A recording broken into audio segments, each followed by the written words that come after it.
back, and during the break, it just reoccurred to me that Wolf is here. Yesterday we did fine. We were able to survive Wolf's curse, but now we're going up against the MENA champions. I mean, if we're gonna predict our score, I'm afraid to predict for SRG now, because now that Wolf is here, anything can happen.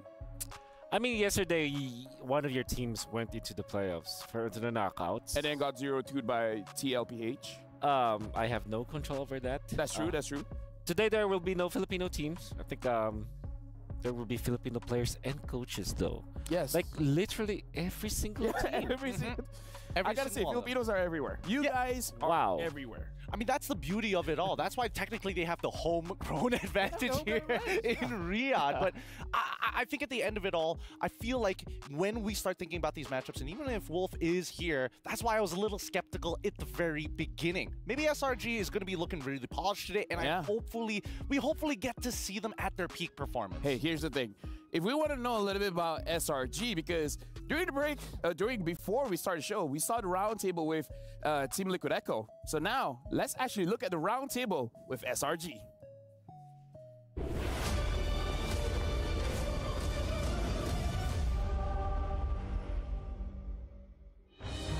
All right, guys, welcome to the roundtable here. We are joined today by SRG, and we have some special guests with us. Again, it's Innocent, Yums, Stormy. How you guys feeling? I'm good. I'm feeling great. Super good. Super good? Yeah. You guys went undefeated. Let's just throw it out there.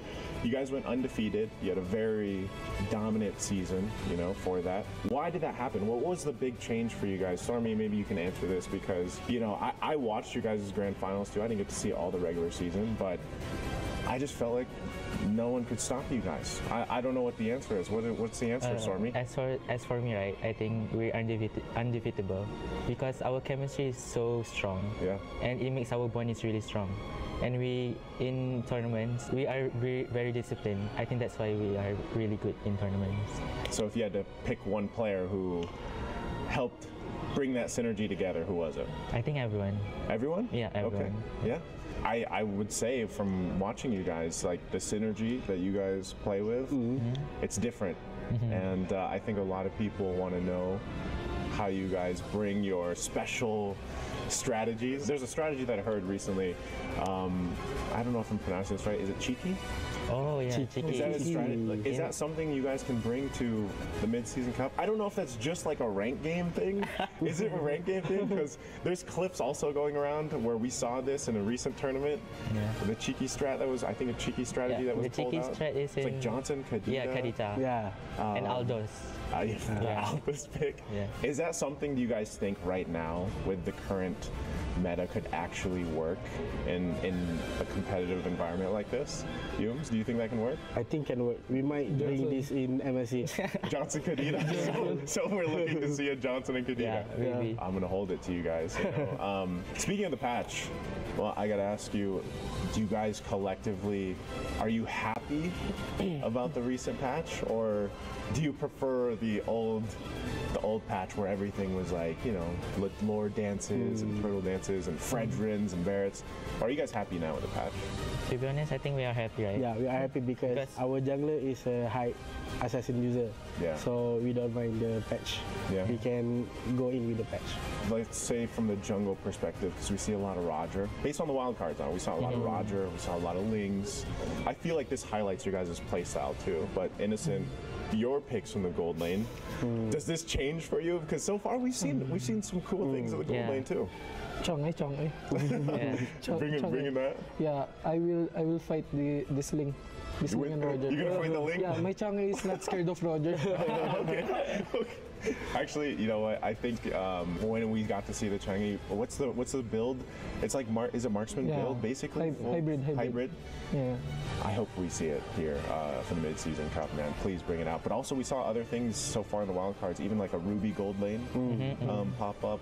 The Harris are still there. I know you like even to play some of the Harris. Anything else that I would say? How do you guys feel about the Sky Piercer? This is a topic of discussion for a lot of people. I think you should ask Innocent. confident. I because cannot talk a lot about Scorpius because I don't buy it. yeah, same. You guys don't buy it. How do you feel about it? I think they already fixed it because I think they already nerfed it. Yeah, it's like it went from like 6 to 4%. Yeah, they reduced the stocks. So is that good enough? So I think it's already balanced now. It's balanced. And it's not easily to get stuck because if you got shut down, it will reduce 30%. Oh. Yeah, so it's still a risky item. So it's risky, even though it's cheap. Because it's, I think other people are saying like, should it be more expensive? Yeah. It's 1,500, I think, 1,500 gold. Yeah. Because if you cannot get stuck, it's still useless. Okay, well now we know because a lot of the casters and I know Mirko has mentioned this too.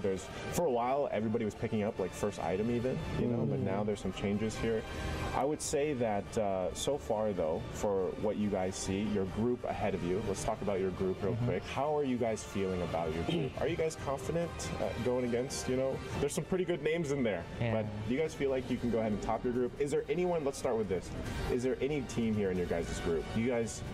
Are you worried about any teams, or do you think your undefeated streak will carry through the group stage? Stormy, do you want to?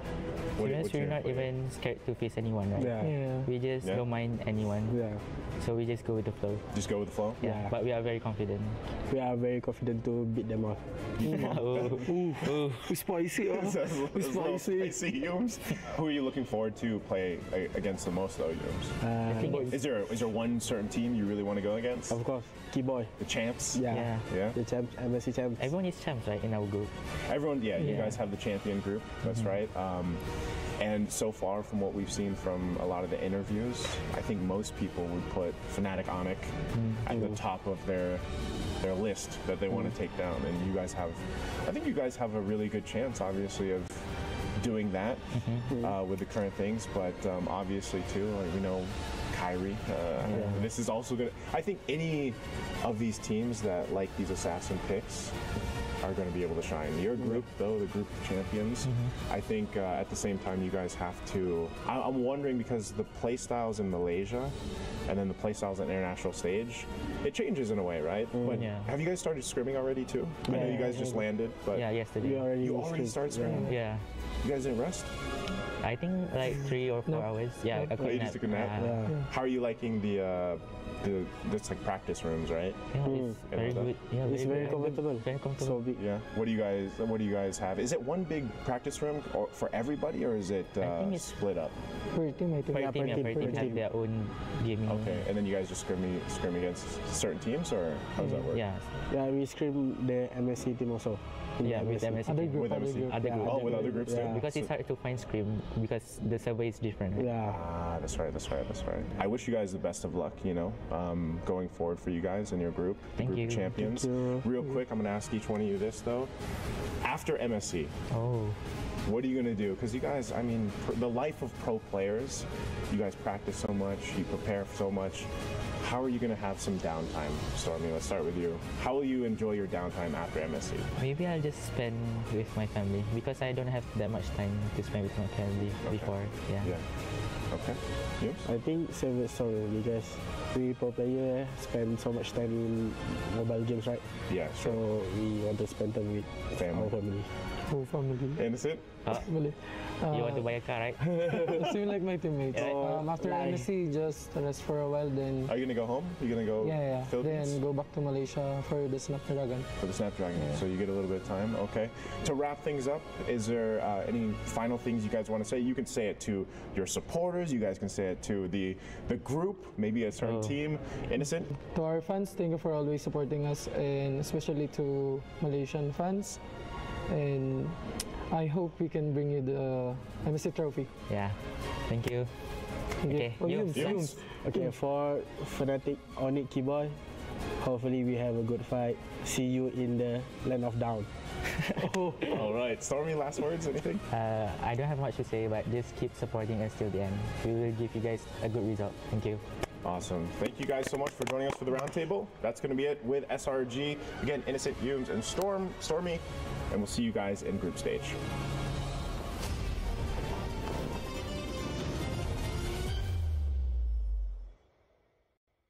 Stormy's my boy, man. Yep. Stormy is my boy. And honestly, in that round table, we actually got a lot of good answers coming in from the players. Number one, Innocent, he doesn't care. He'll pick up Chang'e, goes up against Roger, goes up against Ling. He doesn't care. It's like, bring him. I can use my Chang'e. And the thing that, you know, in terms of analysis, he said Sky Piercer with no stacks, useless. Yeah, pretty much. I do agree. I have to agree with him. I think because of that 6% to 4% change, and then you kind of increase the maximum amount of stacks. Yeah, you technically kind of. Yeah, I think you nailed it right in the head there. It's perfectly balanced now. Like, it's not that OP. It's not that unviable. So, but if you do snowball, it's gonna be great. So, yeah, share sentiments with Innocent, my boy.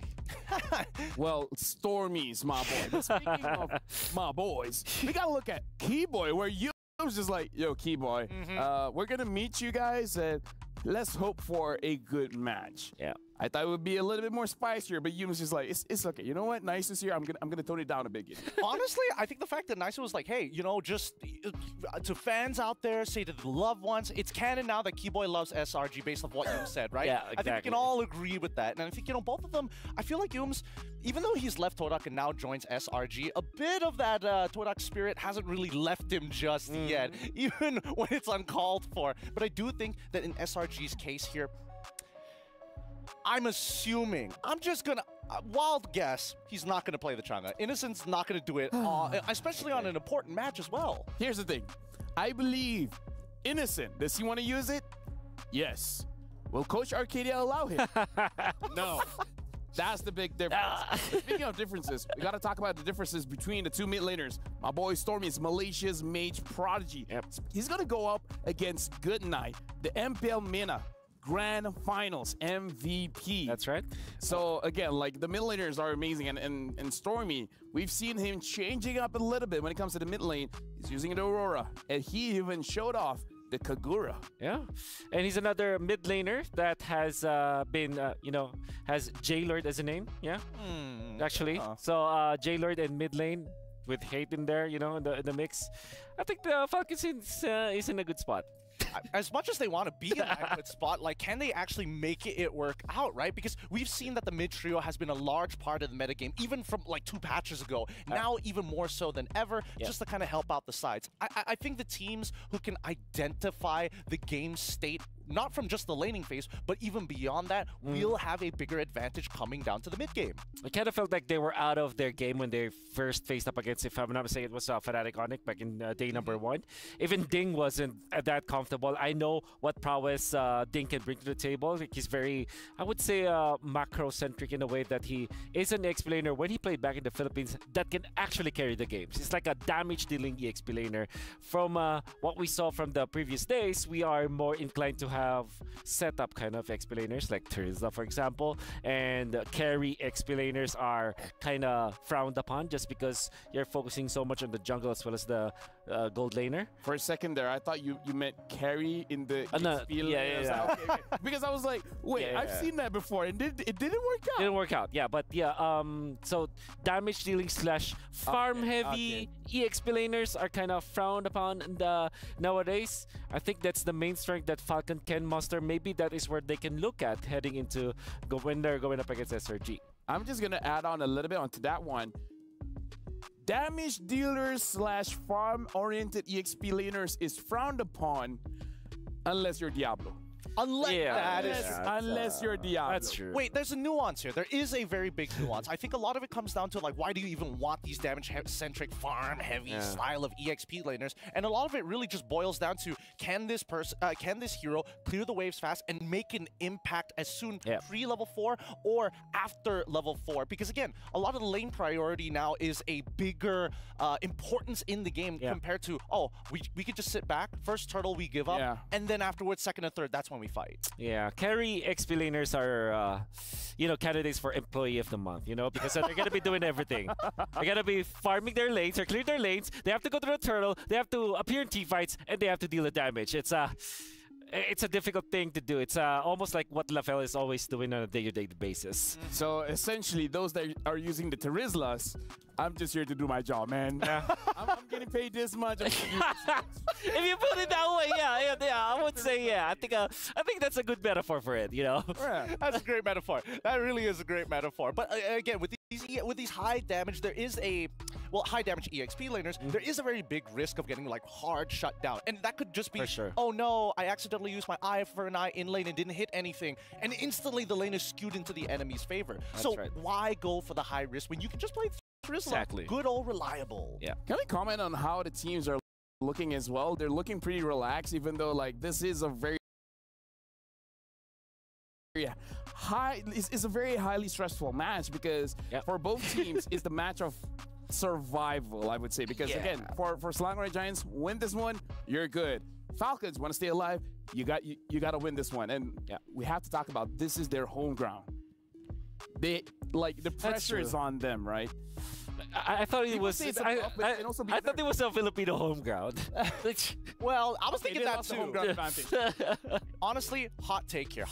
I mentioned it in MPL MY, and I've noticed a trend among some of the champions, or at least some of the best players in the world. You ever notice that this just might be the long hair meta? The meta where whoever has the longer hair generally is the better player. Kyrie. Yeah, you're right. Already the best. Come on, think about it. Innocent. I mean, the list goes on. Stormy grew out his hair as well. TikTok grew out his hair as well. That's actually very true. That's so true. Yeah. So yeah, it's a long hair meta apparently. Yeah. So you know what? That's why Yeb has this, long. He's trying to catch up. He caught on a little late. Sandstorm has long hair. Mara has long hair. Oh yeah, Mara has long hair. You know what? With that, not cutting my hair anymore. And then it would be anyone's guess. Is it going to be straight today? Is it going to be curly? Is it going to be there? Hey, man, you need to have some level of consistency, right? Because even for SRG, they had a undisputed run in MPL MY. Falcons were also looking pretty good, but until I see that long hair, that's what gives me confidence. I am in my head right now imagining LaFell with long hair. It's No, the thing is, you guys are giving the content team an idea. Hair tier list. Oh, MSC player. Dude, that's great. That's great. Better yet, show the hair and then guess who's the player. Okay, top one for me is Innocent already, you know? Oh, that's good. Oh, you love Innocent's hair? Yeah. I don't know. I cannot. I'm more of a Yums boy. I'll say that right here. Oh. Yums has got great long hair, and he's had it for a while. You're right. That was a player before. Either ways. Hair, long hair, good. Means good performance. But either ways, thank you very much to our analysts. Now, when we're coming, this game is about to start. Team Falcons will be going up against Selangor Giants. But before we continue, we're going to be handing it over to our hosts on stage. We're going to give it over to Mara Aquino as well as the Woods Sandstorm to start off for today. So you know what, guys? It's your turn.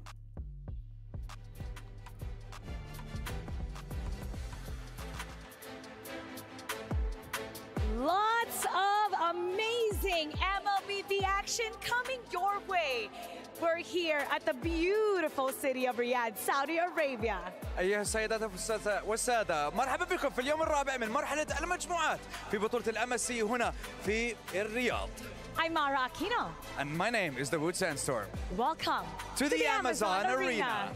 Ladies and gentlemen, today we continue day 4 of the groups, and we're going to be starting with the champion of MENA as they make their return to this wonderful stage and continue their MSC 2024 campaign here at the Esports World Cup. And they are going to be going up against the invincible Giants of Malaysia. The stakes have never been higher because much like yesterday, a team will be eliminated today, and this is also an opportunity for the other to proceed straight to the knockout stage. So without further ado, let's welcome Team Falcons.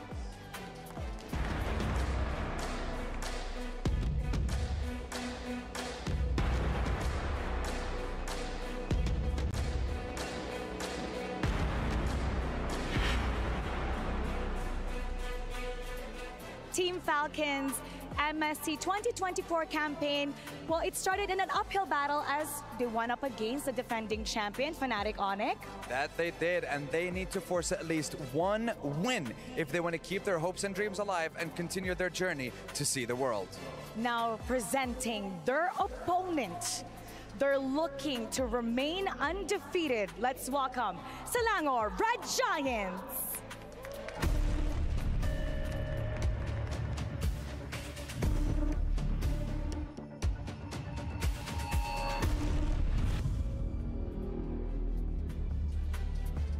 Well, ladies and gentlemen, this has been an incredible journey. And don't forget, when we're talking about Selangor Red Giants, we are talking about a team that has managed to win and be crowned champions of MPL Malaysia without dropping a single match. What they want to do is have a 2-0 today because the sweep will let them get to keep this key. Now, in partnership with the Esports World Cup, each team has been given a personalized key with their name on it. This symbolizes their right to be in this tournament, and this represents their life. Exactly, and that is what the Key of Champions looks like, and this is what the Key of the teams that have been eliminated looks like. And you want to see what happens to it once a team is eliminated? Let's see. After the key gets destroyed, it joins the rest of the keys, and it joins the rest of the teams that have been knocked out from this tournament. And we want to see what happens to this key. We are talking about 5 tons of pressure being applied to the pure gold key that symbolizes their journey coming to an end. Now, as this key have been destroyed, a lot of hearts are breaking also, and today we will see another 2 teams' key get destroyed because at the end, only one will get to keep theirs to get the MSC 2024 Championship Trophy. That's right, because only one team can be crowned, and only one key will remain unscathed until the end of the tournament and until the end of MSC 2024. And I cannot wait to see who's going to get crowned, Mara. And you know what, Sandstorm, for a world-class tournament like this, we would like to have a world-class gaming phone. So if you take a look at the players, all of them are doing their ping test with the Asus ROG, powered by Snapdragon 8 Gen 3 mobile platform. That's right, Asus ROG is the official gaming phone when it comes to MSC 2024. And ladies and gentlemen, I think we are ready to get things started. We are ready to get the show on the road. Let's head on over to the studio. Time to shine. And it's also time to see the world. Now, before we go into the draft, this is on topic and off topic at the same time. I really want to take a picture of those keys, man. The broken ones and the ones that are still intact, because you can't tell me that that doesn't look cool. Even the broken ones look cool. Yeah, that's true. And I think they're made out of gold, right? Pure gold, Pure as gold. they said. I mean, it's a cool concept, but can you imagine the players having to walk up there and hand over their keys? It's an emotional moment for them. Exactly. Like, it looks cool for us, like, I'm sure. Like, we look very happy. I mean, we're very happy to see that, but I'm pretty sure that the players themselves who lose their keys, who get their keys destroyed, man, that must be devastating. I remember Leo saying this yesterday. I'm going to quote him, but basically it's their tournament lives made into a physical object, something tangible. Yep. Dude, either way, loving the concept, looking at the players now. We're going to be looking at the draft. Are we going to expect a first game draft that is going to be very safe, or we'll see one of the teams overextending a bit? With that being said, Falcon is going to be first pick on the blue side. SRG is going to be second pick on the red side. And why this is relevant, because again, we've been talking about it in this analyst stand. It looks like if you're on the red side, you're going to have a little bit of a disadvantage where technically you only have one ban. You have to auto-ban the Louis as well as the chips. Which means that they will eventually do it. So I think you were wondering, Lefel, if this should be the time where you can be experimental. I would say overextending. Overextending, yeah. I always will say no because of how tedious or cutthroat the group stages is. Like, losing 1-1 is like I said, it's like almost losing an entire series altogether. Losing 2-0 is like losing 2 series altogether, just because of how tight a best of 2 can be in a group stage setting. Personally, for me, I think that even when we start thinking about like the way these games need to be played in a best of 2, somebody needs to figure out what the red side can actually do. Because I feel as of right now, what we know based on the meta is that red side is basically a skill check to blue side saying, hey, how much do you have in your hero pool, right? Yep. Yeah. Which means that after the break, after the group stages, all the teams that can go through and get it to the knockout stages should have enough heroes to deal with the Louis as well as the chip. Now, I would say that because of how SRG is looking with the Arlet being banned out, I think that they should ban the Louis afterwards, because Arlet, I feel, is the answer to the Louis. But we did see Fireflux, for example, they utilized the Lolita to counter the Louis with their aggression. SRG is a team that's more willing to the Louis, and between Louis and Chip, I think Louis probably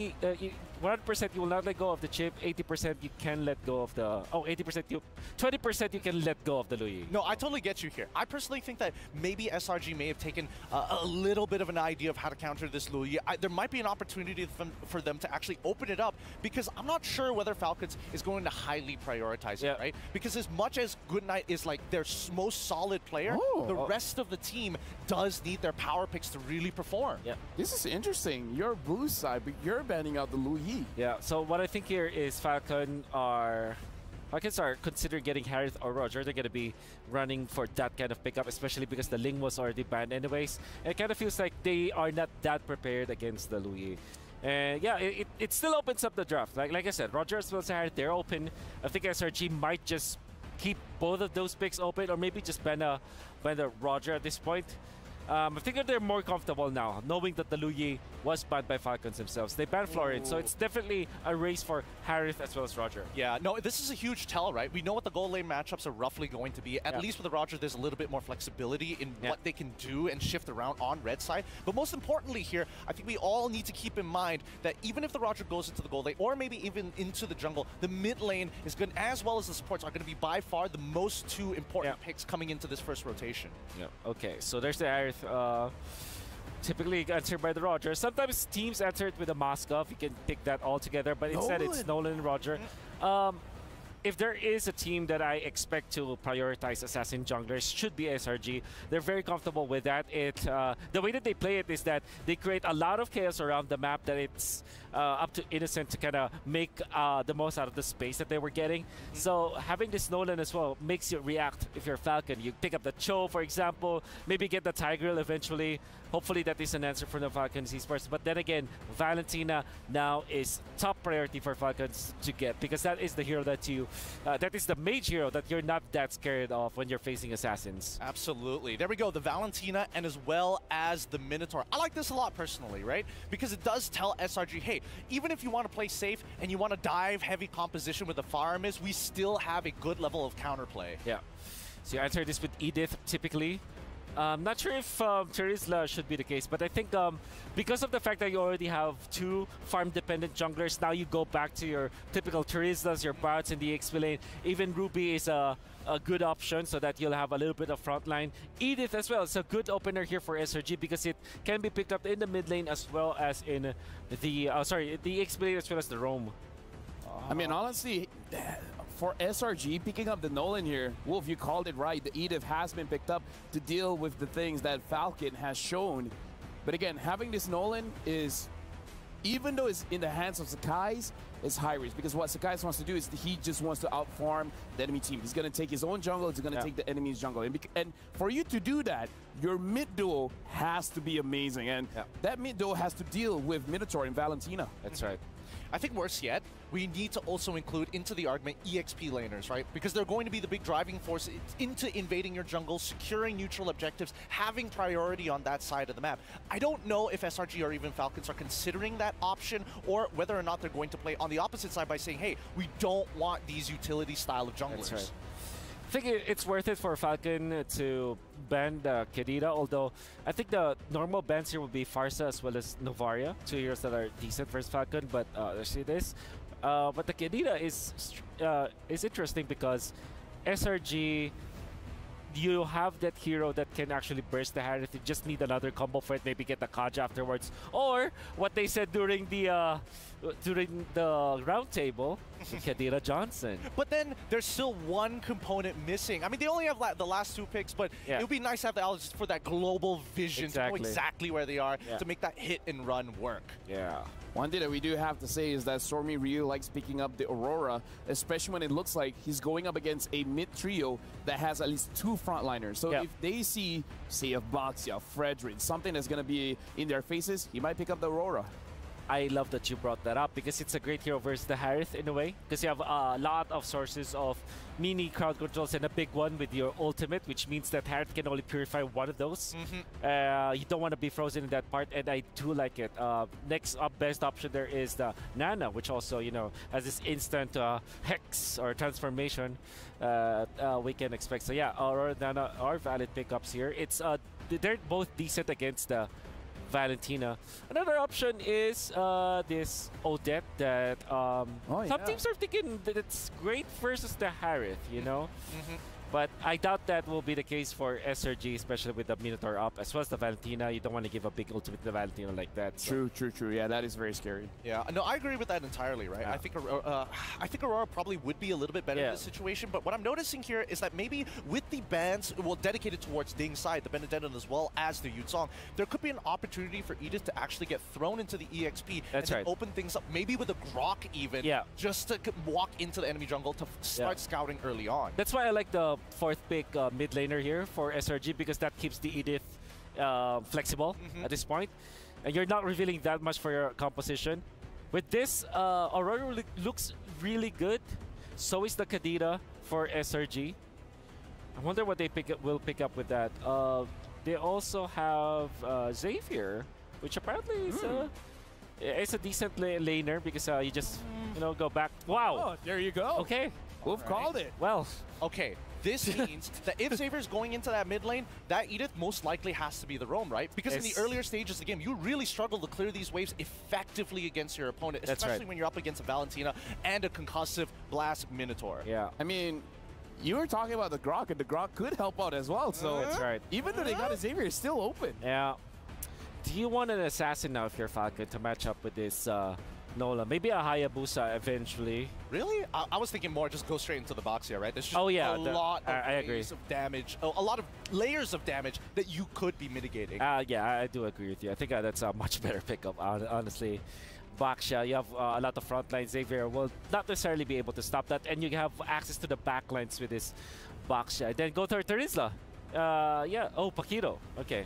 Okay, they generally fit the same build that you were talking about. You were hyping Ding up to be the guy who plays damage style of EXP. I love it. And that's why SRG are like, no Benedetta, no Swiss Army knife for you, no Yuzong, we'll let you have a Paquito. That's right. How about the Nesmeralda? This is perfect time, dude. Harith and Paquito is there.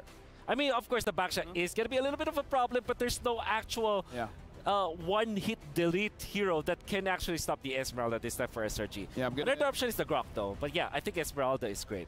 Gonna take a bit because it looks like player quote coming in from Zorn. He's saying to SRG, do the best for Malaysia. Even though Homeboy's still here, they're like, you know what, you guys are our hope. No, that's just, I mean, it's just facts, right? It's been a while since Malaysia has been put on the map, and better yet, done well during an international. So we have high hopes, and Terizla finally gets locked in for the side of SRG. What are you thinking about this, Wolf? Pretty standard. I think, they can, they really knew how to make this double Roger plus Nolan work. And with that being said, we see an EXP player that does the damage, and we see another Xavier. And with that, the draft has been completed. And when it's completed, now it's time for the casters to shine. It's your turn. Thanks, Lafel, Gideon, and Wolf. Dan Leo Kubangay and Herbert Trex Wagner at your service for this best of two between the champions of MENA and Malaysia. Ain't no unique picks just yet, but it was well written. I like what both teams brought out here. I think both teams brought a very solid in their own right. You got SRG with some heavy artillery in the back and some heavy dive in the front. And then taking a look at Falcons, it's solid. I can see them all grouping up, a little bit of Paquito jabs here and there, but overall just they want to kind of stick together, look for those big Minnow and Fury knockups. Despite this meta being very assassin heavy, I actually appreciate how so many things are valid. Both teams were able to draft a lineup that is favorable for them that go on different axes of aggression. Here we go. Early game up, the first 30 seconds. That's a mirrored rotation for both junglers, orange on each side. Yeah, it looks like they're both going to be kind of hitting opposite sides around the same time. Hopefully, Basha is one of the few utility junglers left that can kind of keep up a little bit with some of these fast-moving assassins. And even now, we're seeing they're both going to be hitting those opposite buffs, but Basha actually gets to his purple a little quicker. Yep, looking at the emblem set, a lot of impure rage for the Falcons. All this while, SRG keeping it sustainable. Again, the front line of Cram and Humes with the brave smites. And then you got the burst from Stormy and Sekai's. Now check this out, Sekai's trying to get a little cheeky, stealing away the small buff spotted out by Super. Yeah, but Super's doing a good job. He's keeping eyes, he's keeping vision. I'm wondering, we've been seeing a lot of switch-ups from a lot of teams. Sometimes it's a heavy focus on the EXP lane. Sometimes it's a heavy focus on the gold. I'm wondering what these two teams want to try to go for. This is as 50-50 as it gets. Neither as aggressive unless Kenji coming in. A little bit of damage on to Cram there. Cram should be okay unless Goodnight gets something crazy off. 20 seconds till Turtle coming up. Falcons actually taking the aggressive route. That's one more wave Goodnight's looking for to get that level 4. IMU still not online. Humes and the rest of them pushing him out of that long bush. All right, here comes the Turtle, 5 seconds in. I mean, and I like the way the SRG, they're really kind of, you know, we're seeing mid, we're seeing the roam, we're seeing everyone kind of stick together, getting ready for this Turtle. I got a feeling we might see a big 4v4 as this Turtle comes up. Set guys, keep in vision. And when you have this assassin on the jungle, you don't have to try to force the Turtle, right? You can dive in any moment you want. Yep, and it's Kenji who's incentivized to go a little harder on it. There's the Unite. All right, Ding trying to make his way around the back. Set guy's able to take the Turtle, though. Yums not forcing anything, able to step back. A lot of damage on a Ding, though, but Owen's Fury misses everyone. And members of Team Falcon going down. Stunning light, just for good measure, why not? And the Mystic Field, oh wow. Impressive how the top teams in MLBB Esports now are able to make the Savior feel like an early game hero. Now the Purple in jeopardy. Kenji can't even contest, man. Early on, Grand Theft Purple, look at this, Goodnight, can try to keep it. Ooh, Goodnight. Not able to save it. Set guys does take it, and not only the Purple was in jeopardy, but Kenji as well. He had to leave. He had to just go over to the orange weapon. Now a little bit of damage on to Super. Super forced to flicker back, and SRG bringing some aggression in the mid side. Team Falcons, despite being the hometown heroes, are put on the back foot. Very difficult going up against Selangor Red Giants. Again, 4 months and counting, undefeated. Cram jumping in the Ding. Ooh! Snipe from long range, again, just for good measure. Sekai's probably would have been able to do it himself, but SRG are wasting no time to kick things off. Humes here, one-man enforcer, keeping in check not just the roamer, not just the gold laner, but even the jungler. Again, Kenji has been having a hard time ever since minute 1. He's been behind EXP as soon as the Turtle started. And now looking at the gold lead, we're approaching 2K. Man, Super and Goodnight are just having trouble even stepping out to that river right now. There's fear in the air. They smell it. They know it's there. Hume's just always waiting. Great positioning. They want Super to come out. They want Goodnight to come out. Luckily, they're not taking the bait right now. But what does that mean for their rotations? I mean, it means Team Falcons can only really do so much that Selangor Giants allow for it. And you mentioned now, it's the fear of crossing over too much. Kenji forced to use the Ignite. See, usually when you play a Baksha in this current metagame, you want to use it aggressively, the way Carl Teasy uses it, right? Getting in your face, forcing fights when the enemy's not ready.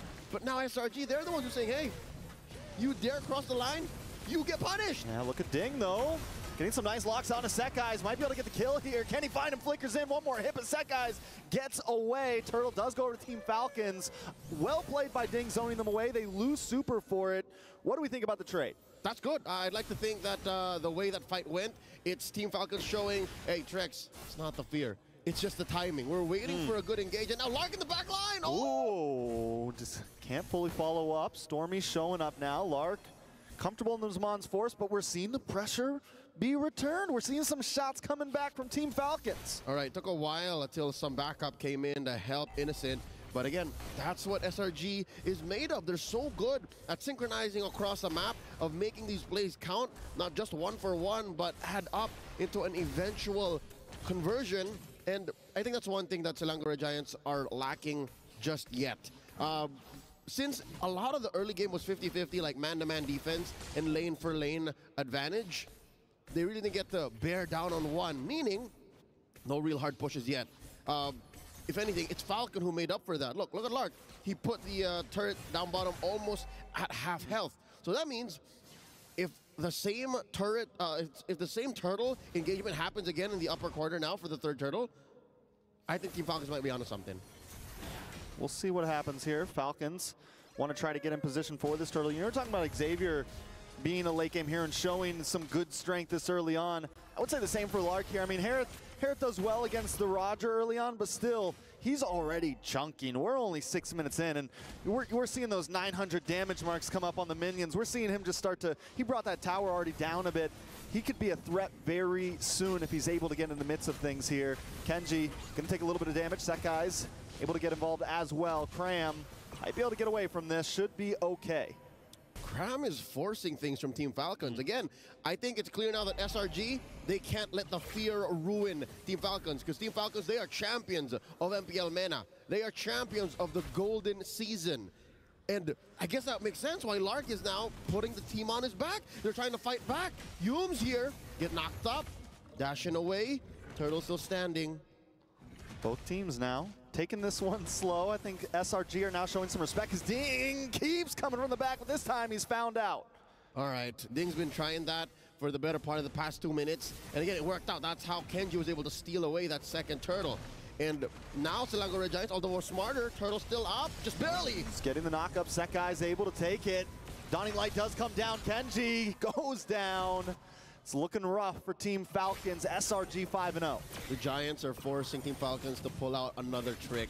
What else you got in your arsenal? We can't keep up this whole Ding. Goes in the back line, responding to Cram's forced engagements. All right, we're over that. What's next? Team Falcons says, you know what? Gold lane has been pretty open, but y'all did leave mid just as well vulnerable. It's a good trade. I think SRG still way ahead, and I think the gold will tell you all about that, but now Ding flickers back, able to get the bob and weave, the sidestep, the dip, duck, and dive. Gets back to base there. SRG, though, I mean, they broke up in mid. Now we're just seeing them rotate across this whole top side of the map. It's looking a little grim. Team Falcons need to, I think, you know, what do they do from here? Do they try to get some towers? Do they try to get some cheeky steals? Do they already start to huddle up? We're only 8 minutes in. Well, about a minute away from a Lord. Team Falcons unable to get anything save for a turret and a stolen turtle. Something tells me now Selangor Giants turn on Team Falcons and they press on the clutch, because now look, they're giving Ding a good chunk of attention. This was not prior what the early game looked like. During laning, it's usual that, again, you mentioned gold lane gets attacked, XP lane gets attacked. Now it's only happening during the power spike. Ding's in trouble. Oh, poor Ding. Ding, ding. Goes the bell. Take Ding a nap. out. I mean, it's go good night. And to be fair, good night is one of the anchors of Team Falcons. There really wasn't much for Ding to do here. There was a good amount of CC waiting for him in the back line. There was a sniper down top, and here we go with the dance. The way they disperse out of that Minoan's Fury. Super doing everything he can, but it's not enough. Innocent finds Lark, and now Kenji. This is looking rough. Team Falcons looking for an answer here. No breakdancing here in this street. The way they all just move. Minoan's Fury comes down and all of SRG literally just whoop. They disperse and then they recollapse. And I understand how Lark was so gung-ho about saying, you know what, we can summon force here. Everybody's ready. And now, oh no, they give him another one. Ding's down. I don't know what the plan was there, to be honest. Of all of the engages that Team Falcons tried to put out there in this 10-minute bout, that must have been the oddest one. Yeah. I don't know. I mean, Ding's supposed to be the guy that gets to the back line, right? He's supposed to be the guy that can kind of zone away. Set guys, we saw a little bit, and I think that's why, that's the great genius of this SRG, bringing him to 0 and 5. He can't even hang out in the back line. He can't even hang out anywhere right now. He's so behind. 1.5 gold difference. It's amazing interception from Selangor Red Giants. It's more than just the damage that they're playing with. Again, the vision and the aggressive rotation from Humes' Edith allows for Team Falcons to have a false sense of security and say, you know what, we can move around. You know, this is a four-man coalition, and then you send Cram elsewhere. This is the same formation with a different amount of aggression and rotation. Selangor Giants not even giving a single kill over the Team Falcons, and now they're knocking down on their doors. Knock, knock, Lords here. Innocent gonna play the distance in a nice penalty zone. Into the midst of the tower, Kenji just looking for something. Zamon's Force does drop. Lark takes a lot of damage. And there's a Minoan's Fury, able to keep him down, but no one's falling. Innocent still going for it, Lord. Now at the base. Kenji, good night, Ding.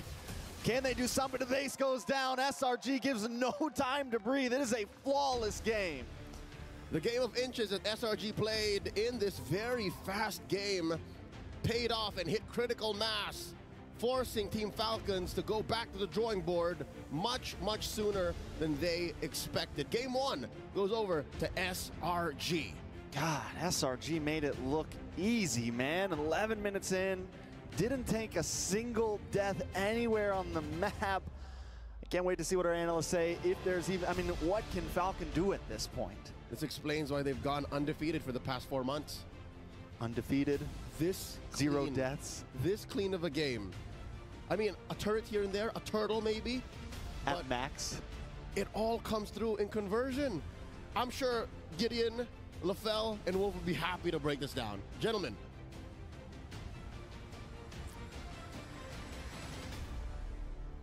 Thank you very much to both our casters. And yeah, that was an 11-0 game. Like, it's about how you start the day, and it's about giving a statement. Yep. And Selangor Giants just did both.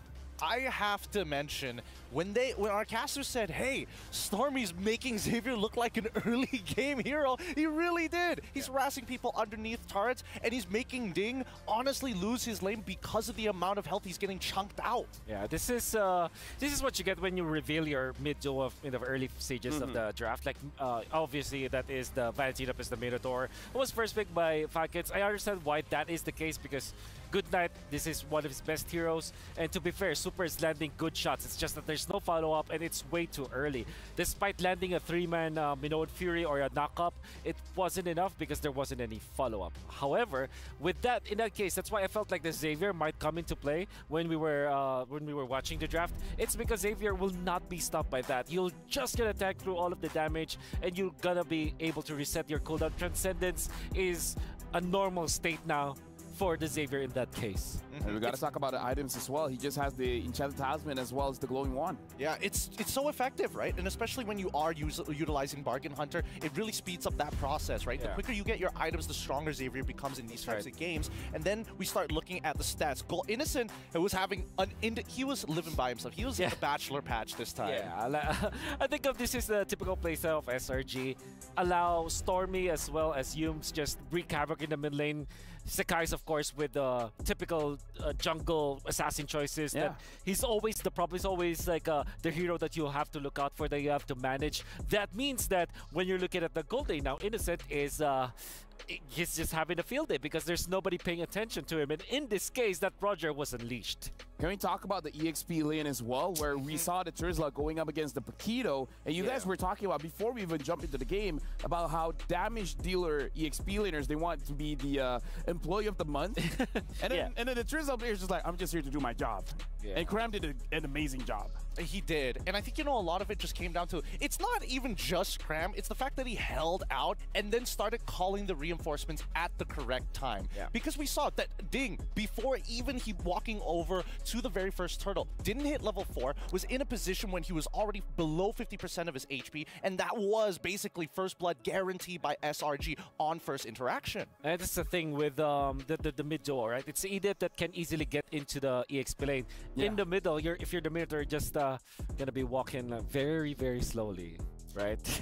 And because of the first game of this match, right now, Selangor Giants, they are at match point where they need one more point to qualify to the knockout stage. And Team Falcons, after the game finished, we saw the reactions of the players. They understand the predicament they are in now. Now it's all about life and death. Like, they have to win this one, because the moment they lose, then by the end of today, they will have to give their key to get crushed. Yeah, and unfortunately, even if they do win the next match, it's going to be 1-1. They have to wish for the other teams to kind of mess up across the... Yeah, exactly. So that is definitely a difficult spot to be in. It's a reality check, honestly. It's a reality check when you come to these international tournaments and you haven't been here before. It's a game of inches, as Leo like to mention, right? Every small mistake you make, honestly, in a local region, it's totally fine. Small mistakes, you can bounce back from it. But here, every mistake is being exploited. Yeah. I mean, looking at them, because again, it was 11-0. What do you think is going to be the discussion? Because if we're talking about the draft, like, who do you pinpoint to ban out? I don't think that there's ever a world where you have to target ban. I think you really have to just adjust it. I mean, Zico is part of this team, has to find it out. I think what you need to do is to not reveal so much of your hand and maybe just settle on the meta picks. For example, the Valentino plus the Minotaur, although that works a lot, that's a very strong mid duo. It's a very strong mid duo, yeah. But you reveal it, and now you expose its weaknesses, that it's not that aggressive. You think about it. Valentina can be aggressive, but the Minotaur has to wait for the second item. That's the thing with the Minotaur actually after the Flask updates. Yeah. Before, you're very tanky, you're just gonna pick up dominant size, you're good. But in this meta game that we have right now, where you have to prioritize the Flask, it means that in the first, 8 minutes of the game, that Minotaur is actually very squishy if you think about it. It is. You don't have a tanky item. No, I can't confirm. Yeah, he is equivalent to your mage essentially, right? Yeah, and that's the biggest problem. I think even when we're not talking about just the draft and revealing that mid duo, obviously, I think even on a micro level, Falcons need to be more decisive on these calls. That first interaction already costed them so much and ended up bleeding into the jungle way too early in that game. I think Ding should have said, hey, I'm not level 4. There's no point for us to actually go into these types of fights unless we guarantee a positional advantage. And continuing that conversation, we got to see how this became an 11-0 match. Let's check out the Sony MVP of the game, and it's going to be Yumes as the roamer for Selangor Red Giants. We're going to look at the highlights here to see he's everywhere around the map. He doesn't make too many mistakes here, and I think that Yumes being this aggressive is always great, right? Because as we heard from the roundtable, their chemistry is really good. I can almost imagine what Yumes is communicating to the rest of the team. And sometimes it's not even him talking. It could just be Cram saying, hey, I got an angle here. Anybody can follow up, and Yumes just goes. Yeah. Good first turtle take coming out from the entirety of Falcons. But then again, second turtle, that really went badly in their favor. Look at Cram. He's facing up against 2 of the members of Falcons. Really not going to have any problem. But what really happens here is that your mid duo is kind of locked into the center, literally the center of the map, where everybody else is making the play. Yumes going for the flicker play out there with the suplex. Honestly, looking at Yumes, he reminds me of how Sanford was using Edith yesterday, where he basically just chain CCs a bunch of opponents, making them not be able to move. And let's talk about how beautiful this is. This is a team that compromises of Malaysian players and Filipino players, and they're talking about their synergy. When the thing that I love, they don't talk about their synergy in game. They're talking about their synergy out of game, and that's lovely. Yumes now are a Sony game MVP, 7 KDA, 64% kill participation. You know what, you asked me who teams should target when they're facing up against SRG, and said Yumes, like limit him to heroes that kind of, they're not active. And I thought that Edith is actually gonna fall into that spot. Well, Yumes just proved to me today that that's not the case. He's Edith, the way that he plays it, he can play it as well as his Cho can be. So in a way, you've already suggested what should be done. They did it.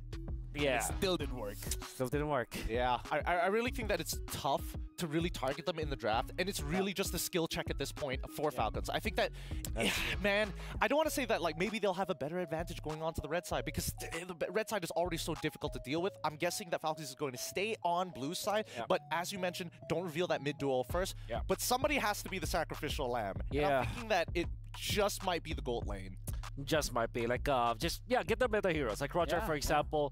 There's not an actual direct counter to that. Harith as well as Roger, they just naturally can solve the problems. Even when you say they pick up Moskov as well as Nathan, those heroes can easily be managed. But between Roger and Harith, they have so many ways, because of the dashes that they have access to. They can win or at least mediate the lanes. And for you guys at home, we've been talking about 2 new amazing skins coming up. Well, it's actually coming tomorrow on July 7th. Soul Vessel Series skins, Aemon Vessel of the Seed as well as Hanabi Vessel of Rage are slated for a stunning reveal. It's going to be tomorrow, so don't miss out. Make sure you guys grab it as soon as it comes out. Speaking of, Jushin, the new mage hero, has arrived. With her exclusive pack, get the hero and her ethereal Serenity skin during the launch week. It's only 469 diamonds, and if you guys bought it for battle points, you can also get the skin for only 51 diamonds during the first 14 days. It's running out soon, so make sure you guys grab it while you still can. Talk about game number 2. You guys talked about it. The draft is going to be a difficult task to tackle, so now it's all about skill checking? Like, can you expand a bit more on that? All right. So when I'm talking about skill checking, we're talking about the rotations as a team. When you find a micro advantage against an opponent, or you identify a... That's a very difficult situation, which I agree, unfortunately, Falcons has been put in. Although we can say many things about the draft, it still is a skill issue for this team. Like, for example, the Paquito versus Terizla problem, right? Although that is technically Terizla-sided because you're not gonna die, Paquito has some ways to solve it. Maybe you can proxy, maybe you can get a little bit of help. It comes down to emblem setup, honestly. Yeah, I do agree with that, too. If I remember the game correctly, you know what's the craziest thing? You know how Wolf suggests something, and it makes sense. And then, so they should do it. They actually tried. They brought the jungler come into the EXP lane. Yeah. But the thing about Cram is that he knows what's going to happen. It's like, okay, 3, 2, 1, jungler come up, I'm backing off. So it makes the rotations coming in from Falcons mute, because it's like, we know what you're going to do in 320, it's 320, and then, okay, back off. Yeah. Everything can be calculated in terms of set timers. Like Nolan, for example, how fast can he actually farm? If you really put it down into numbers, it gives you some perspective for your side lanes to actually slowly back away. Yeah, but it's like, how do you fight against a team that knows what you're going to do before you do it? Oh, difficult for sure. Oh, okay, so SRG is going to be in the blue side. Red side for Falcon this time. With the Fanny being banned, you're not in a good spot now for Falcon. I think, personally, to answer your question, LaFell, I think Falcons need more tempo breakers. I think they need heroes where they're able to kind of create plays on the fly. Because if everything is too set, SRG already has the textbook. You got to go above and beyond here. Yeah, tempo breakers like the Chow, like the Grok. Why do you say it like that? Chow? The Chow? Ka-chow. Ka-chow. Ka-chow. All right. Speaking of which, in Malaysia, that's, you know, ka-chow means, well, ka-chow means disrupt, disturb. Oh, okay. Yeah. So, well, I ka-chow, did not know that. That's an actual Malay word. Wow, learned something. Ka-chow. What were you pointing out? You had a bit of an exclamation. Yeah, so this is Fanny and Ling already banned. That means that Chip and Louis are open. Oh, yeah. But what I'm scared of is that SRG already banned the Faramis. Faramis and Ardent, two of the heroes that I always will pick up when going up against both of those teleporters. Oh, Arcadia's having a good draft. Yeah. Arcadia's having a good draft here. I agree. Which do you prefer? I know locally everybody always asks this question, Chip or Loyi. LaFell's already saying Chip. What are you thinking? Chip. It's also Chip for me. Chip for you? Dude, Yums was the MVP. Let's remind ourselves that, right? I mean, this entire group stage, we've seen some really fast plays coming in with the Loyi as well. I mean, just because she doesn't have like a dedicated teleporter, these big feints with the diversions happen pretty game-breaking. Oh, man. I hope, okay. Right. So they gave up Louis at least. And if you're SRG, do you really want to pick up the Louis at this point? Maybe they're gonna challenge it and give it up to the other side. With Harf being banned, maybe Roger might even be a good pickup as a start. Because there it is. Oh, they prioritize the Roger. Because they know that they can answer the Louis. And I mean, to be fair, we still don't know where this Roger's going. It's Innocent's hero, but also true. Sakai is like, yo, I know how to play it too. So Louis Terizla is gonna be the case. They have to pick up the Louis, right? Yeah, they have to pick it up. Because if you don't, that's questionable. Very, very questionable. That's like purchasing armed weapons and giving it over to your opponent. Exactly. It's just, there's no reason not to do it. The next best thing might be get the Valentina now for Falcons so that you at least have control over the Roger. I do like the Terizla first pick though for Falcons. They pick up the Edith, so it's a snag. But this reveals the Edith's position, which is going to be in the Rome. What if it's Terizla mid? Yeah, you're right. I mean, anything can happen now. Anything can happen. Anything can happen. This is the mid-season cup. It is the mid-season cup. I will say that seems to be a little unlikely because we don't see it happen very often for Falcons. I'm just going based off of data here. You know, if this was Fireflux, completely different story. Yeah. Louis Nathan? Nolan, I mean? Nolan, yeah, Nolan. I also like the. I also like. Pick out your EXP before Julian. it gets banned out. I also like Julian for SRG. If they are willing to give up the Louis this time, that might be the choice. Real talk, I'm hoping that Stormy is going to play like a Julian mid or something wild. All right, so it's like Louis, understandably so, and then Nolan. All right, so everything's normal. Yeah, everything's as expected, but that doesn't mean that Falcons are out of the weeds. Okay, I have to say, Edith Bless the Trizla, two of the very tanky heroes that we have in the metagame that can actually kind of survive against this SRG. So maybe another beefy boy for Falcons, maybe a Baxia. You know why? That might be not the best case scenario.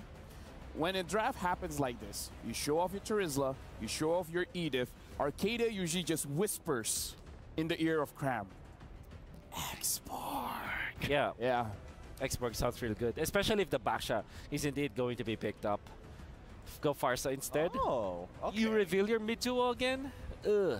I mean, to be fair, it's a strong mid-duo. We've said the same thing for the previous game. Yeah, for sure. But at this point, I feel like for them, if we don't pick it up now, it's definitely going to get banned compared to the jungle where perhaps they have more options. Maybe even a Bane because, you know, the Bane did cause problems for Slangway Giants before, so maybe it's crazy enough to work. I have to agree with LaFell in this situation, right? As much as I don't want to reveal the mid duel, I think right now is a good way to actually start pinching down on certain heroes, like direct counters like X-Borg, for an example, to at least allow Ding the opportunity to actually play the game. Yep.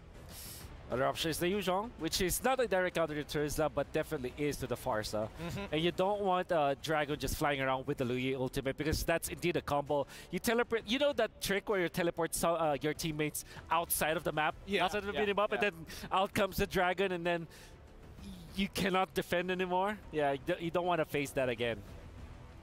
Oh, hopefully they get a little bit more here. I'm more worried for the side of Falcons if it really boils down to it. What jungler is actually going to be useful besides the Baxia? Do they still... I mean, there could be some consideration of actually picking up Fredrin in these types of cases, but at the same time, in the earlier stages of the game, when you have that Luyi around, as much as you are a big beefy tank, there's a good chance that you can, like, yin-yang reaction with somebody else unintentionally. 100%. Fredrin hates playing against the Luyi, so... But the next best thing for utility jungler should be the Baxia, but... I think SRG are not that concerned. They want to eliminate the good laners against Roger, which is, in this case, the Moskov. Moskov doesn't technically win against Roger, but I would say Moskov has a better time than most gold laners. I feel like they just want to win the tempo, right? Like, eliminate marksmen that have a cheap item builds, maybe even a Claude, so forcing out something like a Beatrix. Yeah. Someone is a bit more expensive. Okay, so with that, perhaps a Beatrix as the ban for SRG. With the just gonna limit the options. Honestly, like, I feel like slippery heroes that maybe the Nolan doesn't have a good time bursting down because looking at the composition from SRG, Luyi is good front to back, and the Nolan can flank. So it's kind of like covering all the different angles of a potential team fight, making it so that they have answers no matter what Falcon has. But it just feels like they're attuned to Falcons more of being self-sufficient, right? It's not like, oh, I'm going to go look for the counter draft. It's more so I'm going to limit your options and really make sure that you don't have any answers. That's practically checkmate from Coach Arcadia, deciding to go for the Baxia, which we did prescribe is going to be the ban. Now you're pretty much limited now if you are Falcons. But I do like the odds for the Beatrix. Another hero could be the carry. So at least you have that lockdown, and then even when there's a teleportation that's going to happen, hold your ground, get the flicker, maybe outplay them with your burst through the ultimate. Maybe that's the choice for Falcon. I would say that they have to pick their marksman now so that they can flex their last pick jungler, which could be somewhere around there's a Hayabusa, which I was getting into that. No, I was thinking I was literally getting into that, but I wanted to have it on the last pick so that it will not be answered. Hey man, man. I was thinking about Hayabusa, but I was thinking the response from SRG. This could be like a Cho pick, honestly, right? Cho, it's great. They need some way to not only cancel out the feathered airstrike, but to be a legitimate threat, a single target lockdown towards this assassin. Yeah. Now that SRG is more comfortable, what if they pick up maybe the X-Borg actually? Or maybe somewhere along the lines of a glue, which is... okay, Hilda. They go Hilda. Oh my word. I mean, it's not a Cho, but it's definitely Kachao. Oh, dude. Man. I don't know. How do you answer this? I don't know. I don't know about this one. It's been a while since we've seen the Hilda, and with the 2-minute like extra damage, like, is this actually going to work, or are they going to wait after? No, they just have to invade. They just have to invade Hayabusa. Yeah, Yumsi said that, oh, I don't care about Skypiercer, I don't build it. Yeah. What if he's lying? What if he's lying? What if he's gonna be first item Skypiercer on the Hilda? Yeah, this is my moment. I think for Falcons, you're now left with carry. Actually, you have no choice. Carry. If they're bold enough, you go for the gold lane. Clint. Okay. Okay. Clint has range. Clint can win against Roger. Okay. Casters, settle up. Because this is going to be the match decider for SRG going up against Falcon. We're seeing a Clint. We're seeing a Hilda. The analysts have said what they think. So, Casters, what do you think? Welcome back to the Casters desk here with Trex and Leo. And yes, confirmed, we do have a debut pick in the Claude. And if I'm not mistaken, that's also a debut Hilda. I think we saw one in Wildcard. In the groups, then. In groups. Either way, we have a lot to unpack here with these two drafts. A lot to look at. We have the Hayabusa. He's been kind of, you know, tiptoeing along the lines of will this work or not. And I think right now it has to do a lot with mechanics if the jungler can really pull it off. And the question is, can Falcons pull this off, Leo? That and the fact that maybe, just maybe, Coach Arcadia, Coach Vecchi, they may have just cornered Zico into finally just picking the Hayabusa, the only one left after that last phase ban. Here we go, game number 2. Can the champions of MENA make the invulnerable giants, the titans of MPL MY bleed? I'm worried about this Clint. Yes, it does have the range, but also when it gets down to it, oh no, Youm's taking a lot of damage. Kenji goes back. I feel like he should have committed on that. They should just lean hard on it. Yeah. At worst case, again, they don't have the vision. They don't know if Stormy or if Sekais was going to double down on it too, so I understand. I don't know, man. Sometimes you just got to take the 50-50. You got to go for it. I think a lot of this game is going to come down to how Kenji plays this. A nice knock-up. Sekais goes down. Team Falcons getting first blood in this. All right. Good start here for Team Falcons. Eventually, they do fix that little boo-boo, and it helps that they put the kill on to one of their early game cores. I don't expect Kenji to go as fast yet, so invest in their anchor. Put it in to the hands of Good Night. Get him a solid first item. Oh, the flicker by Super! Another jump up. Down goes Stormy. Good Night gonna pocket the kill. That's 2-0 for Good Night right now. All right, starting off strong for one of the pioneers of the import game in MPL MENA. Talking about what SRG should be doing right about now. Another one! They're just walking into it. Youm's on the run, but no, the Wings by Wings comes in. Good Night said not today, but wait. He still goes down the trade up. Sekais finds a response. Super gonna hightail it out. It's a 1-for-1. That's a shutdown. So whatever Good Night was working towards, it's gotta stop, says Sekais. You were saying prior to this fight.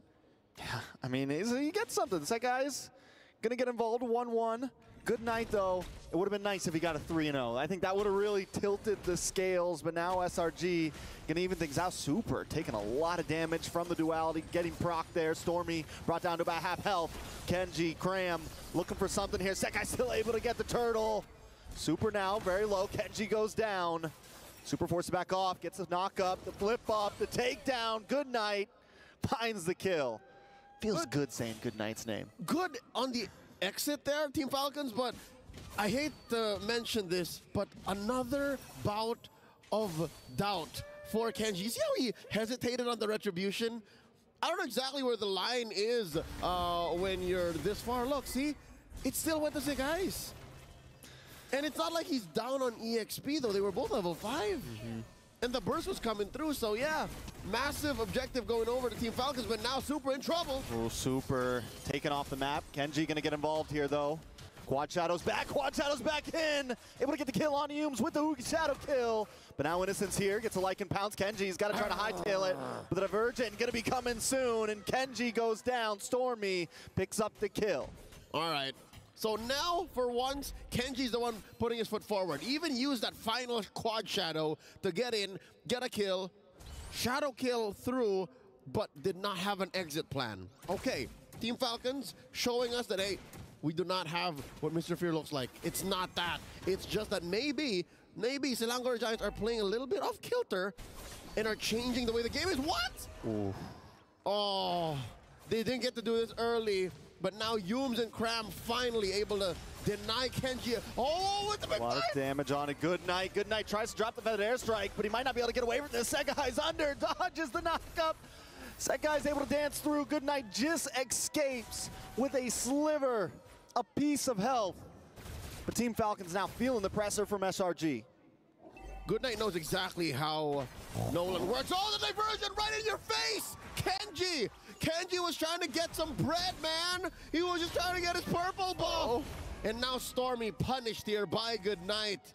Good Night is carrying a good amount of this game, man. 80, 90% after this quick diversion play that came out of nowhere. Good Night says, you know what, we gotta punish these guys. This can't happen. Super with the amazing onward too. That was overnight delivery right there. That was an instant airdrop. Amazon Arena Prime. Amazon Arena, instant delivery, baby. Via drone. Right to your purple buff, right to your house. And you see in Good Night's face like, I'm just taking what I can. Oh, we're just waiting for all of this to come through. Cram in trouble. Ding trying to dance around. Segai's does get the turtle off screen a little bit there. But still, SRG, they might have fumbled the ball for just a minute or two, but now they're back in it with the 500 gold lead. Sekai is just going to play ever so aggressive right now. They're trying to deny Kenji everything. And because of how Kenji is being bullied out of his resources, Lark is also second guessing. Lark is also wondering, hey, can we fight this? Should we come in? I don't think there's a cleanup crew. And that's what's so difficult about Hayabusa right now. Ooh, Innocent coming in. A lot of damage on to Kenji. Kenji with the shadow kill, trying to dance around, doesn't have the quad, able to just get away there. Ooh. Well played. Because of all this pressure Selangor Giants putting up top, there was a push down bottom by Cram and Stormy. You know, they didn't leave here. They didn't leave this this quarter of the map for the past minute. And because they can just leave just as quickly. You see that? Diversion. Team Falcons don't know that Cram and Stormy are on their way up. And Yums is still cutting the way from the back. Yeah, the diversion just turns Mobile Legends into a very disgusting game. It is tough to deal with. Super. Gonna get a little bit of damage on a Cram there. Nice, I'm offended. Cram dancing around, finally does go down. Super able to pick up the kill. Innocent, dancing around, Yums gets punished. That's tough. That's tough. I think Selangor Giants has a solid plan. It's just they didn't expect him to answer back as quickly. Ooh. Another one. The back and forth right now. SRG takes a loss, though. 3 members down. Team Falcons not giving up at all. I think they got to try to translate this into some towers, though. Yep, this has got to be it. I don't know if Innocent can defend this. The Earth Shatter up. Team Falcons scoring their first major objective. Top lane tier 1 goes. A quarter of a minute before the third turtle of the game spawns. And I don't know if Kenji is where he needs to be right now. He needs some backup. And Team Falcons, they can't fold the map. Problem has been, though, is the positioning. And every time Good Night drops down the feathered airstrike,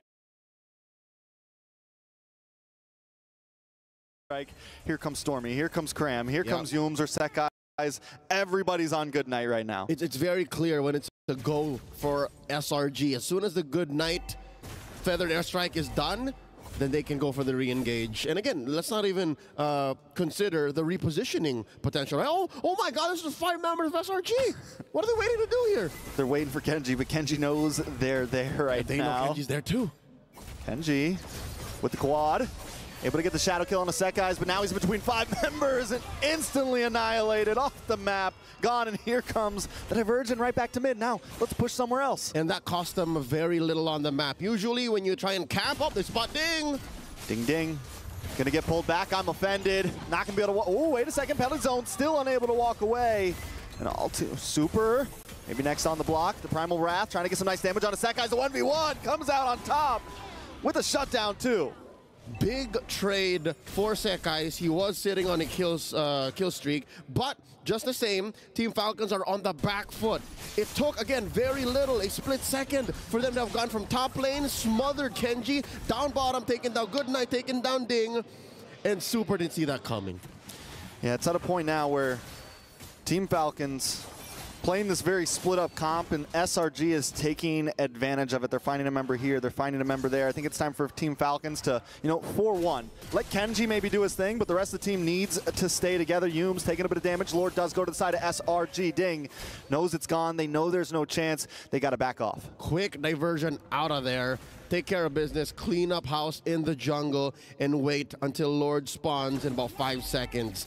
Interesting how the Clint has been working out. Lark hasn't died, by the way. Lark hasn't died, so that's good, right? That's good. But how do you make it great? How do you make sure that this Clint is where he needs to be, even when there's like a Hilda on the run, when there's a possible diversion right behind you? I don't think the range is as important now in the mid game and in the late game as it was in the laning phase. Very fair. I think Team Falcons, where they could really shine here, is actually when SRG is pushing to them with this Lord. When they try to come into that bottleneck, because you got the Feathered Airstrike, you got the Clint who wants to just kind of sit back, fire shots, get some free damage off. And if SRG makes even a small mistake, since they're not super far ahead, it's only 3K gold. It's tight. It's very tight, and we're at the 10-minute mark. We're closing into 11 minutes. Team Falcon lasts out this Lord. We could really see them come online. All right, Lord wailing away here. Tier 2 gone, and that's it. All that's left for Team Falcons is their base turrets. How can they defend? Feathered Airstrike coming in from Good Night. Penalty zone as well on top of Innocent. Cram gonna go night. Good Night, able to get the kill. Team Falcons defend very well. No inhibitors down. Solid defense here. Another minute and a half, give or take, until SRG can go at a Lord. And yes, by saying that, I'm also saying Team Falcons should not even consider contending for it. Again, it's a tight 4K, right? Previously 3K, that's a small gold lead gained from that Lord defense. But yeah, no, still, Team Falcons, one of their ways to defend is to punish from underneath the base. That's what they just did to Cram. And they did it very well. Taking a look at some of these items, Clint has closed the distance a little bit. It's only a 1,000 gold lead now, or 1,000 gold deficit. My eyes are still on Kenji and Sekais, man. That's where the difference is for me. Oh my God, is that 5? Close. 5,000? Approaching? Yeah, because again, Kenji can't do anything. Kenji can't get in there, and I don't blame him. God, it'll be a while. We're talking about another 5-10 minutes. And again, inside the base. A defense inside the base. A punish for someone who got in too deep or got diversioned in. And I mean, the Hayabusa is someone you really want that mid-game spike on, right? It's someone that really wants to capitalize. A snowball. Yeah, just now it's just completely denied, which means where's his use come in here? I think, what we see with a lot of assassins, you maybe go for some off-lane lane control. You have the movement, but when there's a diversion constantly coming, your movement means practically nothing. And now I think you got to address within and without, right? The fact that Good Night and Super are having such a great game, that just shows that maybe Lark and Kenji are being displaced. The true cores of Team Falcons can't do their job. Yeah, let's see if they can do something here. Penalty zone does land on top, and the dive comes in from Team Falcons. The shadow kill gets a little bit of something. Kenji comes back, super pulled in. Oh no! They punish him. The rope-a-dope forcing an engage from the roamer of Team Falcons, but it was all for Nai. They just wanted to get a pick off, and now Yumes checking on Kenji while the rest of SRG go for the Lord. At least he gets his purple. Kenji. First in a while. His first in a while. It's feeling personal for Team Falcons. SRG closing down the grass. I like the lane. Closing down the grasp. I like the lane freeze right now. Back to these items, though. Anything major, anything crazy? I'd like to note the fact that Innocent, despite not having many kills, again, 2-0-2. Oh, wait! The person ding! That happened so fast, there was nothing to even talk about. Kenji still trying to see if he can get something, able to at least get his orange there. He's scrounging, man. He's digging in the dirt for the buffs right now. Lord coming. I mean, lore-wise, that is accurate for a shinobi, for a ninja. They weren't really the most well-equipped warriors in medieval Japan and feudal Japan. Oh, but no! I'm offended on a super. Might not be able to get away with this. Forced to use the Primal Wrath before the Lord even connects an Innocent. Gets that kill. And now the base is exposed. Top lane down, mid lane up next. Two-lane penetration. Selangor Red Giants can feel it. This might be it, Trex. This might be it. Penalty zone, locks on Innocent, along with Kenji. Kenji hands it back forth. Lark able to get a kill, but it is enough. Lord on the base. And Kenji running out. Final quad shadow. Oh, base on a third of its health. Stormy able to just not do it, but the base isn't down just yet. Team Falcons still defending. Doing everything they can. Cram, last man on the field with the arm offended. And damage, and he's getting the outplay. Him and Lark, Lark and him. This is insane. Super back on the map. Cram, though, standing strong. 1v3. What did Papa Leo say? If Team Falcons were to find a comeback, it would be inside their base. An overcommitment punish onto the invulnerable Titans of Malaysia, Selangor Red Giants. Dude, that was 4 deaths. And again, I'm pretty sure someone's streak went down. Yeah, that was definitely, I mean, all right, so 5K Goldie, let's take a replay. Let's take a look at this. The overcommitment, Kenji steps up. Kenji did what he needed to do. He still died eventually. But still, I think the fact that Team Falcons played a good man-to-man defense and forced it to come down to a 1v1 and then eventually a 2v1 made this game last a little longer for them. Hey man, win or lose from Falcons here, that play's going in the Pepsi recap. That play's going in the reaction right there. For sure, even SRG understood. Even SRG said, hey, yo, that was pretty good defense. Good D from Team Falcons. All right, 30 seconds until the next Lord comes up. 16 minutes into this bout, and that's a fully built Nolan you're looking at. Still so far the largest gold gap between anyone from SRG and Team Falcons. Yeah, it's completely bonkers. Not on a 4K. Kenji about to get his BOD in. Looks like he's about to get a BOD in. A little more damage. Might be able to actually, you know, take down Innocent if he can get the lock on. Might be able to take down Stormy if he gets the lock on. Innocent did just pick up that gold, the gold meteor though, so yep. That's going to kind of protect him there in a sense of things. Yep, help him last a little longer against Good Night. Maybe get the last 2 swipes for him to survive. Ooh. And now look at this Kenji, looking for the hero play, looking for the steal. He's looking for the steal, right? He does quad shadow back. Hung out a little bit too long, decided not to fully commit, and now he's going to get caught off anyway. Stormy, but here comes the penalty zone. He'll use his shadow kill. Should be able to get out of this safely. Watch out his back, but still caught in, and Cram is always there, always watching. Immortality does pop. A little bit of damage from Super Lark, still poking away, but Lord's going to be coming soon. Whoa, Good Night with another feathered airstrike, pushing back all of Selangor Red Giants, forcing them to wait for the Lord, spawning just about now. Kenji should be back up just in time. 20 seconds. I reckon it's a little too close. Look at this. Cram double timing on the wave clear. Perfectly synced, all waves in. Enhanced waves at that. SRG looking for the finish right here. Team Falcons trying to do what they did last time. Nice, I'm offended to pull Lark out of position. That guy's into the backside. Winter Truncheon does come out. Lord able to connect onto the base, and there's going to be no escape this time. SRG with a clean 2-0 sweep. A valiant effort for Team Falcons to defend. Took them 3 Lords to get there. But SRG says no, the battle stays on the ground. No one soaring high. Not here, not tonight. The home team heroes try their best, right? And they performed well, but today they're cut short by the Giants, man. And this team is living up to the hype so far. They got a couple more games to go, and I'm excited to see how they continue to perform in this group stage. They remain undefeated, Trey. Undefeated. Again, I'm 4 months and counting. What does this mean? I'm not saying anything. I'm just saying that they got some big opponents coming up soon. That's just facts, bro. Can they keep the streak? That's the question. I mean, the way that they played against the Falcons, even in the face of, you know, a possible comeback, they kept their composure and they drafted very well. They forced the Louis through. I love the love between these two teams, though. Good Night played an amazing game. No tears to be shed. All smiles, all esports in the Amazon arena. That's what we love to see. Takes a champ to know a champ. Amazing. The showcase of these two teams. Once again, much respect to Team Falcons. But hey, maybe the rumors are true, Trex. Maybe it is all about SRG now. Maybe this is the rise, the redemption of Malaysia. I mean, it would be hype. It's a storyline for sure.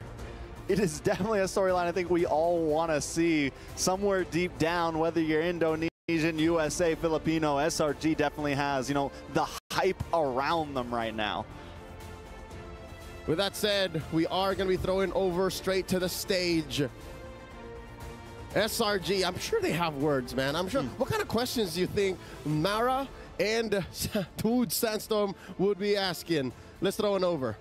Here on stage, we're here with the mid laner prodigy from Malaysia. Stormy, congratulations. Thank you. Selangor Red Giants managed to advance to a knockout stage, and you kept your win streak. It's been 4 months. How easy was it for your team to keep that all throughout here at MSC? I think big thanks to Arcadia, because without him, we can't do anything, right? So credits to Arcadia and Vicky. So with the coach, they're crediting their success to their coach. They're very smart. Yeah, true. And you know what? I'm honestly looking forward to your next matchup because you guys are going to be going up against Fnatic Onyx, and they are touted to be one of the favorites to take the MSC. So my question to you is, how do you feel going into that matchup? We're very excited to face them. Yeah, we can't wait, honestly. You know what? I love that. I love that, you know, staying positive, staying focused, and that's exactly what we want to see when we're looking at MSC 2024. So ladies and gentlemen, we are going to get ourselves ready for the next set of games and see exactly what's going to happen, and we're going to head back straight to the studio. Let's go.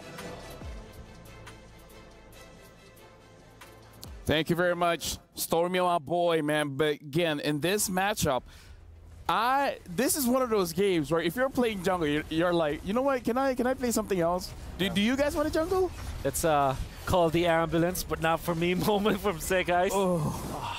This is where it actually started to really go back to SRG's way. Especially after the teleport that they did, where they were able to get Ding afterwards. Prior to that, everything was going okay. Like the side laners and the mid laners, particularly for Good Night, for Falcon, they're doing okay. It's just that their jungler is not having a good time. But after that teleport play, after the Sekai's play, it all went badly for Falcons Esports. They have lost the tempo and they've lost the farm, despite Lark not dying the entirety of this game. I feel that Falcons had an opportunity, right?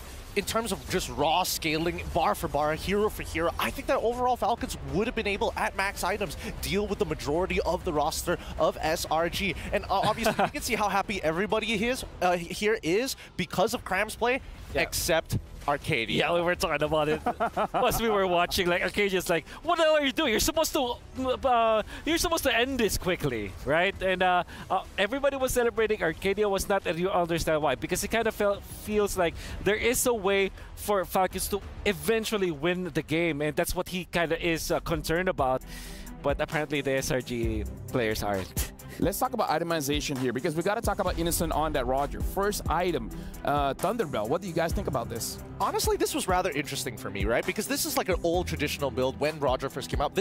Well, sorry, not when he first came out, but when he was introduced into the gold lane, where people were trying to figure out the best itemization possible. Yeah. Personally, for me, I think the new Thunderbell definitely helps when you're up against these these assassin types, these big artillery players like Good Night. And even in these moments, you could see that he can stack up pretty quickly, but he's the big finisher, not the starter. Yeah, I think it also helped him a lot when it comes to like dueling in the early stages, not against the Clint. I think that he did not itemize that specifically for the Clint. He wanted to be active in the team fights, especially because they're playing the Louis. So teleport plays will eventually happen afterwards. So having that extra damage from the passive of the Thunderbolt, as well as some hybrid defense, kind of goes a long way. Let's not forget that he, again, in terms of backline divers, he had to deal with both Terizla and as well as the Edith, right? And as soon as that Primordial Form comes out, I think that this Thunderbelt really made a difference. Like in 12 minutes into the game, he is just face tanking it. Yeah. Let me ask you guys a question, because we saw in this matchup where in the early series of the game, they're willing, Selangor Giants, they're willing to trade their lives just to slow down the jungler, right? It made it look messy, but let me ask you this. Do you guys think this kind of strategy will work against Fnatic Onyx? Trading lives just to make sure Kyrie doesn't get online. There were so many videos that you can watch where Kyrie had 0 and 3 on the assassins, on the Hayabusa, Lancelot, Korea. You can date back up to 2019, 2021. Oh, sorry, not 2019. That was way too early. But yeah, 2021 during MPLI, and then the transfer eventually in all the M series. All the M series. The answer is no. No, that cannot work. Yeah, I completely agree with that, right? Because again, we still need reliable players in the other areas of the game, right? I think that if we're talking about like Lark compared to Chewe, for an example, I don't think Chewe would have picked up the Clint, but I do think that he would have been able to make some kind of impact later down the line, especially with the help of Keyboy. That's right. Yeah, so for you guys, looking at this, we've seen Hilda's dealing with the Assassins. Personally, for me, I don't know about you guys, but I feel if you do want to pick up the Hilda, even though, again, Selangor Giants win and all, but maybe you got to wait after 2 minutes, because in the early first 2 minutes, it does look like Humes is a bit feeding there. Yeah. Worse yet, Hayabusa did have the war cry on top of it. So it's like, oh yeah, you have extra damage on top of extra damage. And as soon as he hits level 2, it's like, I'm just going to run you down. To be fair, I think that's the only reason why you pick up the Hilda. You're not going to be sitting down and just wait for your level 4 just so you can really contest the jungle. When you are doing this Hilda, you're kind of all in. You're committed to the jungle invade. I die or you die. Exactly. One of us has to get taken down. Then again, this is Farsa Edith, which is, yeah, sure, I understand the Hilda can kind of manage the Hayabusa, but Farsa Edith, that's a completely different case. Yeah. Good for him, though. Stormy was there to kind of help him out for quite some time, but after the duality is over, you're kind of on your own if you're the Hilda. Well, I gotta say, honestly, Stormy did an amazing job on that Louis, but now we gotta look at our Sony game MVP. And it could go on to anyone because against Selangor Giants, it was an amazing game. We're going to look at our Sony match MVP. It looks like it's Cram, and you know what? He deserves it. I mean, he clutched up. He definitely clutched up when it mattered. There were a couple of times where he did kind of blunder. He kind of like whiffed a couple of times to try and stop the Feather Airstrike. But at the end of it, he's doing his job to be a constant threat. There was a time where, because of Cram's being active from the XP to the jungle, Kenji was left around like only earning about what 700 gold in a span of 2 minutes because of how much emphasis they're putting into that purple buff. And that is also started by Cram, and he understood the situation. Terizla, you can never win against a Terizla, but if you're fast clear against a Terizla, that means that you can be active around the map, which Cram was overly active in the early stages to the point where he's throwing, but this was definitely the Cram moment where he gets a double. With Queen swings up. I feel like Queen swings enables you to make those kind of plays. Exactly. We're seeing a lot more EXP laners actually pick it up as a second item most of the time, right? Because they are heavy engagers. They want to be able to get in the middle of that fight. And if they can clutch up and survive and sustain the raw damage, usually the team fight will fall in their favor. So I think that Cram in these types of situations is good, but at what cost, right? Because the entirety of the team, they're playing based off of tempo, and if they don't have the timings correctly, they sacrifice more than they should. We saw Cram. He sacrificed, what, 2-3 waves even? Even mid lane, Stormy was sacrificing more waves than he should just to be there on time. There was an old adage in the Philippines, but this is not in the MPL, but there was a big tournament before MPL started when Cram was still a rookie. It's called the Cram Time, where he's just tanked up. He's got 3 items, defensive items. It was Uranus and Tams before, but now it felt like Ruby.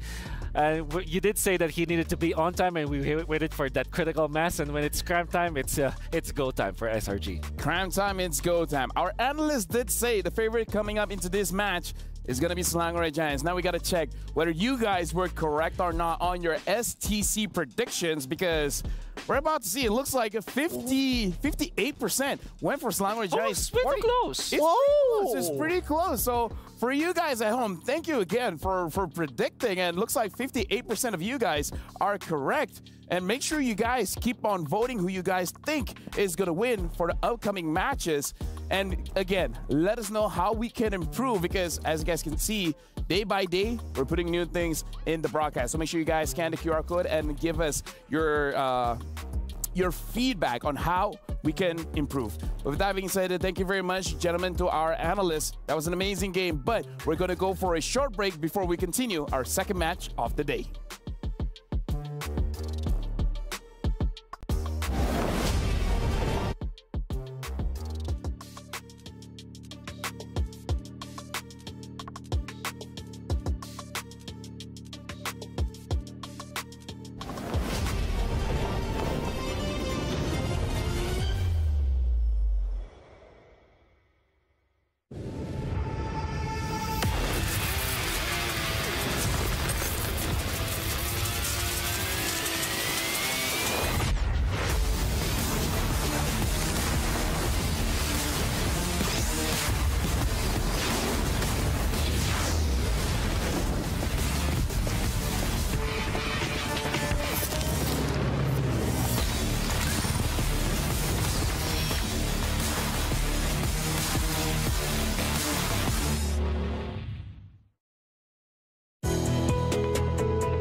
New adventures bring new challenges. Even as the heat rises, dandruff and grease won't stand a chance. With new Clear Men, powered by triple formula technology. To eliminate dandruff, itch, and grease, gives you 8 hours of freshness and 100% dandruff-free hair. New Clear Men, 0% dandruff, 100% confidence.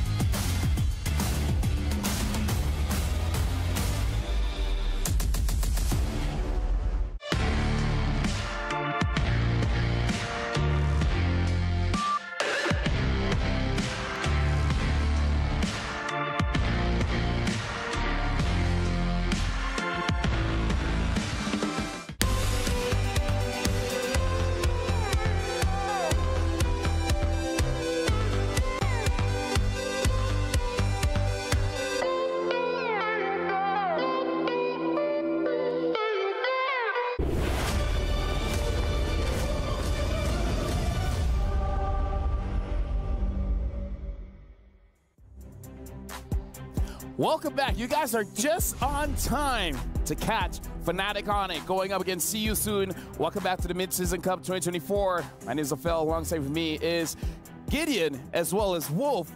We're going for a decider match. If Fnatic Onyx wins 2-0, if they get a sweep, they will too qualify to the knockout stage. Oh man, it's just back-to-back with these high-octane, high-stakes matches every single time. We're going to be seeing See You Soon walking in here, but I think that See You Soon, at this point of time, the odds are really stacked against them. Yeah, really, you have to mentally reset from whatever penalty that was put on them. Obviously, that really hurts a lot with your mentality. That definitely will affect how they play today. But unfortunately, they have to move on real quick. They have to act quickly, otherwise Fnatic Onyx will just destroy them in this match. Well, honestly, in this matchup, we have to remind ourselves what people say about Fnatic Onyx. Because of the new patches, Assassins being a hot community for all teams, this might be a forfeit. They might be back-to-back MSC champions because, frankly speaking, a lot of people are having the same opinion. This is Fnatic Onyx meta. 100%. I don't see a world where Fnatic Onyx will struggle. Eventually, some team will figure them out, but I think that this is just their playground. This draft, meta game is their playground, especially because Coach is a type of coach, a drafter that likes to play it in a flexible manner, like picking up the Arlo, picking up the Edith, picking up Roger even. There's so many good flexes now. Even Ruby comes into place. There are so many heroes that can be played in multiple roles that it kind of feels like when you're drafted against Fnatic Onyx, you're always on a guessing game. I think for a lot of teams, especially when we are at that top 1%, the real questions start to come down to, really start boiling down to where can we find these exploits, right? And usually, so far, we've basically been only seeing them on that blue side unless some teams get creative, but they also get punished heavily on red. Yeah. We got to talk about this as a faded rematch here because Fnatic Onyx as well, See You Soon, they met in M5. Fnatic Onyx Denver was just Onyx. They beat See You Soon 2-0. So See You Soon, this is their revenge match. But again, going up against Fnatic Onyx, it's one of those teams that, you know, you want to defeat them, but it's easier said than done. Wouldn't it be the ultimate story here without any support, no background support? It's just See You Soon raw, and they take this game 2-0 against Fnatic Onyx. How much of a statement would that be? That's a massive statement. I think it could happen. It's very difficult. I'm not saying that it will happen. It could happen. Especially because if you're just drafting as players, you're not really overthinking things. Yeah, you're just going to be playing like whatever it is that works for you. In a best-of-2 setting, in a match where you're almost guaranteed that, well, you're not almost, you're actually guaranteed to not get into the knockout stages if you don't win. Maybe you're just going to rely on your comfort picks, right? And maybe that is where more freedom comes in. Because sometimes, you know, coaches, they overthink stuff, especially when you're facing up against after like Mr. Coach Yeb. Mr. Coach Yeb, yeah. Raja Yeba. Maybe that is a little bit of an advantage. I wouldn't say that it is an advantage though. I still would prefer them for them to have their coaching staff. But at the same time, they can get something out of this. So let me just say, just saying here, me and Wolf, we've had experiences drafting on stage, and trust me when I say you can definitely get inside your own head, and that can eat you. I was like, oh, this, and it's like, oh, it's the obvious answer, and then we just get caught in our own trap. I mean, the best answers are always the simplest of answers, right? There's no point going above and beyond unnecessarily, especially when you only have so many limited bands in the drafting phase anyways. I think for me, right now, I'm paying a close attention to whether or not CU soon, their jungler, is going to be able to pop off this time around, right? Because usually when you get an assassin, you need a support system around it. Yeah. There is this argument that can be made that maybe you can counter the assassins, not by utility junglers, but actually fighters, which is kind of, it's like a trinity, right? It's like fighters, assassins, and the utility junglers, right? Honestly, I made that whole circle with tanks and marksmen as well. Yeah. Like, tanks, good against. He's not complicating things, right? We were just talking about how you should simplify things, and now you're overcomplicating it again. Yeah, but you know, like, you gotta always prepare, because in your mind, it's always like, what if it's a Yi Sun-Shin? Yeah. What if it's a Granger? And trust me, it's happened to me before. Yeah, for sure. But nevertheless, I think you have to really just, zoom out and just look at it in a perspective where it's just a utility jungler, quote-unquote fighters, and then assassins. Maybe the fighters are the answers to the assassins. Like, but what actually falls into that fighter category, right? I'm thinking Argus. Okay. Never, but I'm thinking like Cho, jungle. Julian, I think, kind of falls into his assassins, right? Well, but it's more of a sustain, mage assassin. Mage assassin to agree. I think I'm going to agree with Will. I think it's closer to like a mage fighter more than anything else, right? Because a lot of it just comes down to like, hey, even if you don't one-shot the person, you're going to use your enhanced auto attacks to make something happen or make something of yourself at that point. And that's where a good chunk is going to help. Warcry especially. Yeah, that's right. And then you have Bane, which I would say will be put in that spot where no, I like Bane. Immediately shakes his head. Hold on, Bane, War Axe, and then Thunderbolt. I believe that was MP the King's first two items. Yeah, that's right. And then just with those two items, he could 1v4.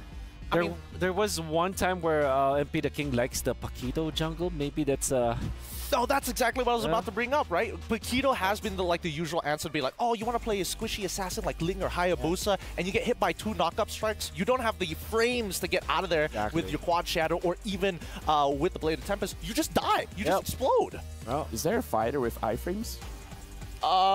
Benedetta. I think that's like the closest, but that's built into the kit more than anything else. Benedetta is, oh wait, technically Julian. Now that we categorize him, enhanced swords. If I believe they're in the category of assassins, Benedetta plays in the EXP, but isn't it a shit? Either way, for you guys at home, who are you guys looking for this match? Is it gonna be Fnatic Onyx? Is it gonna be CU soon? Head on to stcplay.gg right now and lock in your predictions. We saw before 58% went for Long-Range Giants, ended up being correct, and the 42% said it was going to Falcons. It's going to be very interesting to see how you guys are going to vote for this one. How much is going for Fnatic Onyx, and how much is going to be for CU soon. With that, we got to ask, what is the favorites? Who is the favorites coming in? Oh, definitely Fnatic Onyx. I think it goes without question. They're the defending champions. They were the M5 finalists that went 7 games against the eventual champions. Yeah. They dominated again in the playoffs of MPL ID Season 12. And day one, you saw how comfortable they are. So yeah, I think it goes without question. Fnatic Onyx are favorites. Personally, for me, I'm going to say Fnatic Onyx as well, right? Usually early in the year, especially with the current meta, the way that it is as of right now, really benefits them. I mean, last year they tried to go for the Golden Road. This time around, they might be able to complete it. By the way, fun fact. I'm sorry about this. This will be very quick. 2 days ago was the anniversary of when Kyrie and Coach were announced to be part of Onyx. Oh, really? 2 years ago. Okay, you know what? I actually legit didn't know that. But with that being said, the stakes are here. Fnatic Onyx, they win, sweep, 2-0. They go on to the knockout stage. For CU soon, it's going to be an uphill battle. But again, this is the team. If anyone could do it, it's definitely them.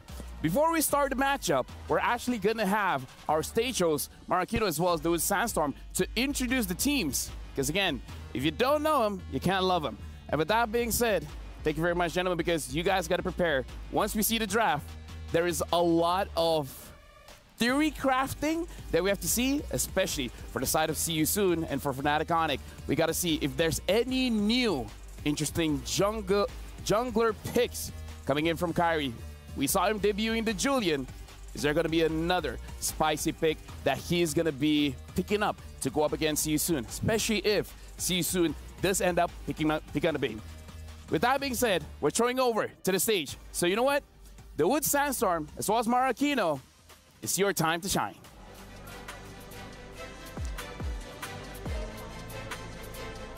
The Amazon Arena is set to welcome the teams that are playing in the second match of the day. That is true. We have the reigning MSC champions here with us in Riyadh in the Amazon stage, going up against the Cambodian Owls. The Sky Kings are in great shape to defend their title as they dominated their last match. Now introducing Fnatic Onyx.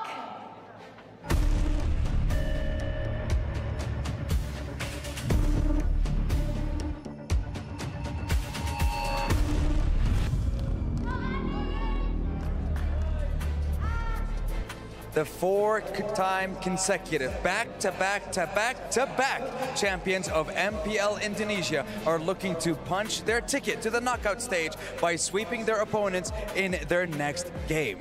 Now, if you notice the last game, it was very dominant. CW for their opening, well, he did a savage using his Beatrix. The question is, can CW lead his team once again this series? If not, then maybe the three-time champion of MPL Cambodia can maybe get the chance to soar higher than the Sky Kings themselves here on this stage. Ladies and gentlemen, Sooners all around, welcome! See you soon!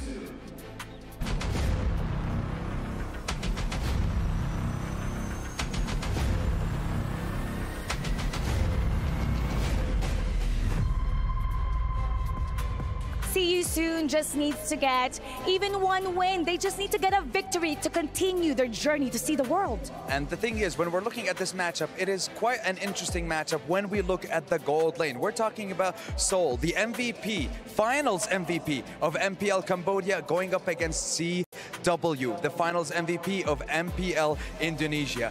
This is going to be one heck of a game. Ladies and gentlemen, we are ready to start the second series of the day, so let's head on over to the studio. Take it away, boys.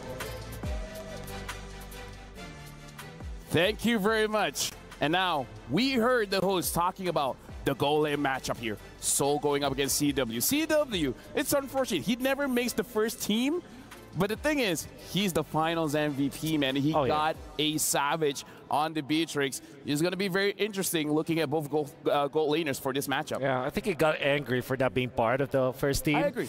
Because when he performed during the playoffs of during the finals, as well as the entirety playoffs of MPL ID, was spectacular. And I think he's going to pick up where he left off, going up against Seoul. And this time, I think you have to not play with pressure if you're Seoul going up against CW, because the CW and the entirety of Onyx, they can smell fear, you know?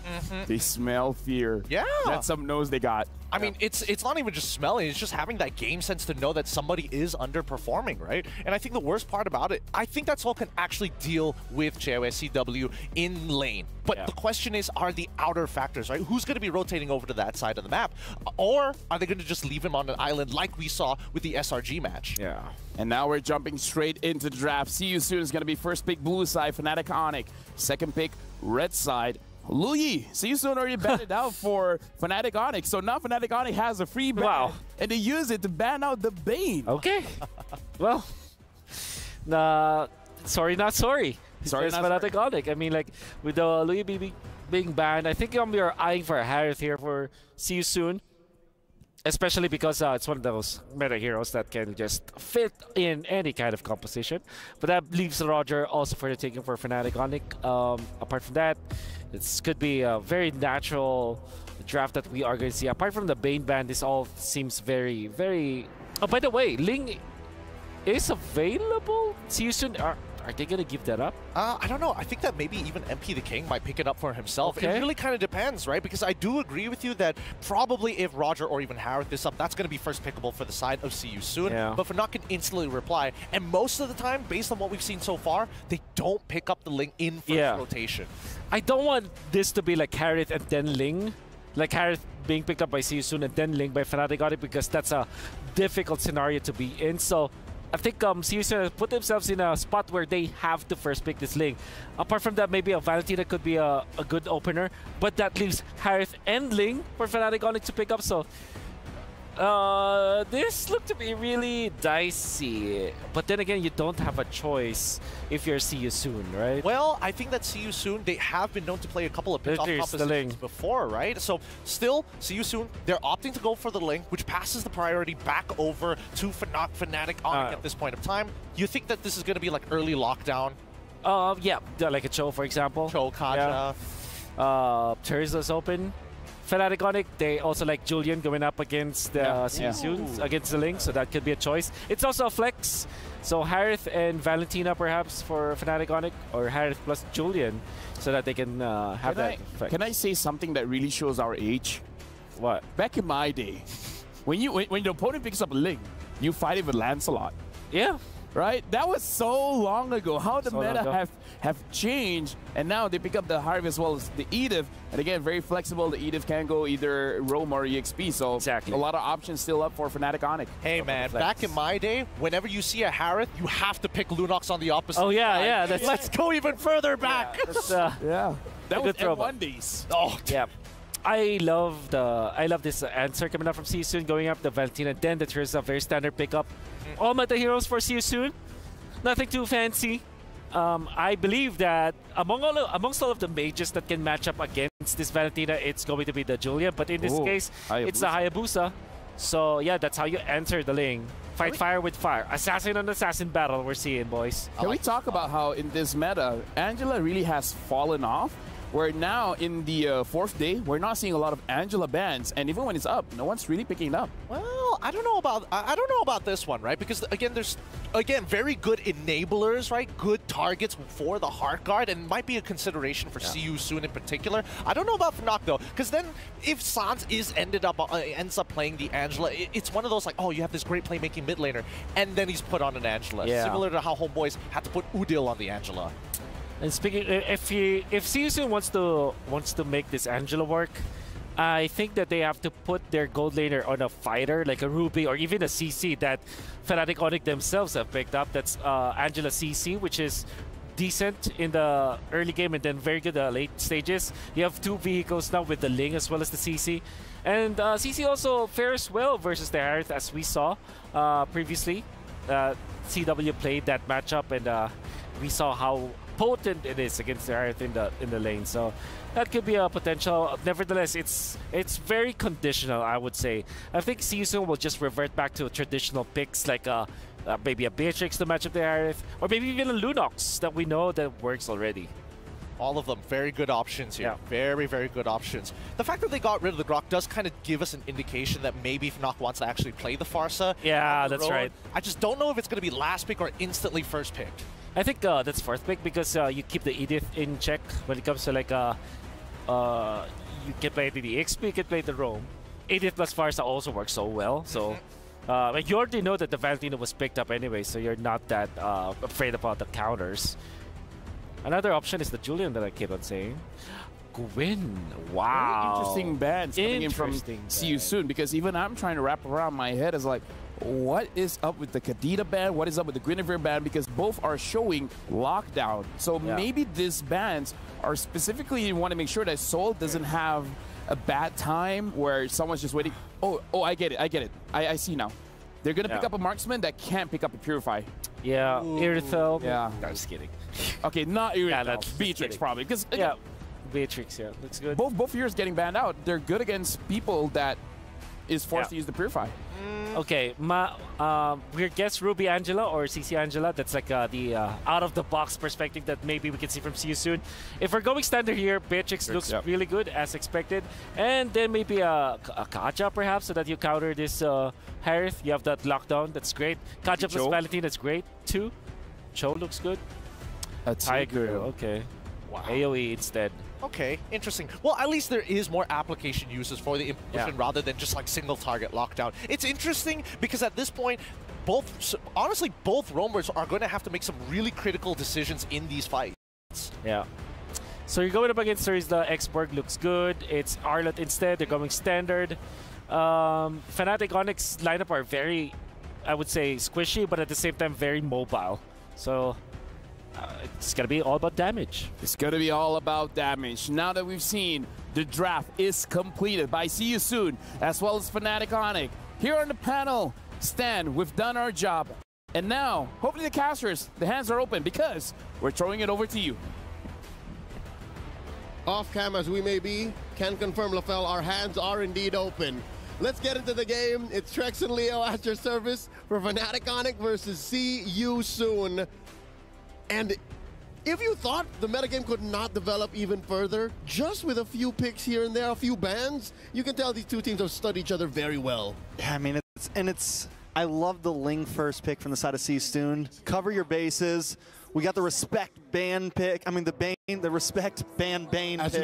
As you should. All over the place. I mean, and if we look at both drafts, I mean, 2 assassins, we got a year ahead of us. If things continue this route right now, we have quite the year ahead of us. Kyrie on Hayabusa, I mean, he was making this work even when it wasn't meta, so I'm excited to see how this plays out. Here we go, early aggression coming in from Fnatic Onyx.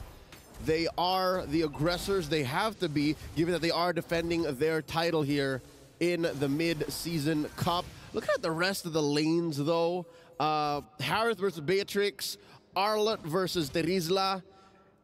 It's weird that in the jungle things have changed so much, but in the side lanes and even in the mid, things just seem to, like, you know, base on the past year and a half. Like, nothing has changed.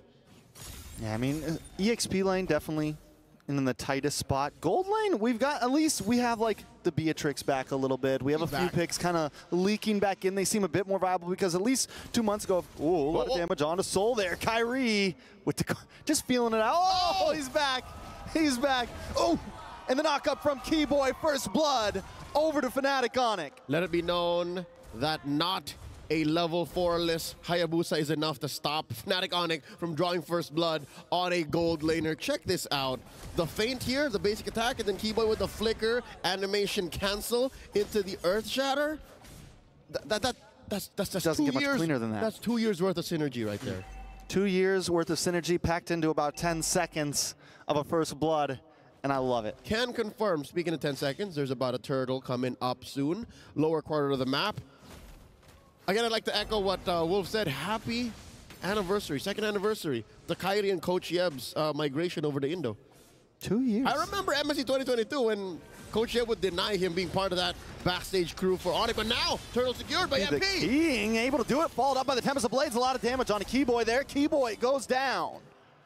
Quick response. Fnatic Onyx now on the backside, double kill. MP pushed back to the tower though. Loopy able to take him. It's a jungle for jungle. Loopy now taking a little damage himself. See You Soon gonna back off, but that's 2 for 2. All right, See You Soon now showing some teeth here. Do owls have teeth? Owls? They have beaks. That's a scary thought, never mind. Going up head-to-head in that turtle fight, securing it, getting a couple kills on the outset as well. I mean, it's unfortunate that it's MP the King who had to suffer it. Again, that shut down his streak, gave a little bit of gold extra, the Fnatic Onyx. But it shows that, hey, even if you did give Soul a little bit of hell early on, you have to respect the rest of our map. Again, See You Soon are the Kamai champions.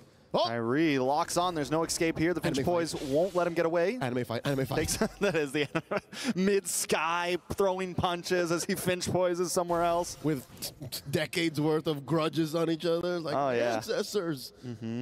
I love it. I like it. This is what we've been waiting for. This is what the people have been waiting for. Keyboy going onward right into an implosion. Keyboy takes a lot of damage. Dude does not want to take another death here. CW drops him on force, followed up by the feathered airstrike. That's 2 for Fnatic Onyx. Raw and Boxy down. Impressive. Lootby just straight up. Oh! And there's a Tempest of Blades. MP the King, let me finish my sentence. Lootby serving up. serving up Boxy into Fnatic Onyx circle. Now it's more of a circle. No longer is this the box meta. It's all about the circle. And look at this, the smile on the young rookie's face. Can I just say I love Lutpi? He redefined, he reinvigorated Fnatic Onyx playstyle. Yeah, and I think we even saw it through their playoffs, going through some growing pains, you know, figuring some things out, testing, limit bounding, and Onyx now seems to be back in their prime. And I mean, what more could you ask for? There's been this huge meta shift into the Assassins. Kyrie should be as comfortable as possible. It's almost like they were meant to come in here and just do their thing. Destiny is what sent them here to the EWC, to MSC 2024 here in Riyadh. Quick item check. Kyrie picked up the Hunter Strike. Lutpi just picked up the Thunder Belt, and that's what explains why he's just so ready to keep going, right? Has to stacks. 1, 2, 3, 4 stacks.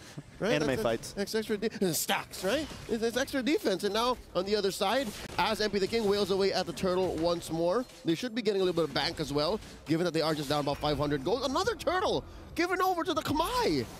Another turtle was still behind in gold. Fnatic Onyx, you know, making it up in other places consistently. And, you know, first turtle, second turtle, not the end of the world as long as you're able to, you know, put pressure up in the gold lane, put pressure somewhere else. And Fnatic Onyx are doing that very well. And more than just well, I think they're doing great. They're keeping the gold lead up despite being down on objectives. Lutpi here, dueling against MP the King. Oh, he knows. That's 2 levels, man. He knows. Yeah, he can't take it, but he can at least escape comfortably. Yeah. Should be okay. And where's Felix right now? He was hanging out up in the top side, gonna make his way back. He's rotating. Down. He's rotating up and down, up and down. And also something else to note. Trex, can you explain this to me? What's Impure Rage on a Rizzler? Hey man, you get the big bursts, you get the combos, right? So what you hit the first skill, the boom, the swing, and then burn, and will it pair up with his with the passive from his first skill with the bleed? Strike. Yeah, does it pair? And he is a mana hero. I keep forgetting that for such a chunky boy, Terizla has mana. And a lot of them don't nowadays. Yeah. Mana's a thing of the past for a lot of heroes, man. It's all energy. That's just how old Terizla is. Yeah, it fits well with him. I hate it. It's all part of the lore. Take us out. Lutpi gets caught by an implosion. Ooh, nice flicker to get away. Sorry, I'm Felix. Decides not to fully commit. See you soon, taking their time with this and not letting the gold escape them. And I think Felix rotates up this way. The reason we're seeing it is because they really want to fight for this third turtle. They want to make this be a decider. Keyboy taking a lot of damage. The bombardment connects. He flickers back, but it's not enough to get away. The dash through. Lutpi looking for an angle. Kyrie gets involved as well. Lutpi! Able to get the Uji. Raw finds Lutpi, Kyrie out of there. It's a 3-for-1 though. See you soon on top. An impressive fadeaway collapse by See You Soon. Yes, they did start the fight. Now they're going to continue. Keep going, the MP! Damage from MP. Sans down. Fnatic Onyx getting backed into the corner. Michael and Dino, what a beast. That is a multi-time MPL champion from Cambodia, and I love what he's doing here. I love how far he's taken this early pick. Again, that is a Ling picked up first. He's making it work. He's making it worth it. Golly, no matter what Kyrie did, he tries to come in and save the day. He's only able to find 1 kill there. Tempest of Blades just shatters, and See You Soon is playing so tight. I forgot how delayed that Tempest of Blades came in. I think that was key to winning that fight. He could have easily got bursted down. Very well played, but Fnatic Onyx going to try to look for a play of their own on the top side. Feathered Airstrike comes down to zone them back. They want this tower. They want to free up CW, and down comes Mon's Force. Sorry, I'm Felix with a penalty zone into the back. Keyboy also with the Primal Wrath, trying to get some nice damage on Asari on Felix, but the swings come in, and CW taken out from the back from MP. Soaring in like a lethal owl, the Kamai cheer from across the world. MP the King turns that into a 2-for-4. Kyrie, the only one to get away. What does this mean, Leo? What does this mean? I don't know what's going on, man. I thought we were in agreement that Fnatic Onyx draft was so comfortable, that they had such a great ramp up from early, mid to late. And here you See You Soon just flips it on a dime. I've always been told that when you're comfortable, you're not growing, and MP takes the uncomfortable, they hit the growth, and right now they're on the rise, man. It's 26-24. That's Steve Harvey. Steve Harvey. You gotta be comfortable with being uncomfortable. And I think See You Soon, man, they don't have a coach. So you gotta make sense of that. Make sense of the fact that when they're done with this game, they have to regroup.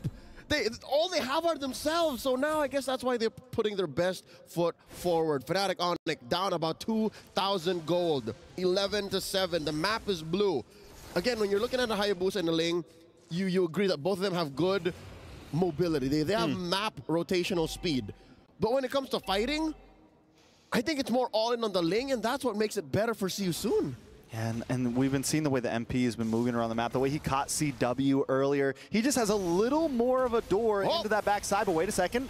Boxy taking a lot of damage, catches a final slash to the face. Feathered Airstrike does come down, CW dancing around, but MP's gonna find him every time. Raw finding the kill himself. With CW down, Keyboy will be the next fall. Loopy next on the choppy block. Raw finds another, that's a double kill. 3 people down, See You Soon are taken off. I thought it was always going to come down to MP the King's Ling with a delayed response. I thought he would always have to be fashionably late to make a difference, but no, that was a fight that they took head on with a Lord take eminent. Fnatic honestly said, you know what, let's force the fight. Let's see if they're ready to respond. And yeah, CW got the drop with Zaman Force, but he got bursted down immediately. You know what? I think what's coming into play here as well is damage coverage. Trax, look. You have magic damage coming in from Ra, and then you have all of the physical burst coming in from MP and Soul.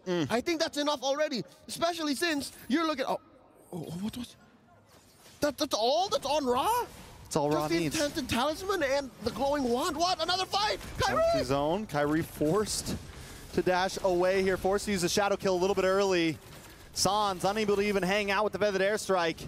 Got a wings by wings back to base. See You Soon. I mean, not very often do you see Onyx pushed into a corner like this. I mean, you watch the middle of MPL Indo Season 13. That's true. And then that's when this would look familiar. But no, we are in the mid-season cup. This is a major international event, the peak of MLBB esports. And you're looking at the defending champions up against the corner. CW in trouble. With the defensive Zaman's force, it's not enough to get away. A nice final slash on MP the King, but MP the King is dancing. But he's not going to be able to dance back to life. Going to be taken out Raw with a lot of damage. The Nibiru's passion. Oh! Huge turnaround despite their assassin going down. 4 for 2. 4 for 2. Gila Sans not going to be able to get away from this. The implosion comes in and the snipe shot. Double kill. And the base will fall next. See You Soon will take game number 1. What an upset. No one expected this much, at least not this quick, not this fast, not this decisive. The first 5 minutes, I'll tell you here now, Trex, I'll tell you all folks, looked pretty down the wire, but as soon as they figured out the tempo, as soon as they figured out how MP the King should be coming in, Fnatic Onyx never got to come back anymore. I mean, yeah, once MP got online, once we saw C-Dub go down once or twice, I think it was just kind of, they got their groove, man. They got no coach on their back. They're free right now. They're birds. They're owls. State of flow. That's all it is. The Kamai champions draw first blood. Let's throw it over to the analysts. Try and make sense of this. Make sense of this, please. Trust me, folks, if you want me to make sense of this, I might say, maybe we thought the coach is better or not. Like, maybe you don't overthink it, but we got to talk about how in this game, MP the King, what an absolute beast. I'm telling you, this is See You Soon unchained, right? Yeah. They're not held back by absolutely anything anymore. They're allowed to make crazy plays, and so far, they look, I wouldn't even say the most polished in the world, but their mechanics are top-notch, and I think that's where Fnatic really started to drop off here, because a lot of these abilities are starting on the whiff. We saw a failed flicker from Keyboy. We've seen 2 failed final slashes coming in from Lupti as well, and forced quad shadows out of Kyrie. You can make a soul mixtape out of this. The way that he escapes Kyrie and death so many times with just a pixel. I mean, he will miss the shot, but Kyrie wasn't able to find the proper runway to eventually pop the ultimate onto Soul. And not only that, Solo has been outplaying CW, outranging him, just making sure the dash was so on point. It's just, we're talking about a matter of pixels here, where he's able to cheat death and eventually just only die once in this entirety. I mean, Beatrix going up against mobile heroes, against Farsa, against Hayabusa, against Arlott. That's crazy. 11-minute match. A few things to talk about. See you soon. However, they've been training all this while. It's really showing dividends because, again, the way that they move as a team shows the level of chemistry that they have as a team. MP the King has the highest goal per minute. Ra has the highest damage output of this game. A few reactions that I want from you guys. We're looking at the meta coming in from MSC. Harv has not been looking good. Is this where Harv is actually falling off? Oh, I don't think Harv is falling off just yet, but I do think that a lot of it just comes down to whether or not he gets the Holy Crystal on time. And I think, unfortunately, I think it was one big tempo breaker around the 7th minute of the match. Actually, it's playing right now is where we do see him actually, like, man, I don't have the Holy Crystal. I'm just a sliver of damage off from actually killing the Beatrix, but our major problem is the fact that he had so much to kind of plow through, whether it be through, oh no, I gotta dodge the Blade of Tempest, I gotta dodge the Implosion as well. Yeah, I don't think that it's Harris' fault that the entirety of Onyx actually lost this match. I think it's just he was countered. We can see that the Beatrix is a direct answer to the Harris. Not because he actually kills the Harris, but because the Harris cannot reach him. It's a matter of range at this point. And there was also this problem of the Tigreal, which is not a direct answer to the Harris, but a problem nonetheless. So if you combine the Teresa as well as the Tigreal, that's 2 stuns that you have to use Purify on or try to dodge, which eventually CW had a lot of problems facing with. And not only that, Harith as well as Hayabusa, I would say that it's kind of greedy because they both need farm. A few things that I do have to know. Looking back into the game, CW on that Harith took a lot of damage, and even though Wolf said doesn't necessarily kill the Harith, but everyone coming in from See You Soon, they're very good targeted. They're making sure that CW takes more damage than he can actually dish out. And the thing as well that I do want to say is that MP the King's performance really cleans up well what See You Soon is trying to do, where they're trying to bait out skills, they're trying to dish out damage, and then MP the King's like, okay, everything's done, all the CC chains shenanigans is out, now I'm coming in. We got to talk about the storyline now, because now life has been breathed into See You Soon. Yeah. And now Fnatic Onyx, they got to worry, because if they lose 0-2 here, there's a chance that they might not make it, because if they lose 0-2 to SRG as well, that's it, lights out. Honestly, this really shakes up the current group, right? Just this one singular win coming in from See You Soon. Yeah. And hopefully, this might just be the ultimate comeback story of a lifetime from See You Soon. No coaching staff, has penalty bans, and is still able to 2-0? Come on. Come on. We're going to talk more about this because we're going to look at our Sony match MVP. It's going to be MP the King. So while we look at the highlights, gentlemen, let's talk about this. What did See You Soon do so well in this match? Well, I think that See You Soon target acquisition is on top of this, right? Yes. Because every single time they go into these fights, well, as I like to call it, they're very together. Yeah, and also MP the King, there was a time where we were wondering, why is Soria and Felix up top when the Arlet was just farming on the bottom lane? It turns out he was actually giving farm to MP the King. And MP the King had so much, eventually when he turned out the fight at 6 minutes, he's had enough damage to be a problem because he's given some time farming in the lanes. Soria and Felix already has got about 200 gold above the Arlet, so he's already okay. Like, I'm a Teresa, all I need to do is get my first and second item, I'm already okay. And then he gave the farm priority now to MP the King. Personally, for me, I think when we're talking about Cambodia, one thing that I left the biggest impression that was left on me after the previous MSC was that Ling players in Cambodia are kinda gross. So the fact that MP the King is here, can you imagine the environment that he had to play through in ranked games? Yeah. Let me just say as well, I forgot what I was about to say. They hit you. See You Soon. They just hit that fast. Yeah. They just hit you that fast. That's how fast it is. And what was I about to say? Yeah. I swear I had something. It's probably adaptation coming in from Fnatic. Because I do think that it's a little well, honestly, it did feel like they had their coach there technically. That wasn't that bad from See You Soon. Oh, that's what I was about to say. The draft, we have to come back into draft. That was amazing because look at the final 2 bans. It was the Kadita as well as the Guinevere. So I would say the first 3 picks, they already know it's going to be a Beatrix. So, again, it looks like they had a system going into the draft, and the system works. Yeah, the system works. They're very comfortable with it. I think comfort plays a lot in this particular matchup. But like I said, when you don't have a coach, when you're just up to yourselves, when you're as players, typically the generic answer is you just don't overthink stuff. You make sure that you get your good heroes, you pick up the Tigreal, and then you're okay, because Tigreal answers assassins most of the time. You pick up the Beatrix because you know that it naturally wins over the Harith, not in a way that it kills the Harith, but it wins the farming battle. It makes sure the Harith doesn't win. That's right. I like this Turismo plus Link combo. This is one of my favorites. And also, I have always been saying to some of the players that maybe the substitute to the Ruby Gold, instead of picking up another like a Chi-Chi Gold lane or CC Gold lane, is pick up the Beatrix, because it does the job. What it does is it clears the wave. You survive by just shoving the wave. You're allergic to minions, and when you're just hugging your turrets, you're technically okay. It's the Uranus of the gold lane. Yeah, you're just sandbagging your opponent. Yeah. You don't need to win. You just need to go even. Yeah, just clear the waves. I go to another lane. I go to the safety of my teammates. Haha, you try to dive me. I'm okay. So it's one of those heroes. As long as I don't lose, exactly, I win. Exactly. Right? We have heroes like the Aldos, like honestly now even the Xavier. As long as I don't lose, I'm winning. Yeah, I fairly remember in day 1 when we were casting, when I kind of guessed the Beatrix when we picked up. Mirko eventually, you know, almost automatically asked me off cam, and when we were on broadcast, Beatrix is a means to an end kind of hero. Because when you pick up the assassin, you want your side lanes to be kind of stabilized. You pick up Therese on the other side, you pick up the Beatrix on the other side, you don't have to worry about the lanes anymore. Like, nobody's appearing on the map because they're allergic to minions.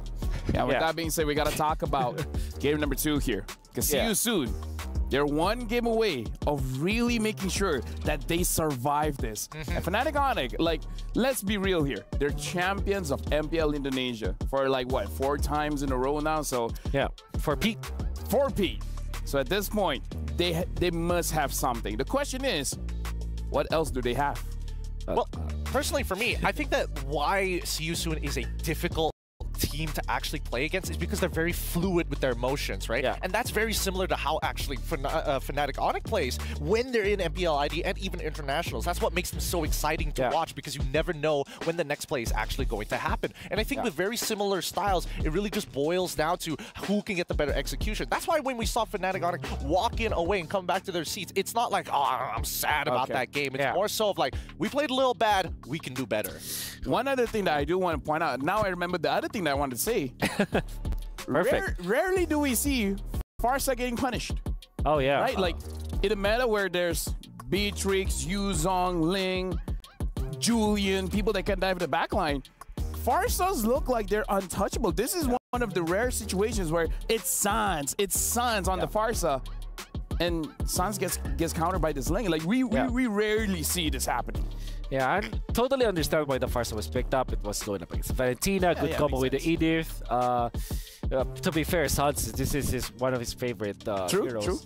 I think the main problem here is that, and this is a hot take by the way, that first phase picked Hayabusa together with the Harith is Fnatic Onyx maybe underestimating their opponents, you know?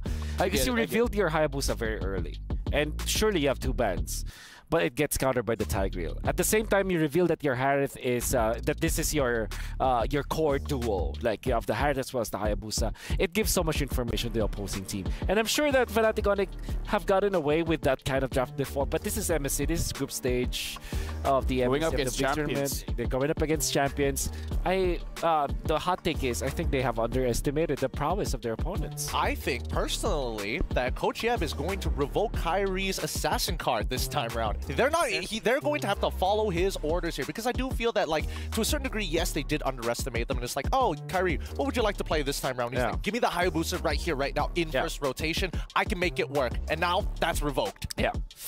I mean, I imagine there will be a little bit change up. Perhaps they. Are you on Leomord? No, they pick up Edith, right? And then they eventually got the Arlott anyways. Yeah. Which was last pick. had they gotten that earlier on, like if it's a flex, like you don't know Arlott or Edith where those two are going, pick up the Farsa, and then last pick whatever, right? If they pick up Tigreal, just pick up a utility jungler for Kyrie. So that game matchup against Ling.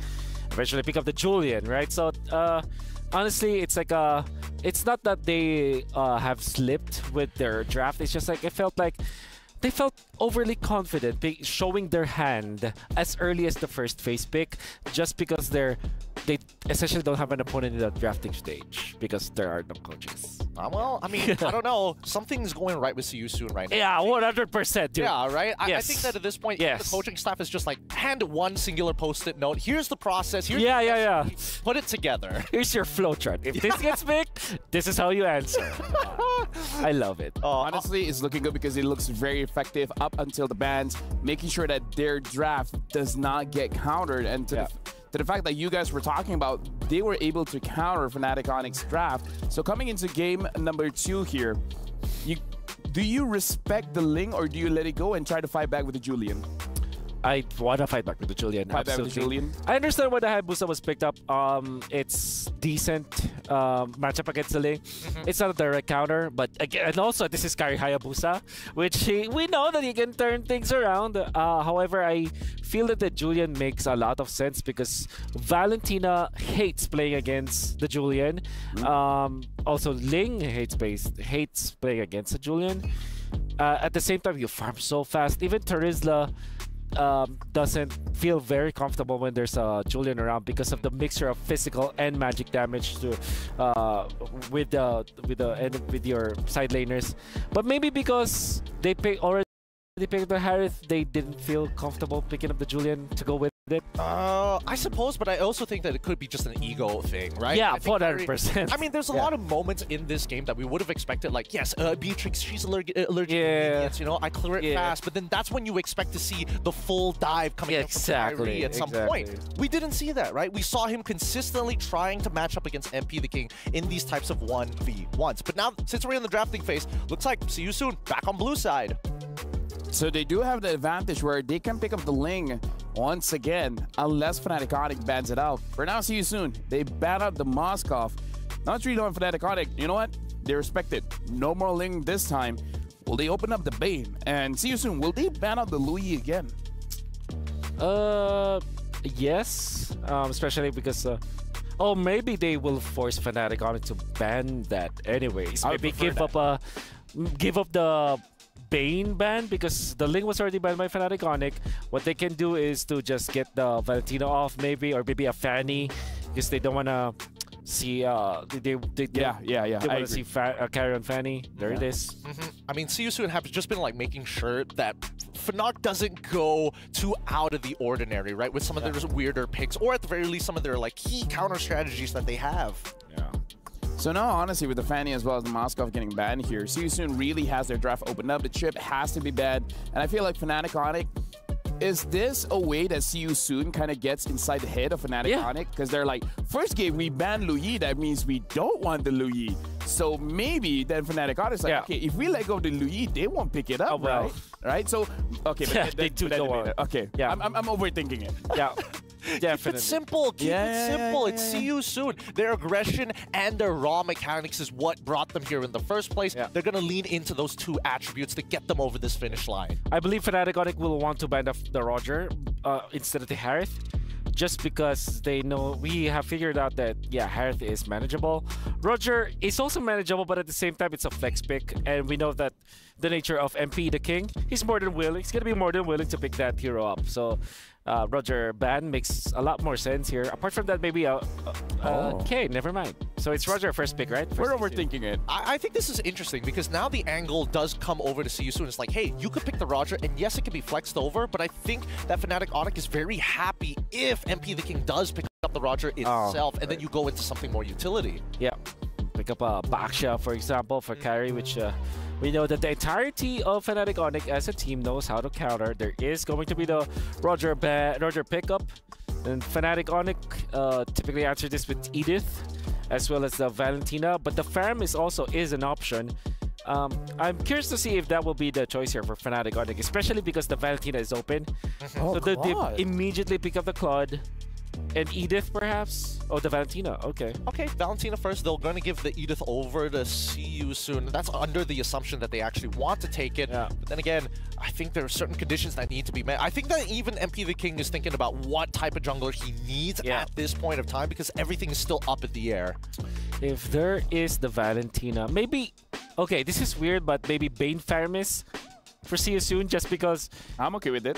What you actually give is the ultimate from the Faramis, right? And if Valentina, if Sans copies that, then you have the Deadly Catch to kind of counter it, right? So, but instead, it's different. It's a Vexana and a Terizla. Interesting. Very standard. Yeah. It is standard, but at the same time, it's begging the question of, like, Terizla has been shown many, many times by the side of See You Soon, right? At this point, is it at a counterable point of attack for Fnatic? Because I'm looking, like, go on to the export, right? Yeah. Really dominate this matchup. Maybe, okay, probably the Lapu Lapu as well, just to have some backline access. Yeah. Raw. Or a Dragon right now. Yu Zhong looks really good for Fnatic Onic. That's the thing with Terizla, right? It doesn't... Well, when it comes to Yu Zhong versus Terizla, I would say that's almost a 50-50 a skills matchup. Yep. At the same time, I think Terizla just is comfortable with any kind of draft. Fnatic Onic are going for Protect 1. They're picking up the Grok this time so that they can protect this Claude no matter what. They will ban the Edith afterwards. Despite them having access to the Valentina, they're not that comfortable facing the Edith. Rather interesting. It feels like this might have been a little preemptive for Keyboy to actually get his hands on this Grok, because again, it's not like there's a lot of information to work off of See You Soon. So this is definitely Fnatic Onic kind of hunkering down to their own strategy rather than responding like in game number 1. With that Grok pick, they have forfeited their access to the Yu Zhong, as See You Soon immediately bans that hero. Maybe the Lapu Lapu could be also another point of consideration for See You Soon as the ban for Lud P. And there's the Bane. I really like that ban. We did say that the Bane Faramis could be there for See You Soon, but the Bane was left open with the Vexana being up. I wonder if Fnatic Onic are going to consider getting a sustain hero for Lud P, which we know that he really likes to play somewhere along the lines of a Barretts, perhaps. Yeah. Or I don't know if Uranus is a hero that they like, but that's also a hero that you consider. Or Lud P. Or maybe a Benedetta, actually. Yeah, I was thinking that no matter what, worst comes to worst, Benedetta is just the Swiss. Yeah, I agree. Right, you know. But now we see the Nolan, it gets banned out for the side of See You Soon. It begs the question, right? Whether or not Kyrie is actually going to get an assassin this time around. Yeah, I think you last pick the Kyrie hero. Get the Benedetta now if you're Fnatic Onic. You're okay with that. Or even an X-Borg.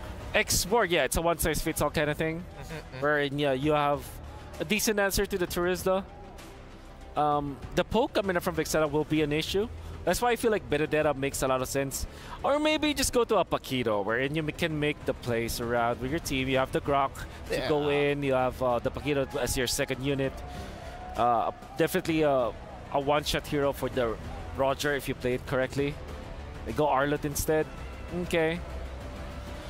Man, Terizla was known to be the traditional answer to the Arlott lane, so yeah. Because it used to be just too thick to deal with, right? You don't have that raw level of damage unless you like commit to something crazy like a lethal ignition, for an example. But I don't know. I think this one it's starting to look very similar to game number 1. It's kind of dependent on what the jungle pick here is for Kyrie, but we'll see once See You Soon complete their composition, and I'm liking it, right? The carry, making sure that their frontliners don't get that much space. But more importantly, I think that even Keyboy sees the opportunity. This might be his moment. Yeah. Kyrie Ruby looks good for See You Soon. Another hero. You kind of need a knock-up. Edith is already banned, so they go Kaja. They're very brave because there's a Valentina on the opposite side. Yeah. Okay, so you Assassins are kind of iffy now for the side of Fnatic Onic. But you don't want to go Fredrin in, going up against the... Right, with the carry. The carry is such a big deterrent. I think as long as it has iframes, I suppose. I think you're left with Alpha or Julian, I would say, for Fnatic Onic. Alpha is decent. A little bit of a fighter in there. Yeah, you don't want to go Barretts against Gary Roger. That's death sentence for you. I think you're left with Julian, honestly, for Fnatic Onic. Or Come on, let's pick up the Lancelot for all time's sake. For all time's sake. Yeah, they go back, Sha. Okay. Well, looking at the drafts here, all 10 heroes have been picked up. I gotta say, see you soon. I feel like this is a very comfortable draft for I agree. them. For Fnatic Onyx, this is more of a draft that we've seen in previous patches. Now, I'm gonna say, I'm pretty sure the casters didn't expect what happened in game number 1. But casters, prepare to be surprised, because I'm gonna throw it over to you guys again. Here you go. No matter how prepared we are, given what happened in game 1, there really is no precedent. There really is no way to say we're ready for what comes. But then again, here's game 2. Fnatic Onyx versus See You Soon. Trex and Leo at your service. 11 minutes and a half. That's all it took for game 1 to happen. What do you expect here? I mean, just like wild card, it's still continuing in group stage. You have to expect the unexpected. And right now, that's exactly where we're at. 11 minutes. I mean, we just saw Falcon get beat in 11 minutes. What does this mean? What alternate dimension, what multiverse have we dropped into? But right now, See You Soon is sitting at the top of that multiverse. Fnatic Onyx, they pick up the Basha on Kyrie. A savory pick for them. Don't remind everybody. Up against the Kaja. It's barely been 6 months, man. Too early? Too soon even. Too soon, even after another championship. Here we go. One more look at the emblems. Again, folks, do note the Impure Rage on Sorry I'm Felix, which did so well for him in game number 1. I respect it now. I actually like it. Yeah, I mean, it's definitely spicy. It's definitely something that they showed worked before. How do we feel about this gold lane? We have the carry. How do we think it's going to man up? Is it going to be able to play the distance? Is it going to scale?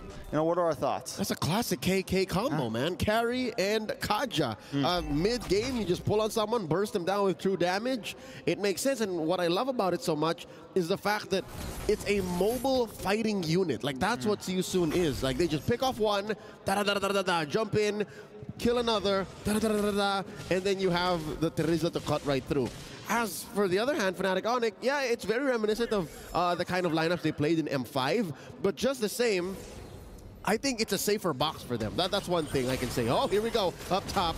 A little bit of damage onto Felix. Felix gets terrified, might not be able to get away from this one, tries to use the flicker, but still brought down. MP the King, though, with the Lycan Pounce, able to pick up Luffy. It's a 1-for-1 EXP for EXP. Yep, in the purest form. Down bottom, though, CW asserting dominance against Soul. Oh. Now Soul throwing out the light wheel.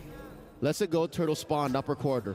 Soul's got soul, man. He's willing to get in the box with CW, willing to get in the ring right now. Ding, ding. And it's going back and forth. I feel like this matchup here is definitely, it's a lot of mechanics. It's not, no one just completely dominates the other. But if you ask me, I'd say Soul is a lightweight in the early. Oh no, Kyrie secures the turtle. Fight's already begun. Flicker out by Boxy.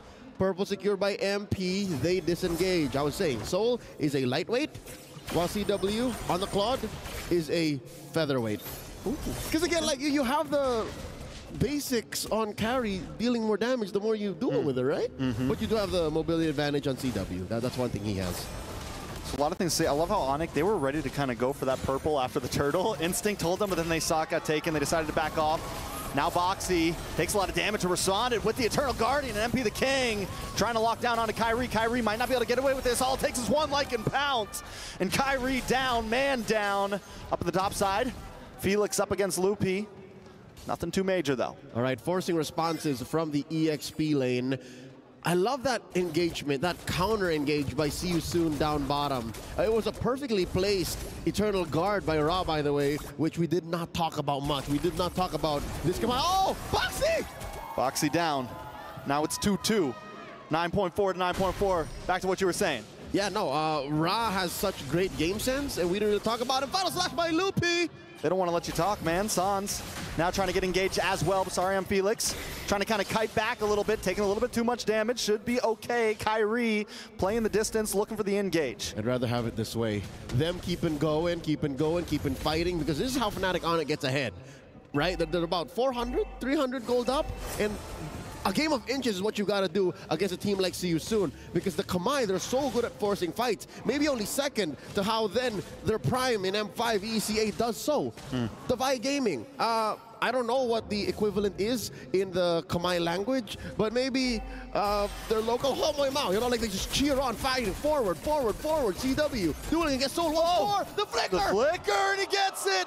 Soul, the lightweight, up against the feather with a knockout punch, but now Soul in a little bit of trouble. Kiboy able to find him. The power of nature. Eternal Guardian lands on top of San. San's taken out from MB the King. Now it's Kyrie up against 4. Loopy with his back tries to dash in, tries to do something. Is it going to be enough? MB the King still chasing down Kyrie. Can he get the final hit? One more to do with the mega kill, and now Loopy on the run as well. Boxy versus Loopy. 1v1, MP on top, looking for Kiboy as well. See you soon. Bouncing back, Fnatic Onyx still holding. We're holding the goal lead, but it's gone now. Michael, somebody's got to stop Michael. He's at 5-0 now. 5-0 even before 5 minutes, and they're going to take this turtle.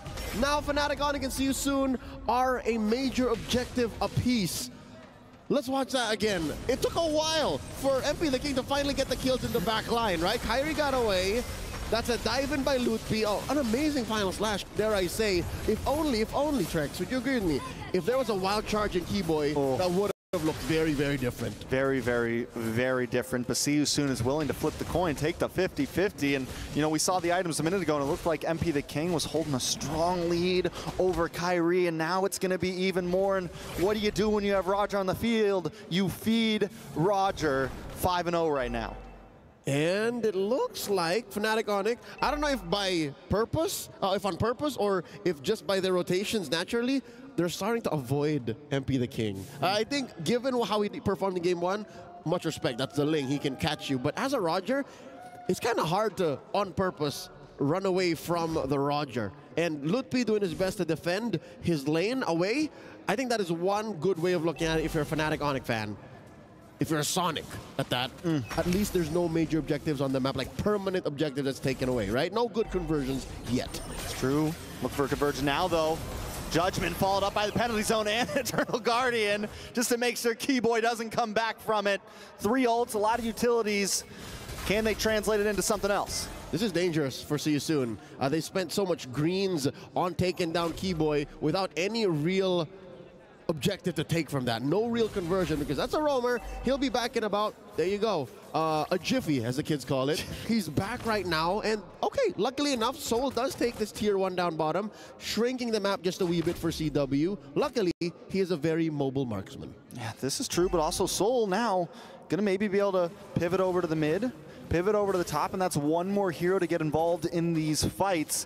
And this is looking similar to last time. Luckily, See You Soon hasn't escaped too far yet. Fnatic Onyx need to start contesting, need to start finding some movement on the map, and this could be it. Able to find MP the King up at the top side. Loopy able to get the kill, and that's going to kind of help set the pace back for Onyx. Uncharacteristic for MP the King to have overstayed his welcome, did not see it coming. Kyrie and Lutpi, that's a lot of damage between the both of them. Kiboy here with the conceal play, looking for a target. Checks into the bush, spotted already. See You Soon can't do nothing but watch. Fnatic Onyx taking the last turtle. All right, 3 turtles down. Next up, gonna be Lord. Fnatic Onyx back in the lead with gold, and they're looking for this mid-tier 3. Sorry, I'm Felix, just trying to clear the minions. Kiboy with a nice wild charge. Sans with the IMU, pulling Boxy back with his own skill. Whoa. Nice final slash onto Soul and Felix, but Fnatic Onyx decide to back off. Amazing how the champions of MPL Indo for 2 years now, back to back, did I say that enough times? Are able to find a small opening and turn it into a gaping hole in their enemy strategy. And just like that, after that pick off of MP the King up top, suddenly they're in control. Trex, how do they do this? Look at this now. They're about 1,000 ahead, maybe a change. And now See You Soon is the ones avoiding them. See You Soon running away. You know, and I've been trying to see where all the gold is going for Onyx, and it looks like it's all going to CW, because Kyrie, he's still behind MP the King a large amount. When we take a look at Loopy, we take a look at CW, they're the ones who are getting all the gains right now. And Loopy has been pulling the trigger on the final slash so perfectly. Picture perfect, frame per frame. Like, he gets 3 or 4 people minimum. Almost every single huge engage. And how does See You Soon answer that? I'd say maybe 1. Send Sorry and Felix first. It's so hard to start with Boxy, because as soon as the Kaja dies, that's not the kind of roamer you can afford to lose, right? Not like a Grok, not like a Minotaur sometimes. It's okay. A Kaja, You got to protect very well. Now, they're going to be on the aggressive side. Be able to grab Keyboy. A lot of damage. Raw able to pick up the kill, but once again, it's 3 ults down for that kill. Looking very similar to last time. They're going to try to convert into another tower, tier 3. Not the minions to push, though. Gila Sans able to defend single-handedly. That was 3 or 4 members of Team Sunni. He just said, you know, let's clear the wave. That takes a different kind of player. That's mechanical confidence here. Lord has spawned in the bottom quarter, and there's a push by CW up top. I mean, it's fair to say now that the map has shrunk for both gold laners. Can I just say Soul has been taken a little slow? He's slowed down, ramping up in the late game. Yeah, he's going to need a little bit of time. And he just and also, they don't have a big CC. Like you mentioned, the Kaja carry, right? It's felt more like Kaja MP instead of, you know, Kaja and Soul. So I think if Soul can kind of get in here, start to find some angles, there's still some room for him. And because it's only 10 minutes, like we could still see him pop off. They're going to try to lock on Asari and Felix. So Sans with Divine Judgment, the IMU, he's able to flicker back. Loopy still finds the kill. Kyrie finds Sari on Felix. And now Loopy going mayhem in the back zone. MP the King getting pushed back. The Eternal Guardian comes down. But it's more as a maneuver to keep Onyx at bay. And Sans falls. MP the King picks up the kill. Now it's on to the Lord, conceal play, Raw, looking for something, Blaze Duet comes in, pushing Boxy back at the final slash. Members of See You Soon are falling, MP the King will be the next 3 members down. It's a 3-for-1, and a Lord over to Onyx. And just as quickly as See You Soon calls the play, Boxy comes in with the conceal. Fnatic Onyx make him regret that. Starting with a Blazing Duet, eventually into the collapse, and Kyrie keeping his finger just a nano-inch away from the retribution. A clean take, a Lord secured here for Fnatic Onyx, which allows them to maintain this. I didn't expect it to be this wide, honestly. We expect 5 or 6K, you know, but 3K now between 2 very closely equal opponents is, might as well be a light year. Yeah, and so here's the thing, though. With Onyx having this lead, See You Soon, what is the answer, right? We talked about Soul not being as involved. Why do we think that is? Has he just not been able to get up close and personal? Sans has been doing a great job with the Divine Judgment. What's the deal? Number 1, quit falling for the Keyboy trap. Keyboy has been making his life worth so much more than all of these ults. So maybe stop at that. Next is focus on defending. See You Soon's turret defense, high ground defense isn't the best. They're very high committal. So if they're able to keep their inhibitors, that's a good step towards the right direction. So now that maybe they can leave their base, maybe just try to secure their buffs, that's one step. Another is to, focus on Soul. How do you activate Soul, man? They really only have one way of peeling. Oh, wild charge from Keyboy. Wild charge, followed up by Loopy, and look at Kyrie taking the back route. CW to the backside with a Blazing Duet. Melting down Boxy the King, the Immortality pops. The Terrify on to Sarlian Felix, and Kyrie now is on the chopping block, the turnaround. MP the King, Sarlian Felix with the flicker, looking for Sans. Sans dances around, maneuvers, able to just get away, but MP the King wants more. Moving on to CW, one more shot, and he finds it. It's 3 men down for Fnatic Onyx. The coin's been flipped, and See You Soon's on top. Whoa. MP the King still deep behind enemy lines. Son! The dance back, the Terrify.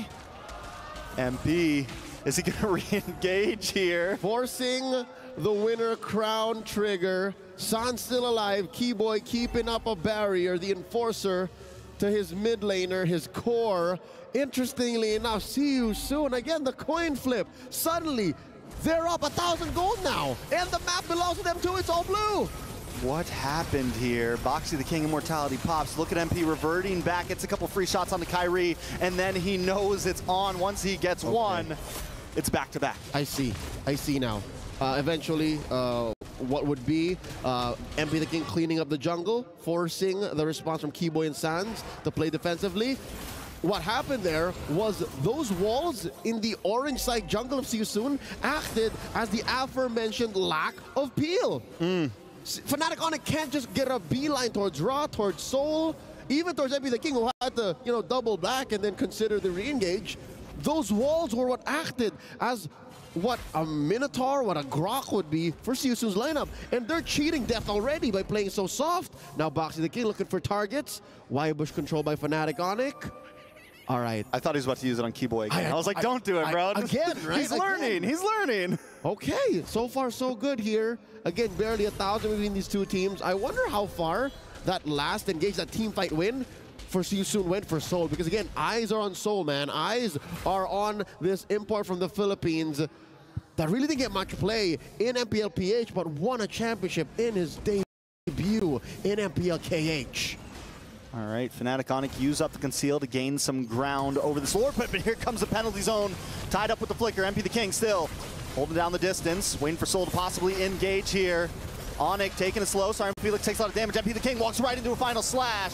Soul now with Speedy Light Wheel getting a couple shots on, but takes a couple shots back, brought down to about half health. See You Soon back off, but they push Onyx away. Masterful retreat by Fnatic Onyx. That is exactly how you de-escalate a team fight, coming in from a very aggressive team such as See You Soon. My favorite part was the final slash response. Like usually you want to use that to put him closer into where your skills would hit, but again, shows you the level of communication that Fnatic Onyx has with their rookie XP laner, one of the most mechanically gifted players out of MPLID right now. Lutpi says, you know what, guys? It's okay. You can go back.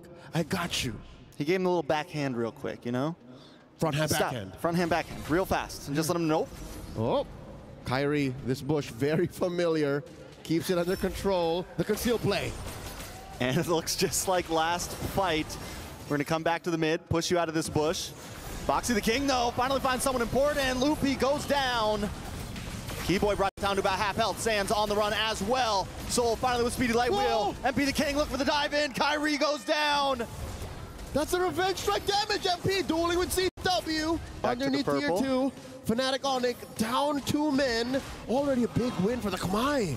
And now they're going to move on to this Lord. See You Soon take the win on that one. 27 seconds on the clock for Kyrie, 15 for Loopy. And Fnatic Onyx can't do a thing about it. Wow. For all the boxing fans out there, I'd give the first and second round over to Fnatic Onyx. But in the third, See You Soon might just find the knockout. It's not about how hard you get knocked down.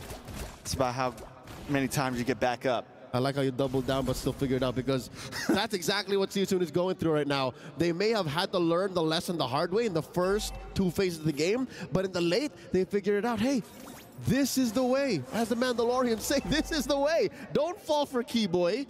Get the DJ on someone that matters. And when Fnatic Onyx does the 2-step, don't fall for it. Find another engage. Don't waste your ults. Now the Lord gonna knock into the mid. All right, watch for Felix. He's got the penalty zone ready to go. Conceal play comes in as well.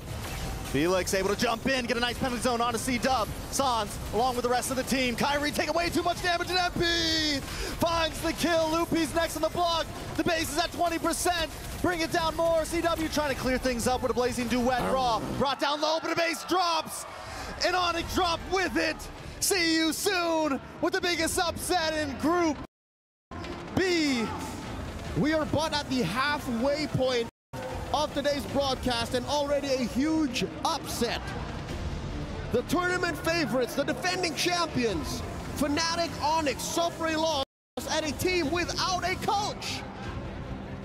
The Kamai champions hold their heads up high. Where did this come from?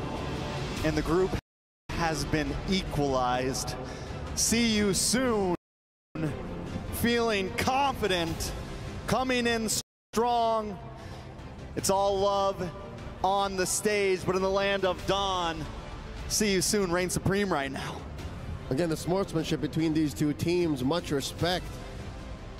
Playing for the Mecca of MPL ID, going up against a developing region in MPL KH.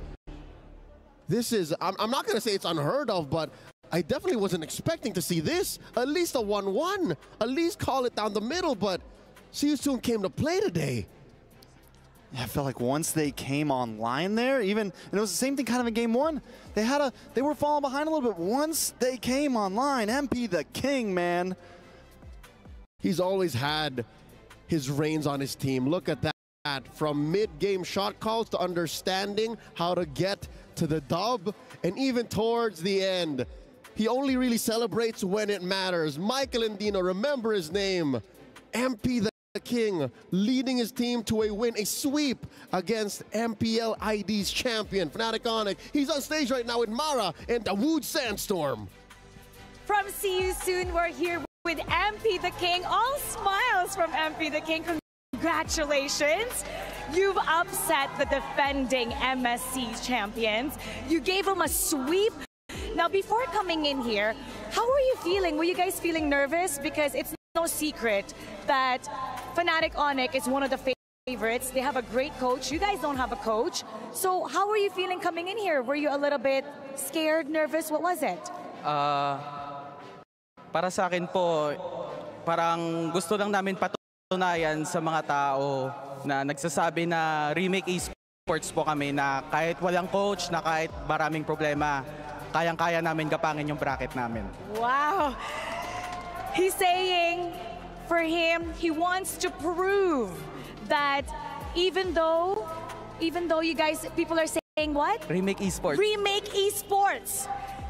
Even though they don't have a coach, the people are calling them remake esports. They want to show the world that they can handle their group.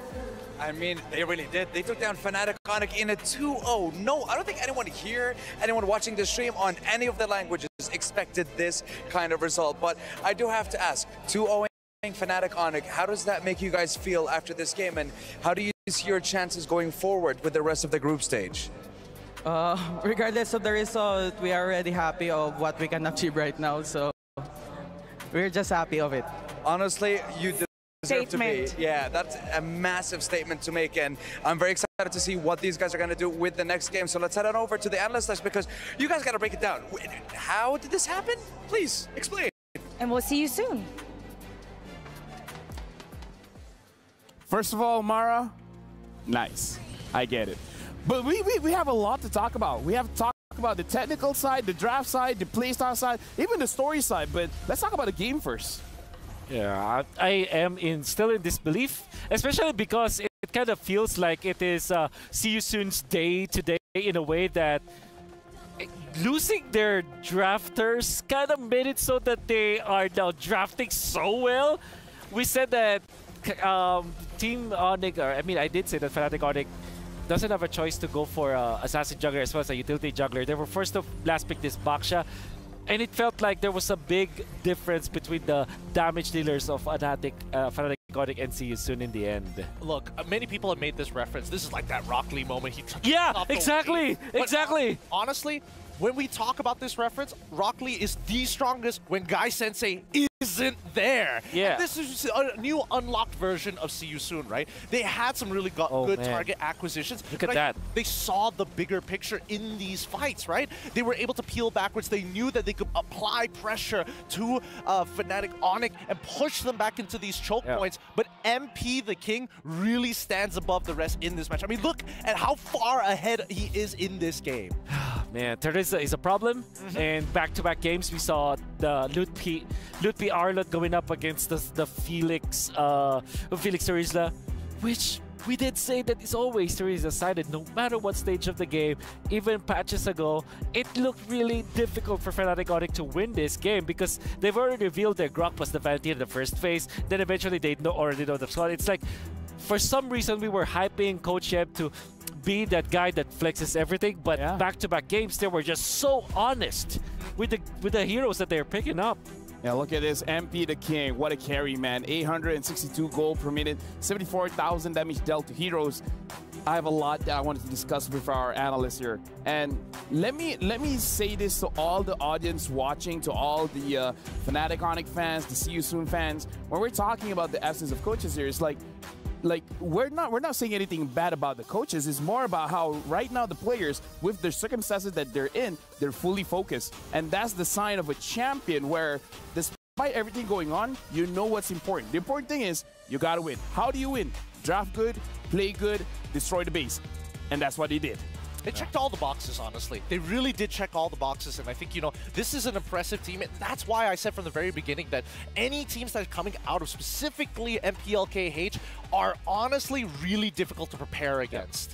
And this is carry Kaja that usually is not going to be used when there's a Vanity on the opposite end. That's true. That's true. You don't really pick it up. But I think what Season did was to overload the Suns with a lot of options. It's like options paralysis. I forgot what that term was called. But basically, you're looking at Trilista Ultimate. You're looking at the Kaja Ultimate. You're looking at Vexana as the potential heroes that you kind of want to copy with the Ultimate with. And unfortunately, we wasn't given enough choice. In fact, in this game, there was only one good Divine Judgment copy that we saw. But the entirety of the match, it was just the Kaja just whatever he sees, whoever sees first, be it Keyboy, be it Lutpi, he's going to pop the Divine Judgment and they're going to burst him down.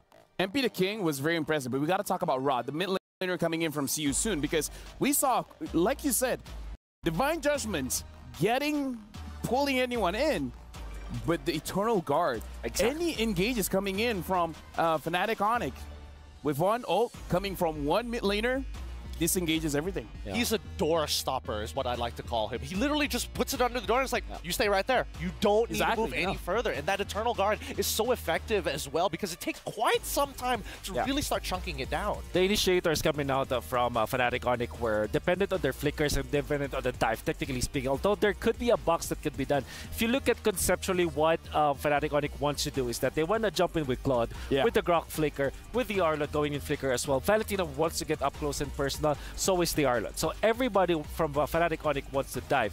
Guess what? The lineup of See You Soon is just a box composition, right? They want to go in, whoever goes into their box or circle of influence, whoever goes in, gets gun up on one combo from the carry, can eliminate anyone, literally anyone from Fnatic Onyx. And when the ultimate is done for the carry, guess what? There is the Roger to clean things up. Again, the Vexana pick is absolutely genius. It really shut down what Fnatic Onyx wants to do. And now we got to look at our Sony match MVP, and it's going to be MP the King. And while we're looking at him, let's talk about the plays that he made. Like, he made it possible, not just in this game, but again, people say remake esports and everything, but we have to remember them going up against Slangore Giants. Slangore Giants legitimately almost lost the second game because of MP the King's Bane. MP the King has used what? Bane, Ling, now Roger, any damage dealer. He's amazing at it. If it's carry-oriented, I think MP the King is going to be top of the charts all the time because he really accelerated this game, right? At a certain level of cost. Like, Felix was taking good brunt of the punishment, but that was actually good because then it allows MP the King to be like 4-0 by around 3 to 4 minutes into the game. And even now, you can see 7-2 by 12. Yeah, you can see this good exchange, good sequence of events for MP the King. CW is full HP but no stacks, and MP the King just literally, you know, scratched that card, literally. He's buying lottery, he's buying scratch cards and winning every single one of them. Oh, dude. 7 KDA, 862 gold per minute, 88% of the kills. I gotta say, MP the King is a good acquisition by See You Soon. He's definitely carrying the brand really, really well. We're gonna talk about technical stuff as well, but I do want to say, let's talk about the storyline. Yeah. The day is wide open now. Now there's no, I mean, I would say I think that SRG is still confirmed going to the knockout stage, but now— Are you sure? But now, the one that I can say, Fnatic Onyx, they're the defending champions of MSC. They might not be able to defend their title now, because defending champions getting knocked out of groups, what a storyline. I hate to bring it to you, boys, but the aforementioned Selangor Red Giants getting to the knockout stages guaranteed is not actually that guaranteed anymore. I hate to be the bearer of bad news, because what happens is if See You Soon eventually wins against Falcons 2-0, and then let's just say Fnatic Onyx turns it around and wins 2-0 against SRG, that's going to be a three-way tie. Ooh.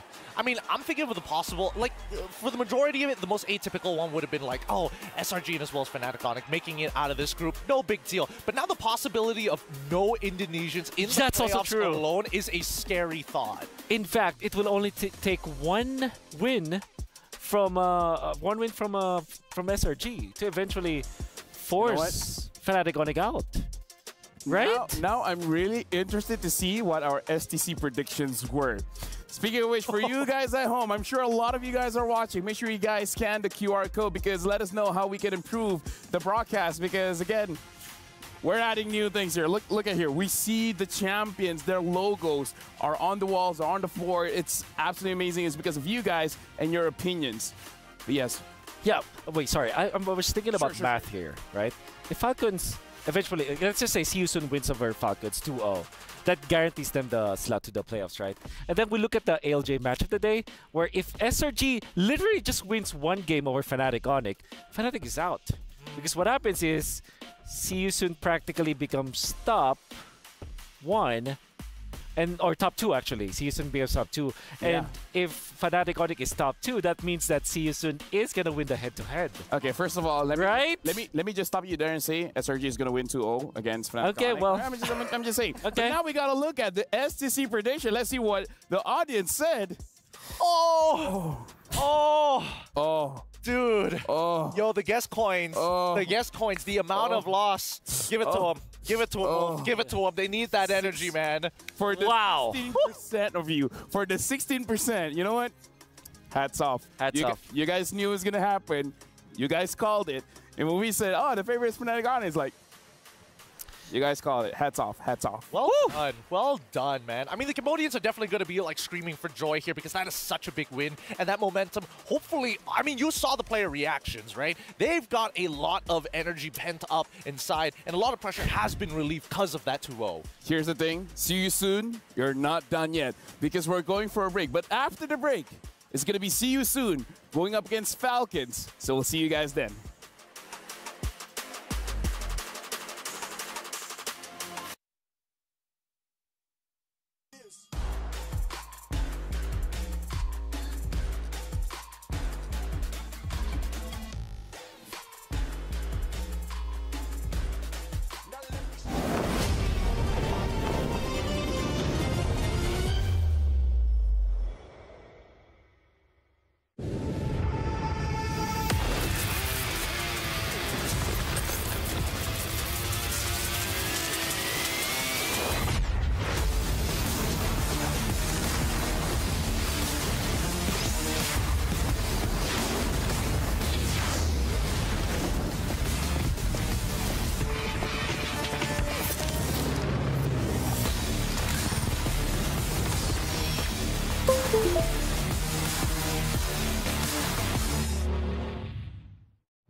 لحظات البداية قلبناها خرافات.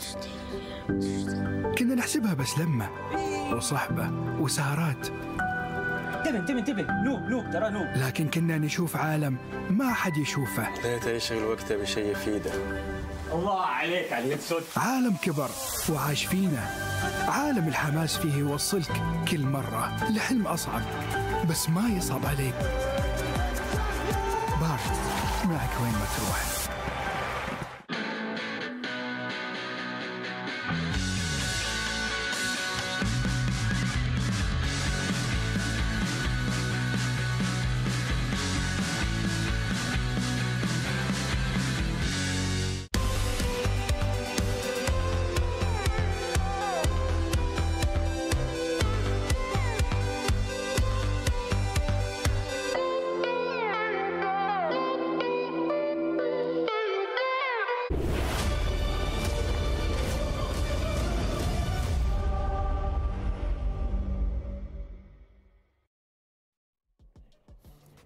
Folks, I can't believe we used the entirety of the break just to discuss the possibilities of a three-way tie. But again, that's the story.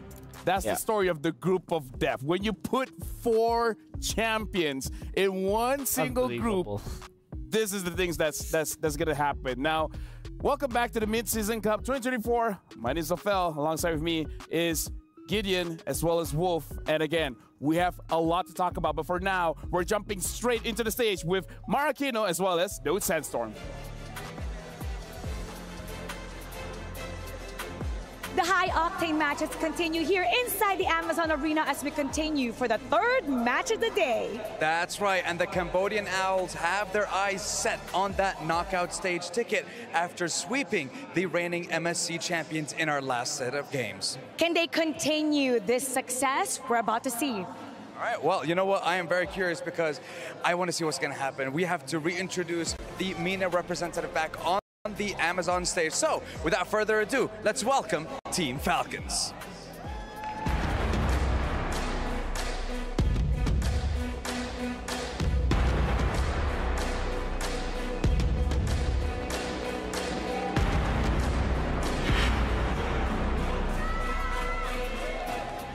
This is the last match for our MENA representatives.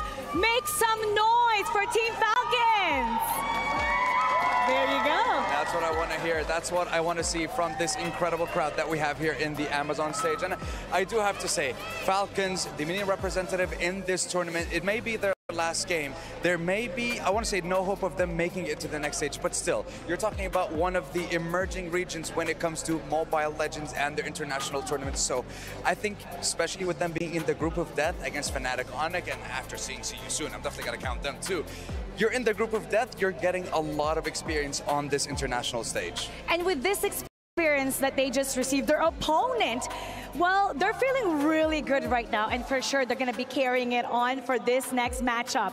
Back for their back-to-back game, about to fly even higher. Introducing See You Soon.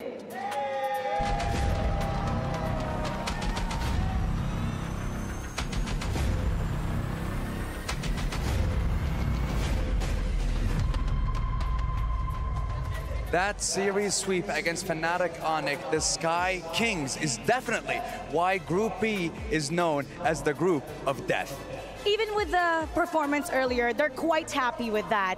Now we're gonna see if they can shake things up a little bit more and fly higher than the Owls. Let's get it started. Let's do exactly that. We need to answer that question. Who will be able to make it into that knockout stage? So let's hand it over to the analyst desk and the lovely boys that we have here in this stage. Boys, take it away.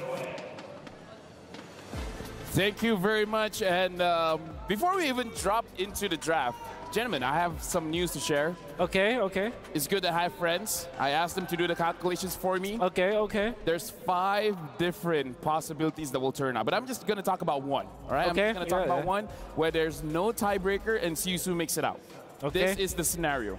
If See You Soon wins 2-0 against Falcon, and then if Fnatic Onyx is 1-1 against SRG, SRG will be number 1 and See You Soon will be number 2. Oh my goodness, That's you were right. You were right, Wolf. The viewers did not hear that. So, yeah. so meaning to say, if See You Soon really wants to make sure they go to the knockout stage, they need to win 2-0 against Falcon right now, and then hoping that SRG takes at least 1 game off of Fnatic Onyx.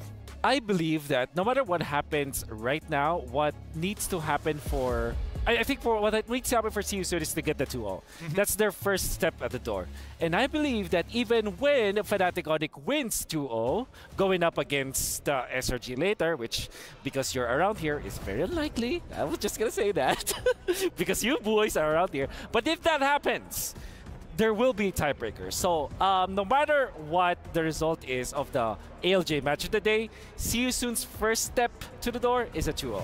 Let's see whether they're able to actually pull that off, as we're already in the draft, and I'm seeing the Lloyd as well as the Chip instantly banned from both sides. It really begs the question, right? When you think of See You Soon in these types of drafts, do you think they already have a pre-plan, or are they just going with the flow here? Especially because they don't have draft, I think there's pre-planned. I feel like it's pre-planned. The only thing that's adjustable is the last 2 picks. Yeah, that's fair. I agree. I agree with that. And it kind of feels like the last 2 picks of See You Soon from, I guess the formula here is pick your gold lane and your roamer last. I would say. I think that's the formula that they're following. Louis and Chipman, okay, everything's normal. Maybe the Ling will be next. You know what's crazy about Falcons' state here right now is that they don't have a chance to get into the knockout stages. But with just one fell swoop, one win, they're gonna take Season with them to the grave. They're lit. Oh, man, don't that shipment alone. No, this is the group of champions, man. Like, If as a champion, it's not enough for you to win. It's sweet when you make someone else lose. Yeah, that's right. It's my like enemies have succeeded. Yeah. Truly, like this is one of those moments that Falcon can really show can be the gatekeepers here. Exactly. Terrence Laban, they've been watching the game. They have been. I like that a lot. I really do. But the Edith ban also from the side of See You Soon really means that this game is going to be pretty high octane, pretty explosive. Yeah. Okay. Whew, what is going to be the first pick? Take away the Roger. Yeah, but then let MP the King get his Ling. Oh my goodness. Ling, pick bat. Ling Talon. Oh! Very quick picks here. Very quick picks. No Teresa is great for Falcon Esports. That's a great start. You don't have that Ling Teresa combo. But then again, you don't have your Edith, so are you left with Arlott now if you're Falcon? I think that's a better. I think that's the only other substitute, right? That can kind of like clump them up together. I think so Falcon likes Minotaur a lot, but I think Tigreal makes a lot more sense. Mino and Fury is a difficult ultimate to give to the Valentina. So is the Implosion, but at the same time, you are left with a situation where you have to handle the Ling with a good hard start. Yuzhong is great, and finally we get to see Yuzhong. Oh, after so Yuzhong long Farsa? Yuzhong Farsa? Or Yuzhong Valentina? Farsa or Valentina here? Yeah, Farsa is great. Farsa's pretty good. The only thing is Ling, you know. We see Nempi the King against Sansa's Farsa. So Minotaur. They pick up the Minotaur. You know, this is the, 5th time that they picked it up? I don't know actually the actual stats, but yeah, that feels like the 5th time that they picked it up. The entirety of today, Falcons have been picking up the Minotaur like without any hesitation as well. They always do it within first rotation at the same time. I mean, pretty obvious answer for the side of See You Soon. You got a bunch of tanky boys, no problem. Carry is going to be the one to knock them out. Yep. So a means to an kind of hero as well. You will treat this like how you treat the Beatrix, the way that you want to clear the waves. And by the way, there was a rising. There was one time where the fighter carry has been meta. Maybe you can go hybrid if in this case, especially if there's a Yuzhong. That's the thing. Just pick up the Thunderbelt. You're not one shot anymore from the Yuzhong, and then you're okay. If you pick up the Beatrix in this case, it's much harder because you don't have access to that, and the Yuzhong one shots the Beatrix. So I like the idea here from See You Soon picking up that Scary. While we're having the draft, can I just update as well? If Falcon wins 2-0 going up against See You Soon, and then SRG gets 2-0 over Fnatic Onyx, we still have a 3-way tie except for the bottom 3 teams. Oh yeah, wow, okay. Yeah. So if Falcon wants to make it to knockouts, they have a chance. All right. Beat See You Soon 2-0, and then let SRG beat Fnatic Onyx 2-0. All right. So this is indeed group of Beth. Oh, all right. So the Farmison as well as the Vixana are banned out from red side of See You Soon. Yeah. The Kaja, and now the follow-up from coming in from Falcon. What are you thinking? Going to be Tigreal actually is a good ban here for Falcon. I think the Cho as well. But that means a lot of options for See You Soon. There still is the Grok, which is going to be a really good combo. There's the Franco that you combo with the carry as well. Hard lockdown to go with that. But I'm thinking Tigreal actually just makes a lot of sense. You got a lot of front line with you. You can kind of prevent the Roger jungle because of the fact that Roger will struggle from the invasion coming out from this Tigreal, and the Minotaur is too slow to protect that. So that is my guess here for See You Soon. Apart from that, solid EXP lane. The kit match against the... Okay, there's the Lapu Lapu. One of those solid EXP lanes.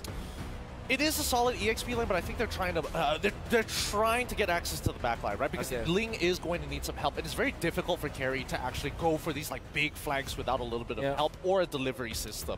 Ruby looks enticing now for Falcon in the gold lane. Yep. And then they will have to go for a little bit of damage. Farsa is still on the table, but then there's Lapu Lapu and Ling. So probably you're stuck with Aurora or Nana as Falcon. I wonder if they pick it up. Vexana is banned, unfortunately. Oh, sorry, I missed that. Kagura looks... Actually, Kagura is great. honestly. All right. So extra mobility, a way to kind of purify yourself from big types of CC. Yep. You get caught up by the edge of the Shadow Strike, or if you get locked down by Lapu Lapu. Yep. I'm kind of okay with this draft. And I really like the draft, honestly. So they do go back to the Grok, which we kind of prescribed earlier on. It's great. What I do like about the Kagura is that you don't give an ultimate to the Valentina. Oh, yeah. Because that's kind of, it's kind of nonsense if you copy that. Coming from the panelist stand. I love it. We love the draft. We love the storyline. And we love to throw it over to our casters because it might be a long day, boys. We might have a tiebreaker. Well, we're going to find out here because we love it as well. Joining us here on the caster desk, it's me, Nice2, joined alongside Mirko. And man, oh man, we knew this was going to be the group of champions, the group of Death, Mirko. Beth. But Beth, the group of Beth. Did we expect this, though? I think most people didn't, but I was talking to every single person I met today saying, hey, there's a chance. There's a chance. And we'll find out exactly where that all falls into place here as we jump into the Land of Dawn. Match number 3 here for the MENA Falcons versus the Cambodian Owls to duke it out and find out where this group falls into place. Already taking a look at this, the lineups that we see here are very interesting. I mean, the fact, too, that we get to see a Kagura now paired up with a Natan is going to actually play a part, and Kenji picks up the Roger. And for CSU, man, off the momentum that we just saw them go against 2-0 for Fnatic Onyx, that is insane. So very big kind of, I feel like, morale boost for CSU. The analyst panel said it, right? I mean, right after that victory, See You Soon, they were just ecstatic. They were jumping back and forth. You can see the momentum definitely favoring them here. And you can already see as well, even though Sol is on a pick like a carry, he's already very, very aggressive in lane here up against Lark. Trying to bully him all the way at the start of the game. Kenji going to be able to reveal MP the King there as he tries to go for an invade. And we can remember game number 1 against FNOC. See you soon. MP the King, he might as well just change his name to MP the Ling. MP the Ling, I like it. How well he was able to play and execute this Ling. You know, he's locked in. If anything you saw from the last series, he is ready to just play. It's funny because I see him always training. He's always actually in the gym in the morning, and I happen to see him there really locked in, getting his cardio in before the matchups here. And interestingly enough, because he's playing out of his mind so far throughout this this day, we'll see if he can replicate it here. And I think that begs the question for Team Falcons. Yes, MP. Yes. What do they do? Yeah, what do they do to handle MP the King on this Ling? See, Team Falcons, I feel like now with the Kagura, they're just going to try to surprise him. They're just going to try to burst him down before he can even go for anything. But the thing is, the way CSU have been able to make it work is the fact that they've been layering it so well. MP the King, every single team fight comes in very late. And you can already see Falcons, they need to utilize this pace all the way from the start of the game. Kenji on the turtle already. Even though See You Soon actually have a bit more prio up top in the XP lane, Kenji will be able to secure it now with the Raiders Fighter. Felix trying to go for some damage, will be able to get the slice twice. Furious dive into the Petrify. Down to the Yin Yang overturn. Good night. Takes him down. Ra gonna be caught on the 4 members in the enemy purple buff. Team Falcons are online. Hi, Team Falcons, they're like, momentum from See You Soon. We'll go ahead and fight them for it.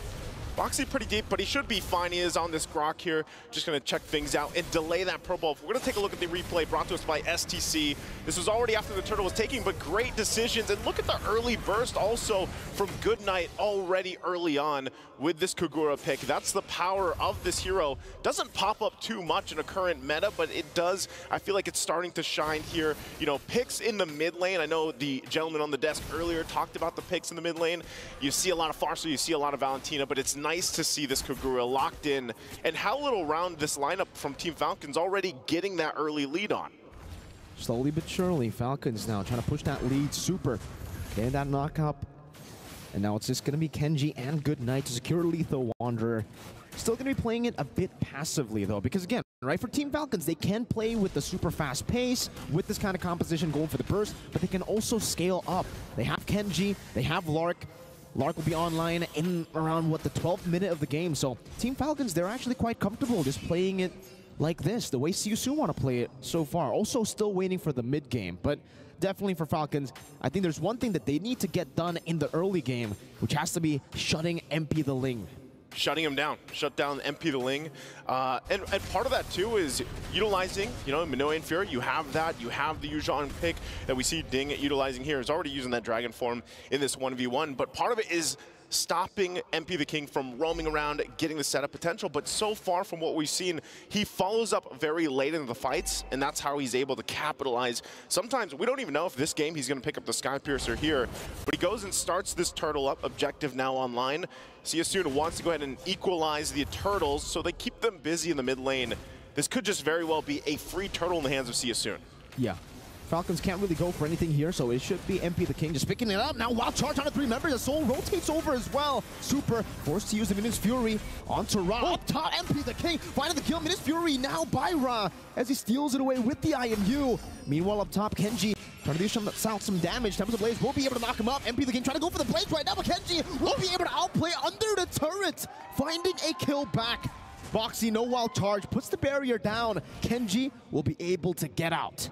I guess that's the answer. How do you stop MP the Ling? There you go. Kenji's going to do it. He's going to scratch him to death and wasn't able to utilize even the Tempest of Blades there. And Kenji's been having a heck of a time just trying to get his buff. You know, Boxy the King's going to go ahead and continue to just be a nuisance on this Grok. That's what he's doing. We're taking a look at the gold differences falling into place here. Nothing too crazy just yet. But at this point, you know, even for Saria Felix, as he builds up on this Lapu Lapu pick. Oh, okay. It's finally going to be handled. Boxy might get fired back here. He should be able to get out. He doesn't have to wild charge, but he will decide not to use it. Not the flicker, not the wild charge. Boxy decides to give it away. Wow. Wants to save it for the next turtle. Yeah, so we'll see if that ends up being value, you know, later on. And I think as we take a look at the first items being locked in, a Berserker's Fury now there for MP the King, Hunter Strike over there for Ding. As these first items are picked up, you want to also pay attention to this Natan pick, this Natan pick for Lark.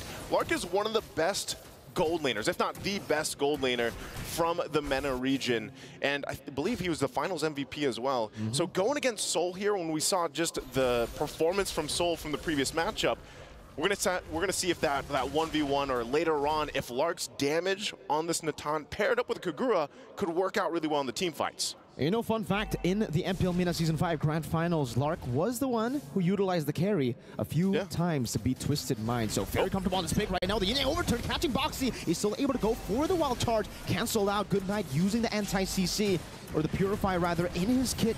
Very well. Black Dragon form by Ding, gonna be melted down from the skies by Soul, but it's baited in the ultimate. Now as MP the King goes on as well. Now Super with Minus Fury knocking 3 members up. The Raw will be able to respond over to it. MP winning the retreat battle. Super gets demolished in the front lines. Kenji won't be able to go for more. Will be forced back. See you soon with a great trade. Yeah, I feel like, hold on, MP the King gonna get the kill on Ding too. The shots, it's not gonna be enough to get the kill, but okay, they go and trade at pretty much objectives, the kills as well.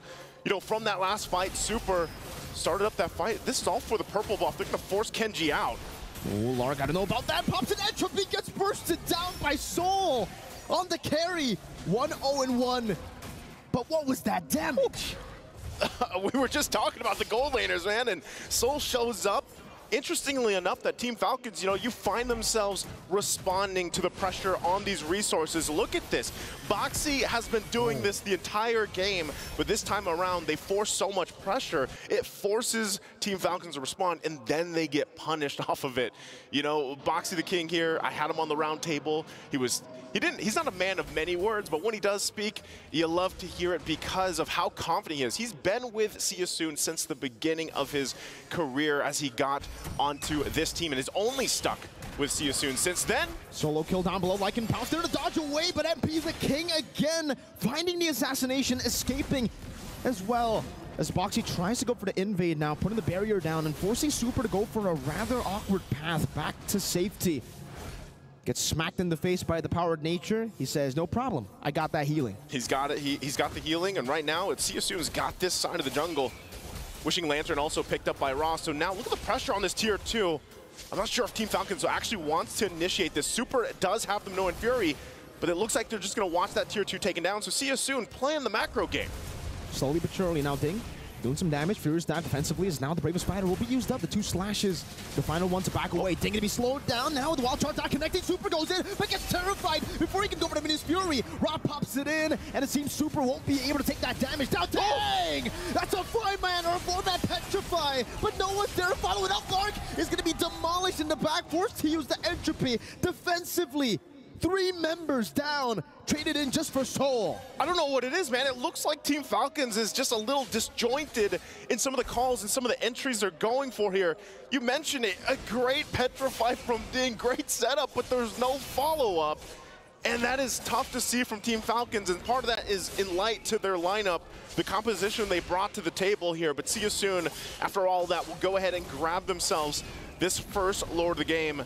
Haasclaw's now picked up for MP the King. We've seen so many 1v1s even under the objectives between him and Kenji. And he's got to get some of that sustain now. We're taking a look real quick. Once again, items fall into place. You got 3 items now for Soul. He has that Trinity he's looking for, Corrosion Scythe, the Golden Staff, the DHS, and some defensive items are going to be needed here, especially for Super. If he's looking to get that Minoan Fury off, get the combination, Flicker's going to be down, so he doesn't have that. So this is going to be a difficult defense. Team Falcons has to be able to defend this to stay in this game. It's a 10-minute mark. You're already looking at the damage dealt from this lineup from See You Soon. It's very aggressive. And they could possibly, if they win a decisive fight here, could end the game on this. Lord now makes its way to the mid lane. What can Team Falcons do? Lara can go for the entropy now, but with Boxy the King using the conceal, walking up right there, it is going to be very, very tough for Lark to actually utilize the wave clear that he has in the kit. With the first Lord, they're able to crack open the base. Base turret number 1 taken down in the mid lane right now. The Brave Spider will be used again by Felix just to escape. Boxy again, very, very patient on that wild charge. Doesn't want to go for it just yet. Wants to hold out as another mini wave will be crashing down up top. Soul just munching on that turret. 2 base turrets in the 10th minute of the game for See You Soon. And they might want to make it 3 as they rotate over to the bottom lane just without peeking. Oh my goodness! Almost gets bursted down the wild charge. Straight into the damage from Soul. The fade away. One last shot to do it, but Felix won't be able to get it. Forced to flicker back out now. Goes for the stun. Just anticipating some of the damage coming out. Lord, oh! The fade away coming up from Soul as Rod disengages with the Minions Fury stolen away. MP the King's returning over. Comes the Blaze to escape from the Minions Fury. Is now going to be MP the King picking up all the plays, but will be forced back with the Finch poise. See You Soon. They'll take 2 base turrets. They'll lose 2 members, and they'll say, okay. It's a little messy, but hey, they're still in the game for Team Falcons. That was brutal for them, but eventually they hold on to the 1 base turret. We're going to take a, there's so much happened here. Look at this portion of the replay.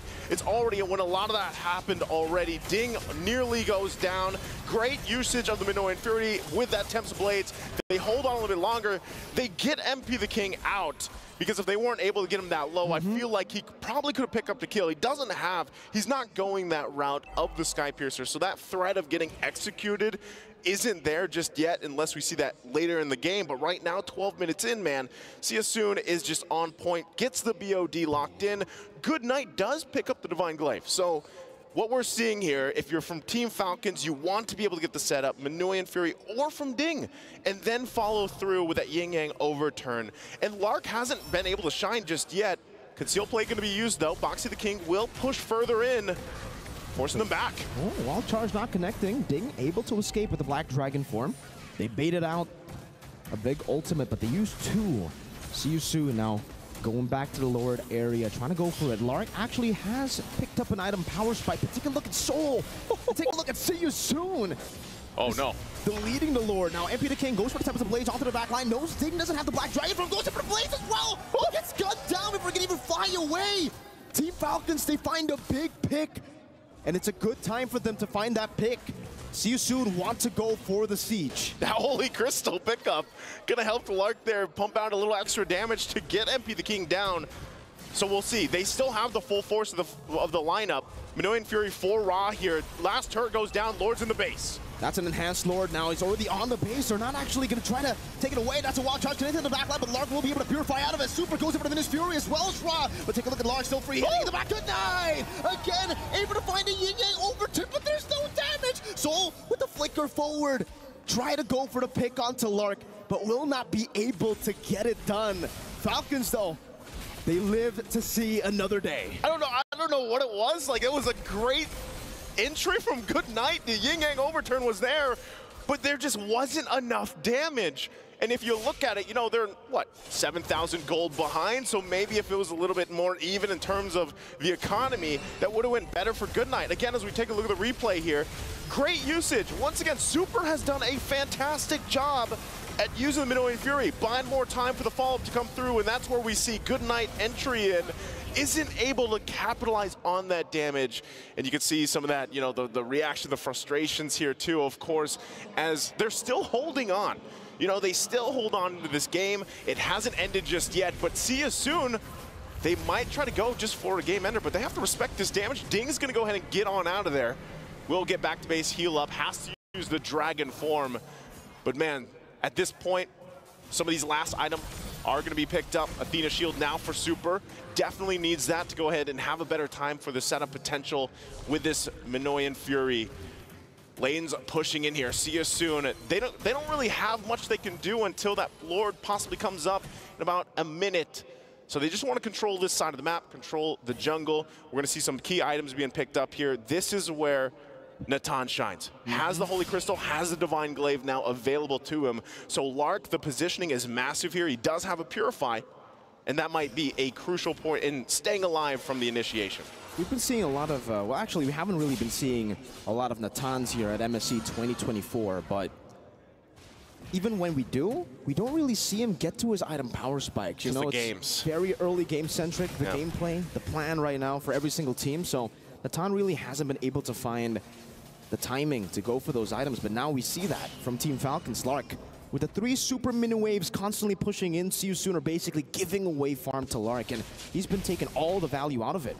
So See You Soon, they need to get the job done here with the next Lord, because the later the game goes, Lark will make it as though, you know, he's the assassin. He's going to be doing some true damage, it feels. Already got to preview that, you know?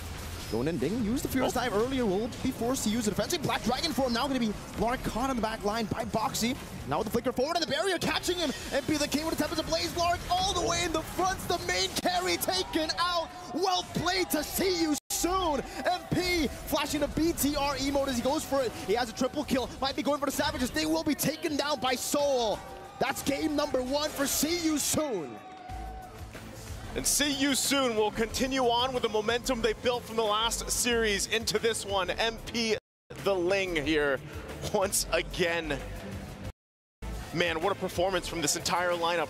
Really, not even, they knew that they could get the Lord, but instead it was like Team Falcons wanted to duke it out. They wanted to possibly get some information. And See You Soon knew that they had the advantage. They had the lead. And if they just solved it by getting a great Guardians Bears set up, closing in on Team Falcons, they could get a kill or two, and they happen to get Lark. As we were talking about the Natan, especially in the late game, man, again, head, and take this away and tell us how this one went. I would say this almost went to the way of Falcons, man. They almost win that, but one crucial catch coming in from the Grok, getting it then a ton, it ends it. Yeah. I have my own draft principles, and typically if I want to go double scaling like Roger, for example, as well as Nathan, they need a lot of farm, right? I have this hero that I always call the Bridge, which is a mage typically with long wave clear, so that whatever happens, you clear the waves, you prolong the fights, you get into that zone where late game, and when you're getting pushed like this, you have a way to end it. Kagura is not that kind of hero, right? Kagura wants to eliminate heroes, which, with all due fairness, Good Night was making a lot of good plays, but it's just that the farm wasn't enough. I believe that I can sum this up as Falcons just being very greedy with their composition, but they have a lot of potential to show us what can happen in the late game. When everyone's stacked up, it's gonna be a big brawl versus See You Soon. Yeah, personally for me, I think that even when we're looking at the composition, even some of the items, right? Like Good Night was very close to making the big Maniac, like one-shot build against everybody, but still, great itemization from See You Soon. They recognized the initial problem and afterwards started itemizing against that magic damage to eventually start snowballing out of control. See You Soon made the most out of their composition, I would say, in a way that that it's unorthodox, right? But fair, look at CU soon. They were struggling in the early stages because they're getting kills. In fact, they had to kind of forfeit some of the kills. But what they did was to give the side lanes to the Ling as well as the carry, and then activate the Lapu-Lapu very early. Rarely would you see an XP laner get into the mid lane as soon as possible, like around 5 minutes, right? But there was practically a switch for the lanes, which I think was kind of genius because now you buy a lot of time for your Ling to farm up. In the very exact same concept, we did actually see that from Falcons as well, right? Because we did see Roger actually picking up on towards the mid waves, even though the EXP has rotated to catch it. Yeah. So at the same cost, it's really who scales faster in these types of games. True. And unfortunately, Ling is just that much quicker across the map. I agree. I mean, again, going up against MP the Ling. Now, here's the theory, right? Here's the theory. Maybe going up against CU soon, first secure blue side, so that you can ban the Ling. Okay. You can ban the Bane. You can first pick the Roger, and then letting MP the King, I don't know, pick up something like high booster or something. Because if you're red side and you're having to ban the Louis, the Chips, only having one ban doesn't feel enough going up against CU soon. It's gonna be difficult, unless CU soon, bans the Louis again for themselves. So that could happen. That's a handicap, I guess. Right now, like it came to a point where that is a handicap that they give so that their opponents can eventually match up against their draft. Oh my. The coachless CU soon is drafting so well. They really are. Because initially we thought, hey, maybe the Drizzler was like the big linchpin that keeps this comp together, but not anymore, right? There's still multiple ways and these backup plans for CU soon. That's right. Unbelievable. And to be fair, with Falcons, I think that they have an interesting composition. Maybe if they did pick up the Kagura and maybe change up their marksman choice. Maybe Beatrix, perhaps, which was available, going up as a carry. Maybe they go back to their Clint. Actually, this probably was the game that I would have recommended the Clint. Or even a Brody, perhaps. Brody's great versus the Ling, Brody, But, I think that if they wanted to pick the Nathan, there should have been a change. Should be a Nana or Aurora so that they have wave clear. If they wanted really to pick up that Kagura, pick up a different gold Daner, I would say. That's not that farm dependent. Wolf, you know what? If I learn anything from CU soon, keep it simple. Exactly. Don't think like a coach. Exactly. Don't think like a coach. Think like a coach. Think like a player. Yo, players. I love it. What hero do you like to use? Oh, I like this. What you don't like to go up against? I don't like that. Yeah. But they ban it. Like, make it as simple as possible. Dare I say, and this is a hot take, right? Okay. Because if you're looking at Team Liquid Echo, they are very vocal about them being led by Carl Teasy when it comes to the drafting. So it's essentially a player's draft. Yeah. So is this the era of the players drafting? I don't know. Orgs are like, well, we can save a lot of money here. Okay. Before we get too crazy, we gotta look at our Sony MVP of the game. We're gonna jump on that topic again, because honestly, this feels like a podcast kind of topic, but we gotta look at our Sony MVP of the game, and I gotta say, is it MP the King again? Because it might as well be, right? Yeah. Without a doubt, personally. I think... Look at these plays, right? Like, MP the King is baiting out resources from their opponents. And obviously, he did get punished one or two times, right? There was... The big one. The big one from Ding with Petrify. That one was really great because it was all about timing. But I think at this point of time, they have to pick their poison. Falcons need to decide whether or not, hey, I don't mind you having Ling, or better yet, start swapping out the Minotaur for something like Matilda to have the extra bit of space. Finally, some spotlight on Raw, because we were impressed with his performance going up against Fnatic Onyx this time as well. I mean, there wasn't really big, like, IMU play that he was able to do, but the fact that he's outputting the damage to his opponents, going in for this build, wishing Lantern on this Valentina with a Divine Clip, that's a lot of damage. By the way, he rushed it because this was his third item. Typically, you go Winter Crown after some offensive items or the Blood Wing so that you have a little bit of hybrid. He went in for damage. He went in for the punch.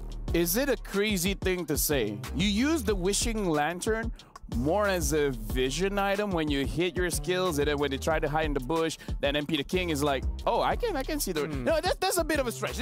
It's a bit of a stretch, but it's stretchy enough to be like, there's a hidden utility in that item. I guess, but in order for that to proc, you kind of already see your opponent anyway. So I mean, as long when as you go inside the bush, that's see them and then you go inside the bush. Oh wait, then again, there's already the glowing wand to be. Okay, you know what? I want to say though that is applicable if there's Xavier because it's a global. Okay. And I think we saw that yesterday when Sanji played it. Pop your ultimate, you know where the Ling eventually will go, something like that.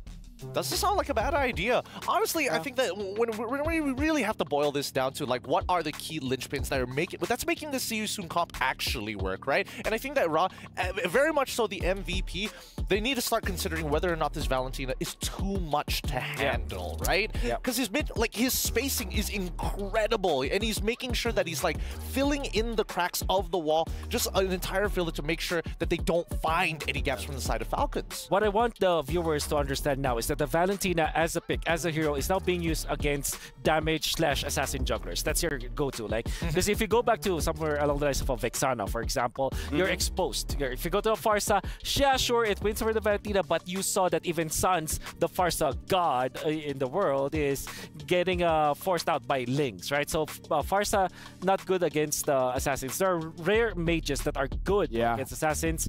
Valentina falls in that place. Which means that, yeah, I think that if we're going up against See You Soon, Valentina is a point of contention. Fnatic Onyx tried it. They almost won when they banned out that Valentina. But for sure, it's proven. Ras Valentina, it's not about the hero-player combination. It's more about what it does for the draft. No, honestly, I feel like that's a very good point. The Valentina has been showing up. And for you guys at home, are you curious? Because I'm curious to see the STC prediction. I wonder which side are you guys on, because just now it was 16%. Oh, it rose up. 54% says Falcon's going to win. 46% says See You Soon is going to win. Wow. Where are you guys at? Wow. We're the Sooners. Where are you guys? Why are we not voting for See You Soon more after them win against Fnatic Onyx? They're probably in the Sooner Cave at this point, right? Yeah. The Sooner Cave. But I think overall, you're totally right. I do think there needs to be a change in that middle. I think the Kagura was an interesting idea. Maybe take it one step further. Go into the Lunox, go into the Kadidas, right?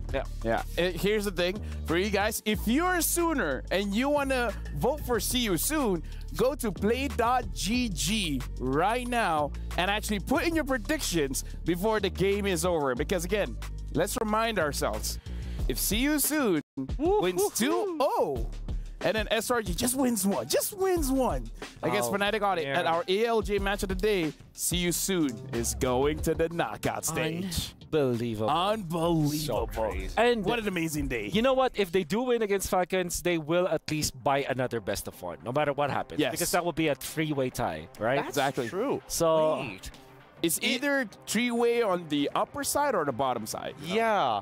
But eventually, they would have technically played their 4-match suspension already, and their coaching staff can come back in. Am I correct? I think a series. Yeah, I think a series. Match means series. Game means you know the individual game. Yeah, this is one match. Best of 2 is one match. So this is the second match. Gotcha. But at this point, come on, do we really want to put the weights back on? Come on. Again, we're not saying anything about the coaches. Yeah, exactly. We're not saying anything about the coaches. We're just saying about when things are simple.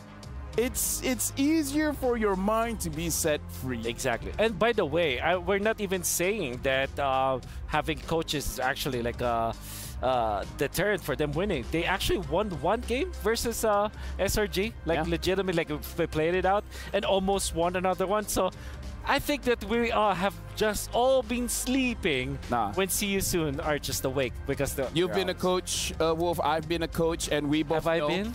You know what? Like. We helped out the teams, but sometimes it's like having a kid, you know? Like, you help them out, let them... Man, okay, Valentina, all my guests will be Roam. Like, this could be a... EXP jungle show, you know? This is MP the King, so...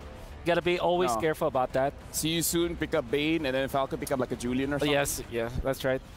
Yep. So for Falcon, how do you answer the carry? You go for Claude, maybe. The Moskov, as we did say. They eventually still get their Moskov, so I think Falcons are very happy about how the draft turned out. Well, for now. Things could still turn around in these last 2 picks, which See You Soon consistently have shocked us. Exactly. And consistently get their, like, prime picks. Yeah. So you ban the Yu Zhong now, and I think you still ban the Bane for all intents and purposes. Hayabusa, as we did say, could also be the choice for season, especially that they have shown their mask of. Tigreal ban and eventually the Minotaur ban. Season, the Falcons really like that. Is there a possibility? I feel like there's a possibility for Fanny here. I don't know whether Falcons are going to ban this out, right? I've noticed a couple of things, but like it's starting to look good, and especially with the Cho that felt a little out of place on blue side. That is too sus. Sharing a third pick Cho at this rate, you know? Yeah, I do agree with you. Oh my goodness. Is Falcon going to ban it? Falcon is in a very tight spot because they have to ban both Fanny, Bane, and Yu Zhong. Because Yu Zhong is great versus Moskov and Farsa altogether. So they ban the Arlet. Okay. I guess open it all up, right? Open it all up. But see what you can get. Like good against the Arlet? Hey man. Yeah. That's up to him. He chooses what he wants to fight. Yeah. I understand though because I think that they're kind of scared about the Farsa. They want to protect the Farsa with that Arlet, but then again you expose the Yu Zhong. So I think Falcon might just go back to the Minotaur or the Grok at this point. Reserve your jungle, I guess. That will be the last pick. So the benefit of getting the actually even Grok is a problem. Maybe get the Ruby actually instead. Because if you pick the Grok, that's Valentina picking the wall charge. That's the thing, right? I guess there's a couple of overlaps that are a little concerning here. I think as of right now, you might as well just overload the Valentina. You already have the penalty zone. You already have like, the feathered airstrike. You just need to find the overlap that cancels out their feathered airstrike. If stolen, worst comes to worst, you still need people who carry Purifies. Well, in that case, I think you just go main. Go back shot. Okay. I mean, it's safe. Safe. Okay. For all intents and purposes, Baxia, first item Blade Armor, you can deal-ish with the carry. There's usually the Hellcurt. Oh my god. Yeah, this is an MP the King Hellcurt. Look at them. They're cheering. They're like, let's go Hellcurt. Oh my goodness. Okay, so how the typical answer to the Hellcurt before was the Akai, and it's a valid pickup for Falcon. The Rome, by the way, Rome Akai. Apart from that, you might just sell for Rafaela. The Florin, Florin also works. The floor, I think this is the scary part, right? Because as soon as level 4 hits, if Florin is just caught lacking or walking around the river by herself, insta-killed. Feather Airstrike comes, Dark Knight falls. You can't hit anything if you can't see him. I don't know, Wolf. I'm siding with Gideon here. I understand. I understand. So, casters, we haven't seen Hellcurt in a while. And even in this game, we might not even see him because he might turn off the lights. And with that being said, we're passing it over to the casters. Interesting draft we have here. Gentlemen, thank you for breaking it down for us. Of course, it's me, Naisu, and Mirko on the desk to bring you guys this last game for this series between Team Falcons. And see you soon. What do you feel about the Hellcurt pick, Mirko? I like it, you know? This is exactly the draft I expected when there are no coaches around. Yep. You know, and we'll see this time around if the Hellcurt surprises us from MP the Ling now to MP the Kurt. MP the Hellcurt? I don't know. MP the Knight. MP the Knight. We'll find out. Jumping to the Land of Dawn again for us in a very crucial match for See You Soon to be partly the decider of what can happen here for this group of champions, the group of death, as both these junglers go ahead and start up. Kenji this time around will go ahead and take this Baxia. That has been a pick now for a lot of teams when they want to kind of step back a little bit, slow things down, because look, I mean, Super's on a Florin. Very different from what we saw from the previous game where he locked in that Minotaur. He was a big frontliner for them. And also emblem-wise, anything sticking out here to you for emblems? Not really. It doesn't seem like anybody is going to go for anything crazy, except, yeah, Super with the Temporal Rain. Master Assassin and both the Marksmen, by the way, still going for that lane dominance here, trying to get the advantage in the lane, but yeah, man, I don't know. For See You Soon, it almost seems like they're doing better without the help of the coaches. Again, they had the whole conversation. They're boxy, though. Now with the Ji Kundo, trying to go for the reset on the Shunpu. Will be able to do so. And good night. What do you think of the Kagura pick earlier? Now back to the Farsa pick. It almost seemed like, you know, they wanted to go for something crazy, and then they said, okay, maybe a bit too crazy. You know, I agree with what like Wolf and Gideon were also saying about this, where Mid is just in a position where it's kind of awkward because the rise of Assassins once again in the current meta, especially when Ling is on the table a lot of times, it's difficult to be a mage right now, you know, because you got to be able to play quite defensively. I don't think anything's going to result into this unless Boxy doesn't have the level 4. We'll take some damage, but everybody's down here in the bottom lane. Even Ra just rotating down below, dishing out some damage, forcing Kenji back. Get that XP, you know, before this turtle comes up.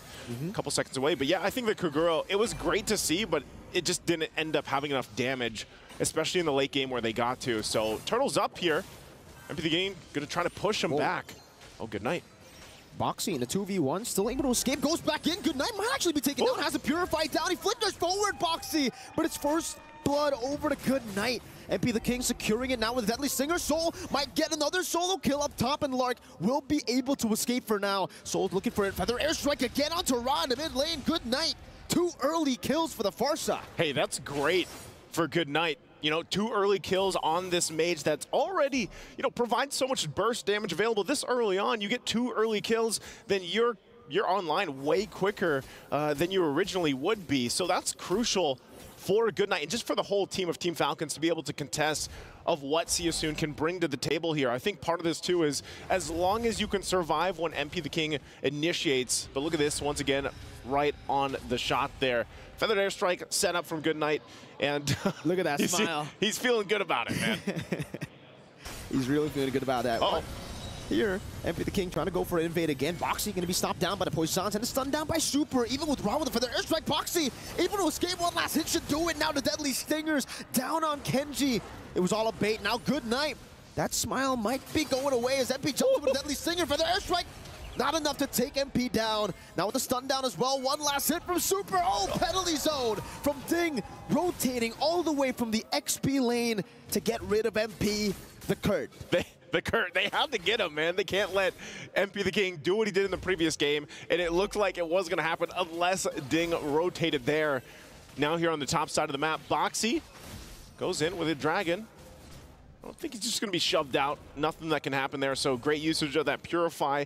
And you know, part of this, every single time that we see this Cho locked in here, we know that now with the change where you get that little 180% basic attack when that bar is full, you can actually do pretty well, especially with Concussive Blast. Gonna force out again with the Feathered Airstrike, so that's already utilized, and this is where you're gonna see a whole lot of, ladies and gentlemen, a lot of Feathered Airstrike from both sides. A lot of airstrikes. A lot of airstrikes. Ra has this Valentina, and that's pretty much gonna be the job so far. Next objective does come up here, and I'm expecting with Team Falcons, the little lead that they got on Good Night, they should actually have a pretty good time. Oh, way the dragon again. Jaden CC'd with the Terrify and the Furious Dive, running to the passive TOT, and the Deadly Stingers gets rid of him. Together with the passive, now Kenji all alone. No more healing for Kenji, but he's still trying to run MP the King down. 2 members taken out. Felix going at it onto Good Night, going for the passive again. Oh my god, with a Purify even. Might not be enough. Boxy, a bit of a misplay there. The Feather Airstrike catches him. That's a turnaround as Ra will try his best to go for the Feather Airstrike kill on a Good Night, but he's able to sidestep, get in the shield as well. You can hear the crowd chant and, you know, kind of cheer for Good Night sidestep there. Yeah, that was some good bobbing and weaving from Good Night there, and able to punish Boxy, you know, as I was just talking about the Cho pick. So if they can punish that way, that's great for Team Falcons, but again, you know that still the objectives are in favor here of Seosun. Taking a look at the items real quick before some more action breaks out. You've got the War Axe already available for Sarium Felix. Corrosion Scythe there now for Soul, has that online against the same thing over here for Lark. So gold lane wise, it's pretty much even. You know, it's coming down to that skill matchup, and so far Soul has been on point. Mid lane, Ding all alone. Penalty zone to try to defend the turret away the dragon by Boxy over to Kenji, but gets stunned up now by Good Night, and will be able to escape with the Shunpu. But Team Falcons unable to defend that mid-tier 1. It seems they're still looking for, you know, some sort of farm, trying to slow the pace of the game, because obviously this is a scaling composition that they're playing with. They're trying to go for the wave clears, trying to wait for Super to get to his item power spike, and then maybe in the prolonged team fight, if they are able to layer some of these abilities and start, you know, baiting out the resources from Seosun, then it'll be good. And that's the thing. As we look at some of these items fall into place, we know that Moscov's can change the course of a game. It just needs that time to build up, and like I said, he's still working on that second item to fall into place here. But late game, if they can get there, the Moskov can be crucial, plus the true healing that you get with this Florin pickup. So right now, I feel like the bases are pretty much covered for Team Falcons. It's just, how do you stop yourself from getting too far behind? I mean, we're already, look at the goal difference, right? 20,000 here for See You Soon to 16.6 for Team Falcons. Defensive penalty zone going to be used by Ding. He's trapped. 4 members in the bottom lane. Boxy, Way the Dragon to chain him down. Now with Felix all the way with the Furious Dive there. Still waiting on that Furious Dive. Ding getting the healing down with Feather Airstrike. Will get rid of his HP bar together with Felix as he finally goes for the Furious Dive. But Good Night takes him out. A bit too overextended there, Felix. But it seems for See You Soon, they'll still be able to go onto the turtle. Kenji getting melted down by Soul. Gets a bit of healing with the flash of the Oasis. Soul continuing the damage all alone. And Team Falcons, Kenji can't handle that. This is why he loves the carry.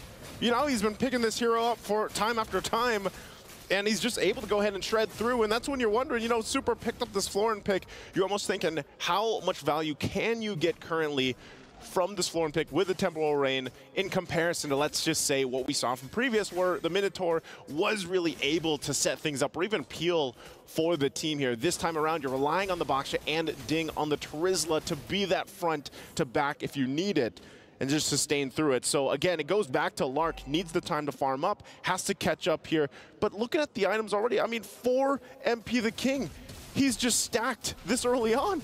Boxy again just goes in, Jikundo will be able to push Poo back out. They're still trying to go for the invade here on the orange buff as Boxy walks up again.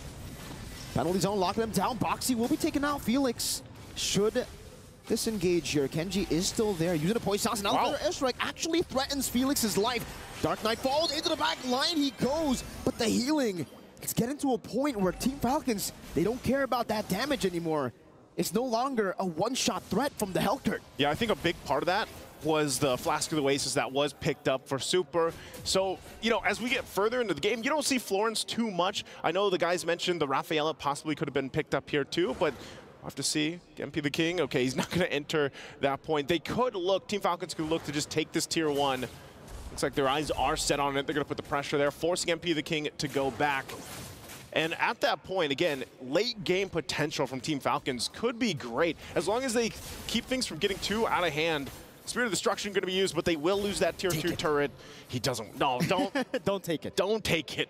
And you know what's happening too. When he uses that Spirit of Destruction, you have MP the King pop the ult, and then you don't actually know, right? You don't know 100% if you want to enter that fight because you don't have that information because the lights are out, man. Yeah, then it'll be really tough for Falcons. But technically, they have Good Night, so you know maybe they do enjoy a little bit of the evening, some darkness, And you can see the Dark Knight Falls here, utilized by MP the King, just as a utility, actually. Yeah.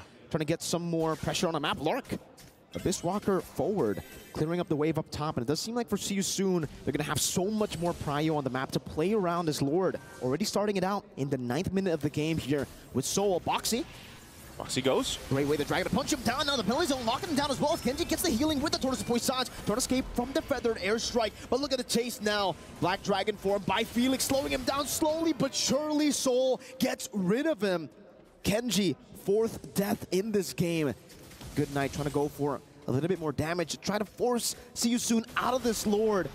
But it seems with that one-man advantage, it's the jungler. They'll be able to take this for free. No contest from Team Falcons. I don't know, Mirko. I feel like just See You Soon has figured out the Baksha.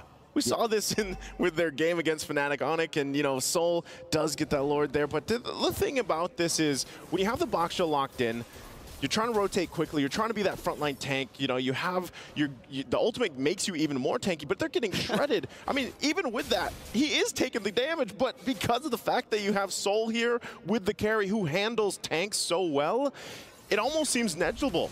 And now in the mid lane. Again, great angle of the Way to Dragon. Now with the Feather Airstrike, Good Night trying to clear out the waves, and he will be able to do so. Lark, don't take it. Okay, he doesn't take it. He doesn't take it. Just goes for it. MP gets rid of the turret up top. That's another tier 2 falling to the hands of See You Soon. Black Dragon form.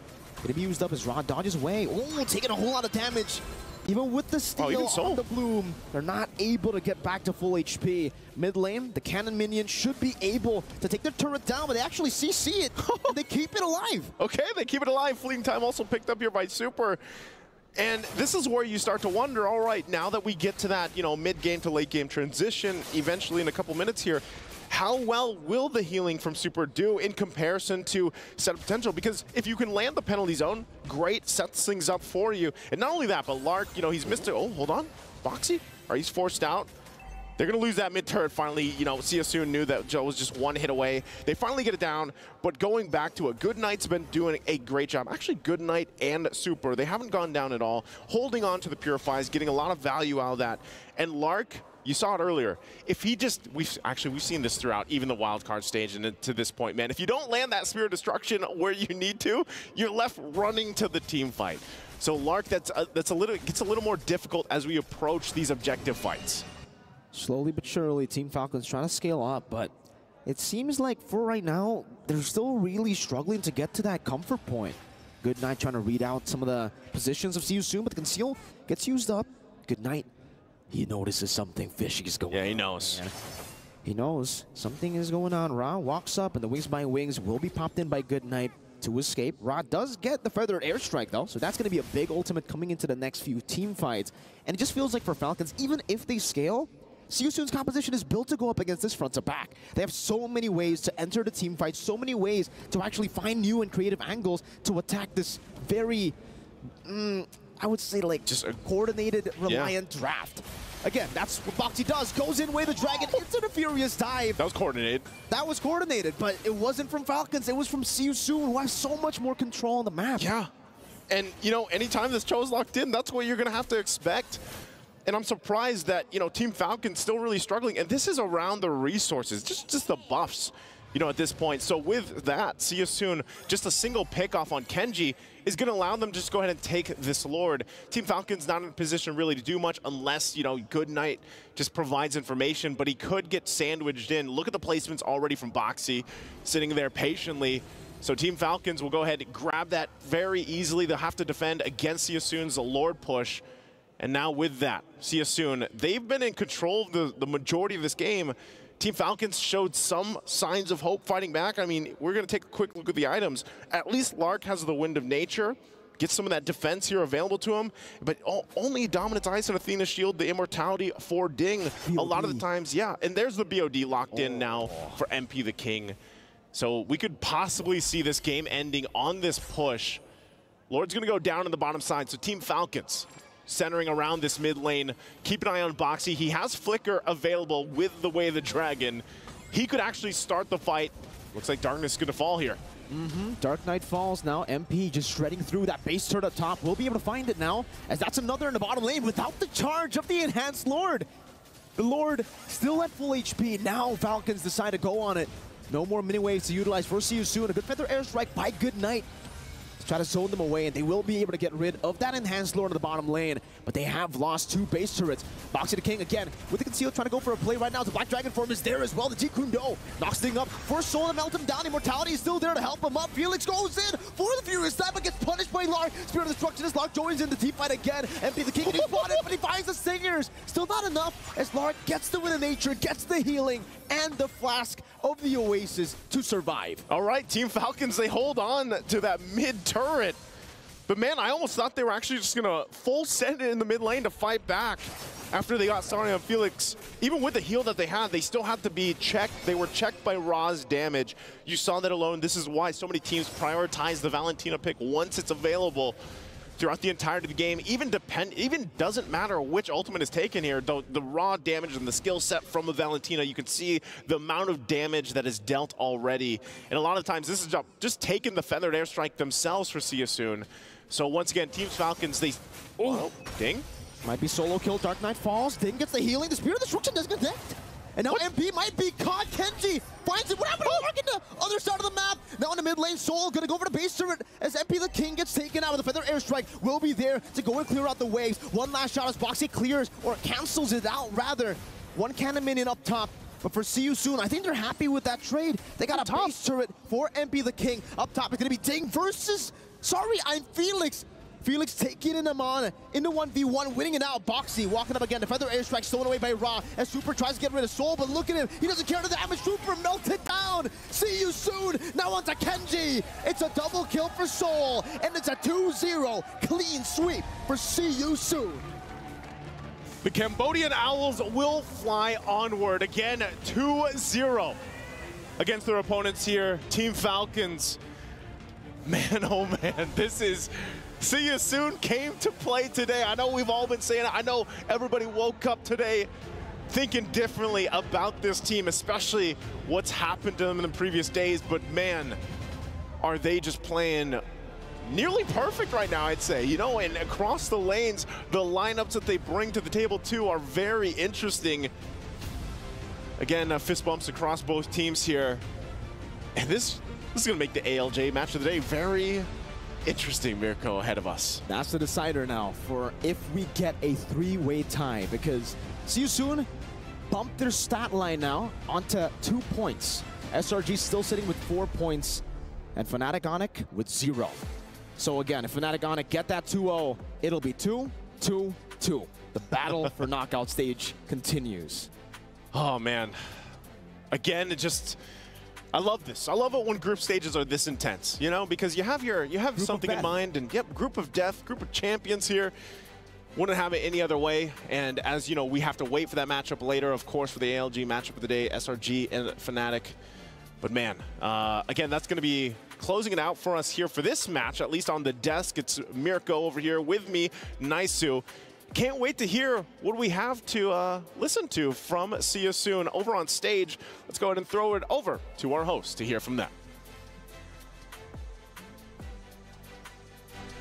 Here with us on stage, the gold laner from See You Soon, Soul. Congratulations. Thank you, Bo. Thank you. Your smile is very nice right now. I know you're so happy. You guys were giving each other high fives. How are you holding up considering it's your first international experience and you're doing so well? Nung una kabado, pero nandiyan naman yung teammate ko para mapataas yung confidence ko sa first international tournament. In the beginning, he was feeling really nervous, but he credits his teammate to increase his confidence for his first international tournament. That's the thing, you rely on your teammates, you rely on your team to bring you back up into, I want to say bring you back into the game, bring you back into the groove when it comes to a tournament like the MSC. Now, I have one question for you. Your qualification to the knockout stage is reliant on the next game. How do you feel about that? We wish Onic win. Sana manalo Onic para makaangat kami sa next round.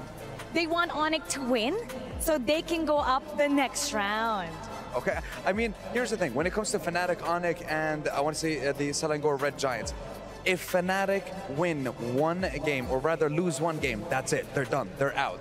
But if Selangor Red Giants take the 2-0, both of you teams will make it through to the knockout stage. So how do you feel about that? Do you think Fnatic can actually take one game and get us back to I want to say a tiebreaker? Or do you think it might be a 2-0 to the Selangor Red Giants?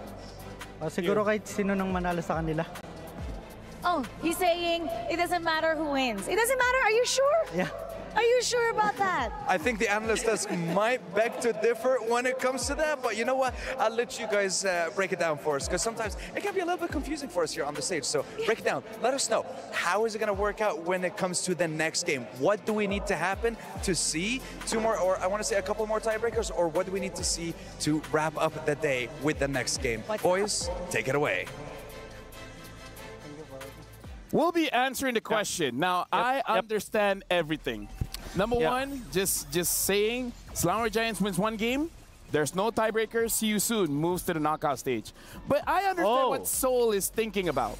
Soul is like, I want to play more games. I want my revenge. So I think that's why it's like, if whoever wins, I know that I have a shot now. You know, as a Filipino, I think what he meant was, I think what I saw, is, I didn't think that he looked at the scores anymore. Like, he was so focused on winning. Yeah. I think that's the goal for system, because no matter what happens, if they didn't get the 2-0, which they eventually did, they will not be able to buy another few games, you know. So no matter what happens now, they have a shot. They have a shot. They've done what they had to do. Exactly. They've already made a good impression on everybody internationally. 100%. And now they're peaking. I think, you know, in this game alone, the fact that they were able to draft...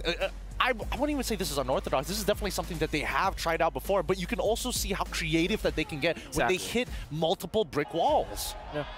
And, you know, I do want to talk about the game, but I think the next steps matter as well, because something gets in my head, right? But maybe I'll talk about that later. Very quickly, Helkert jungle with, I think he had the whole 5 items at 50. Was it 15 minutes? 13 minutes. 13 minutes flash farming with this Helkert. And I think the same system for See You Soon happened in game number 2, where they were creating a lot of chaos. This time, unlike other teams that focus on the gold lane, they focus on their jungler. This time, MP the King is the flash farmer, 878 gold per minute.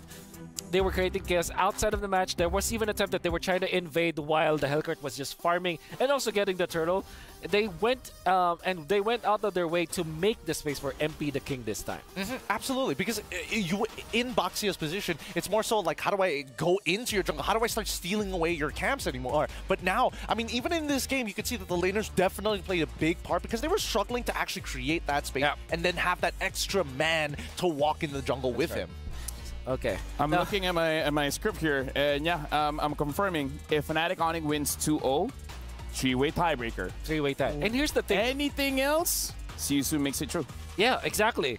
So the point here is, if Fnatic loses 1-0, that's that's already over. That's it. However, in the 3-way tie scenario, what I'm thinking about is, this will be a 3-way tie to decide who gets the 2 teams to get in there, which means that by rules, the fastest win time is gonna be waiting for a best of the result of the best of 1, right?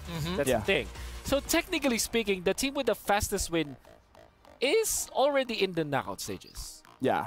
Right? No. But yeah, right, because there will be 2 people, right? You know what? Here's the thing. I need to ask my friend, you know what? He does the calculations, but now we got to check out our Sony MVP of the game.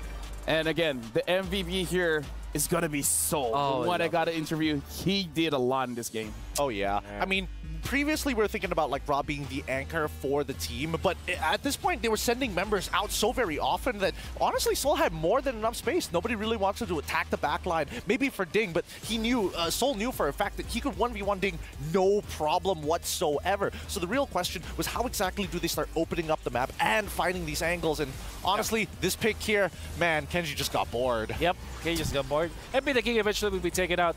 And what makes this MVP performance from Soul more spectacular is the fact that Carry in this lineup, in this draft that See You Soon has designed, is a means to an end kind of hero, again, much like the Matrix, but this time, instead of farming the waves, he's there to kill the tanky heroes on the side of Falcons, which in this case he was able to do so. Kept his ground, almost didn't die in this game, also performed so well when it comes to his positioning. I mean, let's put this into perspective, right? So many heroes on the side of Falcons can outrange him, and being one of the shortest range marksmen out there, it doesn't really make sense. Yeah, you know what? I understand what you're saying. Like, the fact that he can make Carry look that strong is amazing. For you guys at home, again, a lot is going on. Make sure you guys let us know. Your opinion matters. Scan the QR code for the broadcast feedback survey and let us know your thoughts. Because, again, we're inching away towards the grand finals. And before we go there, I really want to hear what Eterna has to say. So let's throw it over to our Aces ROG reporter, Eterna. Hi, everyone. It's Eterna here. Hi everyone, it's Eterna here backstage of the Amazon stage, and we are joined today with Innocent from Selangor Red Giants. Now Innocent, congratulations once again for that 2-0 against Team Falcons. How are you feeling about that victory? We're happy because we really need the momentum because our next match is Onyx ID. Yeah, I think you mentioned that they were a very strong team, that the momentum will bring you forward. Coming into that, right, how do you feel about this next matchup? Are you confident that you guys can win another 2-0 and stay undefeated? As, remember, the moniker that you guys now have is the Undefeated Giants. Yeah, we're confident, and also our jungler can... I'm confident that our jungler can fight toe-to-toe against Kyrie's Assassin. What about you? Against CW. Yeah, I'm confident as long as we can play our game. Okay, that's so great. So congratulations once again and good luck. We'll see you guys right after this.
You ever wondered how a Hollywood movie is shot? On a Sony. You review it on a Sony. And how do you make that sound epic? You record it on a Sony. Lunch break on a Sony.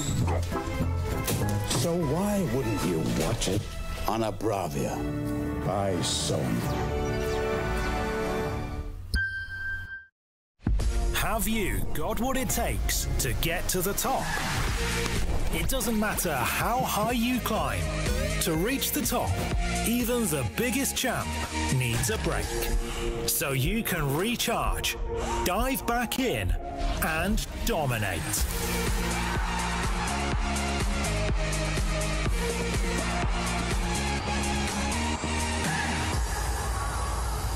Have a break. Have a Kit Kat.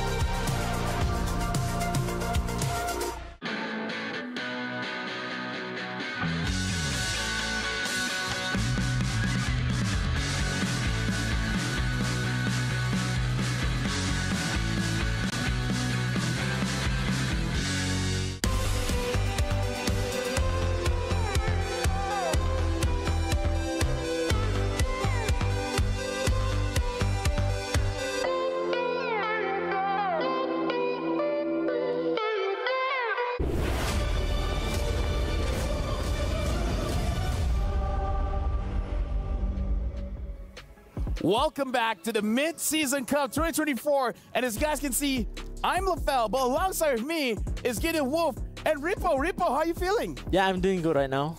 So, hi guys.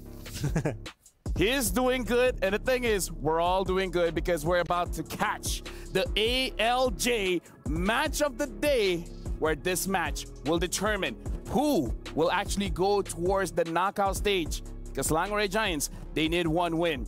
If Fnatic Onyx, they win 2-0, then they will actually force us to a tiebreaker. With that being said, all this drama is going on. We have to throw it over to the stage because Marakino, as well as Dawood Sandstorm, you guys have to set it up for us. You guys have to reintroduce the teams, and you guys will start off. With that, it's your turn.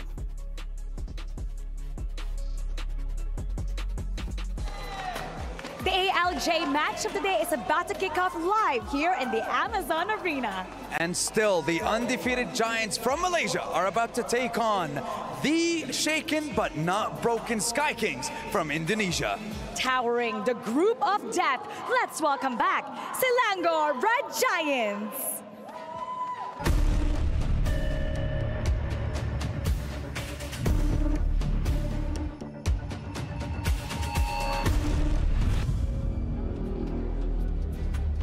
Selangor Red Giants had a perfect game against Falcons earlier on in our third day when it comes to this group stage. And they are one win away from locking up the group of death and guaranteeing the top two teams that qualify to the knockout stage. Now, Selangor Red Giants, they played the first match for today, so they're very well rested. I was talking to the players during their lunch at the Players Lounge. They're pretty chill right now, and they're doing just fine. And they got to see how See You Soon defeated their opponent right now, and they may very well do just that. I mean, we'll have to see, because I want to see how fast the Sky Kings can bounce back after the performance that we've seen over the past couple of games, especially with their backs against the wall. What can they do? Ladies and gentlemen, welcome back to the Amazon stage one more time. It is Fnatic Onyx.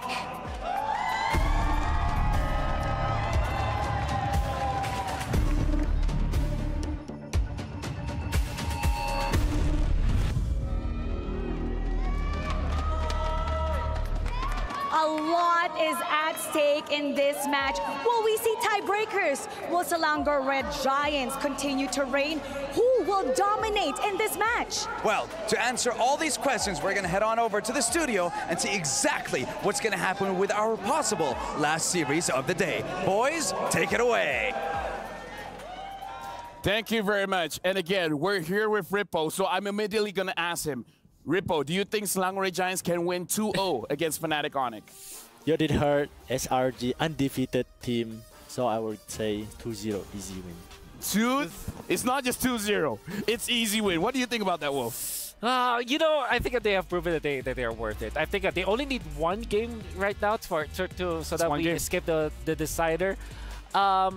Initially, I always thought that this will be a 1-1, right? That was my initial thought. So I'm going to stick with that one. It's a 1-1 between these two teams. I'm going to have to agree. I think a 1-1 is very possible for SRG, just trying to be realistic. But at the same time, there is the possibility that maybe Fnatic Onyx aren't just playing well today. I mean, the fact that they went 0-2 against Siusun, okay, maybe Siusun was playing well. But if they do that performance again against SRG, it could be, as Rippo said, an easy 2-0. Rippo, I have to ask you, how do you think that Fnatic Onyx lost to Siusun? Like, how did that happen? Maybe because they don't have any coach. That's why they will debuff. Because yeah, Siusun after no coach will be like OP. So right, that's the reason I think. That's the reason. It's funny. The panelists said the same thing. Caster said the same thing, and now Rippo, our professional player, he was like, you know what? Sometimes no coach might be a bit OP. Speaking of OP, for Fnatic Onyx as well as Selangor Giants, who do you think is the player to watch? For Fnatic Onyx, maybe will be Kyrie because his assassin is very good in right now, and also Red Giant, also Skies. Assassin also need to watch out. So we're looking at the junglers here. Do you think that both of them should be using the Assassin, or we see Kyrie just now using the Baxia? Maybe Kyrie will use Tank jungle? I think better just use the Assassin because like we always seeing people using the Tank jungler, right? So I hope we'll see both teams will be using Assassin, so have interesting game to watch. Man's here for the showmanship. Man's here to see a bloody game, and I respect that. I respect that a lot, but I do think that we gotta focus on the roamers, honestly. Like, we know both Kyrie and Sakai are great, but Yums in comparison to Keyboy, I mean, there's a lot of arguments to be made here. Yeah, I think even Yums himself is very excited to see Keyboy, right? Yeah. But maybe Rippo knows. Who do you think is better when it comes to, like, you know, those roamers? Oh, who's the better? Yeah. Okay, maybe to be honest, for the performance, MPL to MPNC, maybe Red Giant, Yums. He thinks Yums is better. Now we're jumping into the draft. Selangor Giants going up against Fnatic Onyx. Selangor Giants first pick, blue side. Fnatic Onyx is second pick, red side. Before the bans begin, Rippo, as a player, which side do you think has the advantage? The first pick or the second pick? Have a pros and cons for the first pick and the second pick, because like for the second pick is for the counter picks against the first pick. So for the first pick, maybe they can prioritize the first hero they want to pick first for their continuous draft. So for me, have an advantage here maybe for the first pick, I guess. I kind of agree. There are a lot of OP picks, as we've seen, and also the fact that you're required to ban Louis and Chip in the red side. It's like you have to ban it, so I wonder if that will be the case, though. Do you want to give the Chip or the Louis to SRG? Probably not, right? I don't think so, right? Okay, actually, let's ask Rippo. Rippo, would you give Selangor Giants Chip or Louis, or do you think it's better to ban away? I think just better ban those both heroes, because I already faced against Louis Chip at the same time. So I think it's a nightmare against them. For sure. For sure.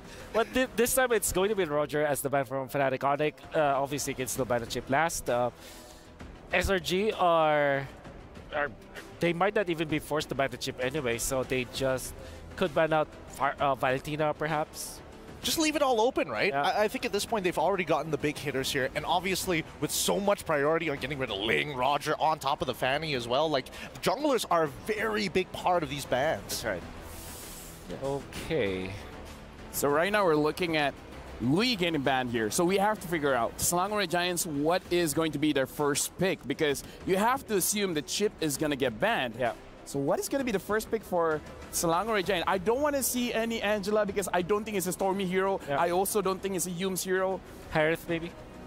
Harith. I do have to ask, Rippo, in MSC, Harith has very bad win rate. Like, as a professional player, do you know why Harith is not like super strong right now? Because of the user also. user. Yeah. The pilot. Control the heart rate. Love it. So depends on the pilot. If like have the person that can control the heart rate better. So yeah. Sorry, we have a player code from Yums. He said, Keyboy, let's have a good match so that we can tas together. Oh, love it. Which is the TP or the recalls. The recall sound, right? It was the... That's exactly... Oh! Chip open! Wait, Chip's open? No. Chip inbound! Oh. Chip inbound! I think now is a good time to start talking about counters, right? we have to start thinking about large AoEs against this chip. I don't see SRG just letting it through. Yeah. Top of my head, Faramis comes to mind. Arlet should have been a pick, but it was already banned by SRG. Rippo, so if the enemy has a chip, how do you counter? Maybe for me, to counter against chip using the teamfight hero, the AoE area damage. Okay. So for me, maybe if like Chippy TP, then have the hero that can counter against the AoE. So it's good against chips. So Terizla, maybe Tigreal, Minotaur. Elric. How about Faramis? You like Faramis against chips? Faramis against chips? Depends. It's really good, but depends of the goal winning. So if like they losing, it's hard for them sustain against the chip. Whew. So you have to secure Terizla now, right? If you're Fnatic. Let me just say, while we're doing the draft, let me remind everyone watching, Selangor Giants needs one win.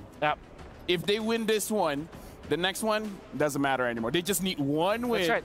And then Selangor Giants and See You Soon will go to the knockout stage. So Fnatic Onic, this is a very risky, super risky, very risky strategy. They're dancing with death. They really are. They really are. I'm surprised that, I mean, yeah, but you have to admit, he's got a lot of faith in his players, right? Yeah. As Rippo mentioned, Harith, it's not about the plane, it's the pilot. Exactly. Yes. Woo! Okay, so you pick up maybe a Beatrix now or Moskov for SRG? Maybe, I think, Valen? Jungler and mid. Jungler and mid. All right, so that is what Red other Druid? assassins? I mean, Haya's still available. Maybe Haya's great. Yeah. What if he just waits, and then actually picks up something like a Julian or a Hellcurt? Yeah, like that's why. Yeah, Moscow Valen. Yeah. Oh, got it. Wow. Nice. Woo! Really calling it on, really on the ball today. Wolf haven't missed a single one just yet. Well, the secret is say everything, so that throw a wide net. Yeah, exactly. Throw a wide net. Farsa getting picked up here. So Selangor Giants and Fnatic Onic, they're both not showing the junglers just yet. So I feel like Rippo understands this matchup. He said we got to look at Sakai's, we got to look at Kyrie. Both of them don't want to show the jungle just yet, so they don't know. Is it going to be Assassin? Is it going to be Fighter? Like, what if Kyrie uses Bane? Oh. All right, wow. Against chips, maybe it's good because of the first skill. Yeah. You're right. Wow, I love that it was Lafelle that thought of the idea, but Rippo was the one that defended it. Yeah. Like this is the bro code. The bro code. I say anything, he backs me up. He say anything, I back him up. Yeah. Yes, all right. Okay, so the Joy, interesting, right? We haven't seen any Joy or any semblance of Joy. The only one using Joy is Chibi from Homeboys. And that was during the wildcards as well. But that's a completely different stage. I think at this point, like, from Fnatic Onic's position, they're thinking about their backline, right? Who can actually access their backline, because a lot of it seems to be moving forward. That's right. Especially with the chip, right? The thing is, you pop your ultimate as a Joy, and then when you enter the portal, you're already, like, maxed up, and there's really nothing that your enemies can do about you. So I like that. Oh, this is interesting because we did say that a Tiger and Minotaur could be answers for Fnatic Onic. Okay, so they're banning assassins. Julian is still viable. Julian's definitely viable. Maybe Fnatic Onic, they pick up the Julian. Oh yeah. Right? So when people go in the portal, just do the knock-up and it's like, okay, GG's. But that is what I call the Harry Potter lineup again with Harith, Farsa, and Julian. So. But yeah, I do understand why it happens. Has been done before. Even Liquid Echo is a team that just build Harith Marksman. What's right. Demon Hunter Sword, Golden Staff, you know. Yeah. Like Chang'e, you know. just build Marksman. Of course. At this point, I'm thinking whether or not like. I think SRG is almost guaranteed to go Yuzong in this particular case, just to make sure Feather Airstrike there's an answer to it. Because again, you can't pick a Grok when you already have the chip. This is crazy, but again, Cram likes two heroes. He likes the export and he likes the CC. Kufra is the answer. Okay, so pin them to the wall when they appear. Okay, so SRG, I think Yuzhong's great. Another option is the Esmeralda, although it's... is it crazy to have the Baxia here for Skies? Baxia, Akai, something like that? For me, maybe it's hard. Maybe it's hard? Yeah, because have Terizla and also hard, they cannot target their backline, so it was a totally failure. What Fanny, though? Even when there's Kufra? Fanny banned already. Oh yeah, Fanny's banned already. Maybe... When the professional players like, yo, it's... Maybe Julian actually for SRG. Julian maybe. Or also tanky hero. Ah. Tanky jungler. Fredrin, maybe? Fredrin. Ruby. Hey, Ruby EXP. What's the jungler here? Skies, what's your hero? 4 seconds. Alpha. Alpha. We forgot about Alpha. Yeah. Okay, Ripple, what do you think about Slangore Giants draft right now? For me, this Alpha is for me is new for SRG, but I trust on them because their lineup is really good. If Alpha against Terizla, Alpha against Kufra, it's really good because you have true damage. Yeah. Yeah. So that's a lot. Yeah, maybe will be good against those frontline heroes. Yeah. So their backline will be not safe. Have Moskov also. How about Lancelot for Fnatic Onyx? Lancelot. Oh, it's hard because it has Ruby. Yeah. I'm thinking more like Fredrin. I'm thinking more of like you just need a person to stand there and be a wall. But usually utility junglers struggle from Alpha, so I'm thinking Oh, yeah. Lancelot. Lancelot. Well, Wolf, you called it.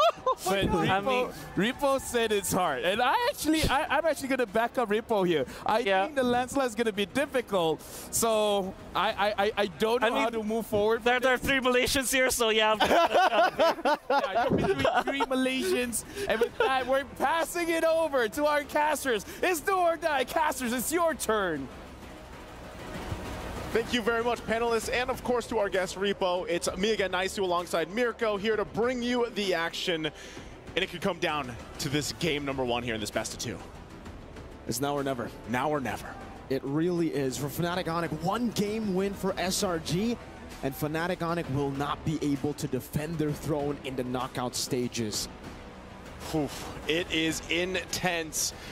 It's the ALJ match of the day, and it couldn't get any more tense as we head into the Land of Dawn, as this game 1 could already set the stage for the Group of Death, as SRG just needs that 1 win. We'll find out once again. Great pickups here. I love the lineups. I forgot about the Alpha as well, guys. Don't worry about it. But, you know, because of the fact of that, Kyrie picks up a Lancelot into the jungle.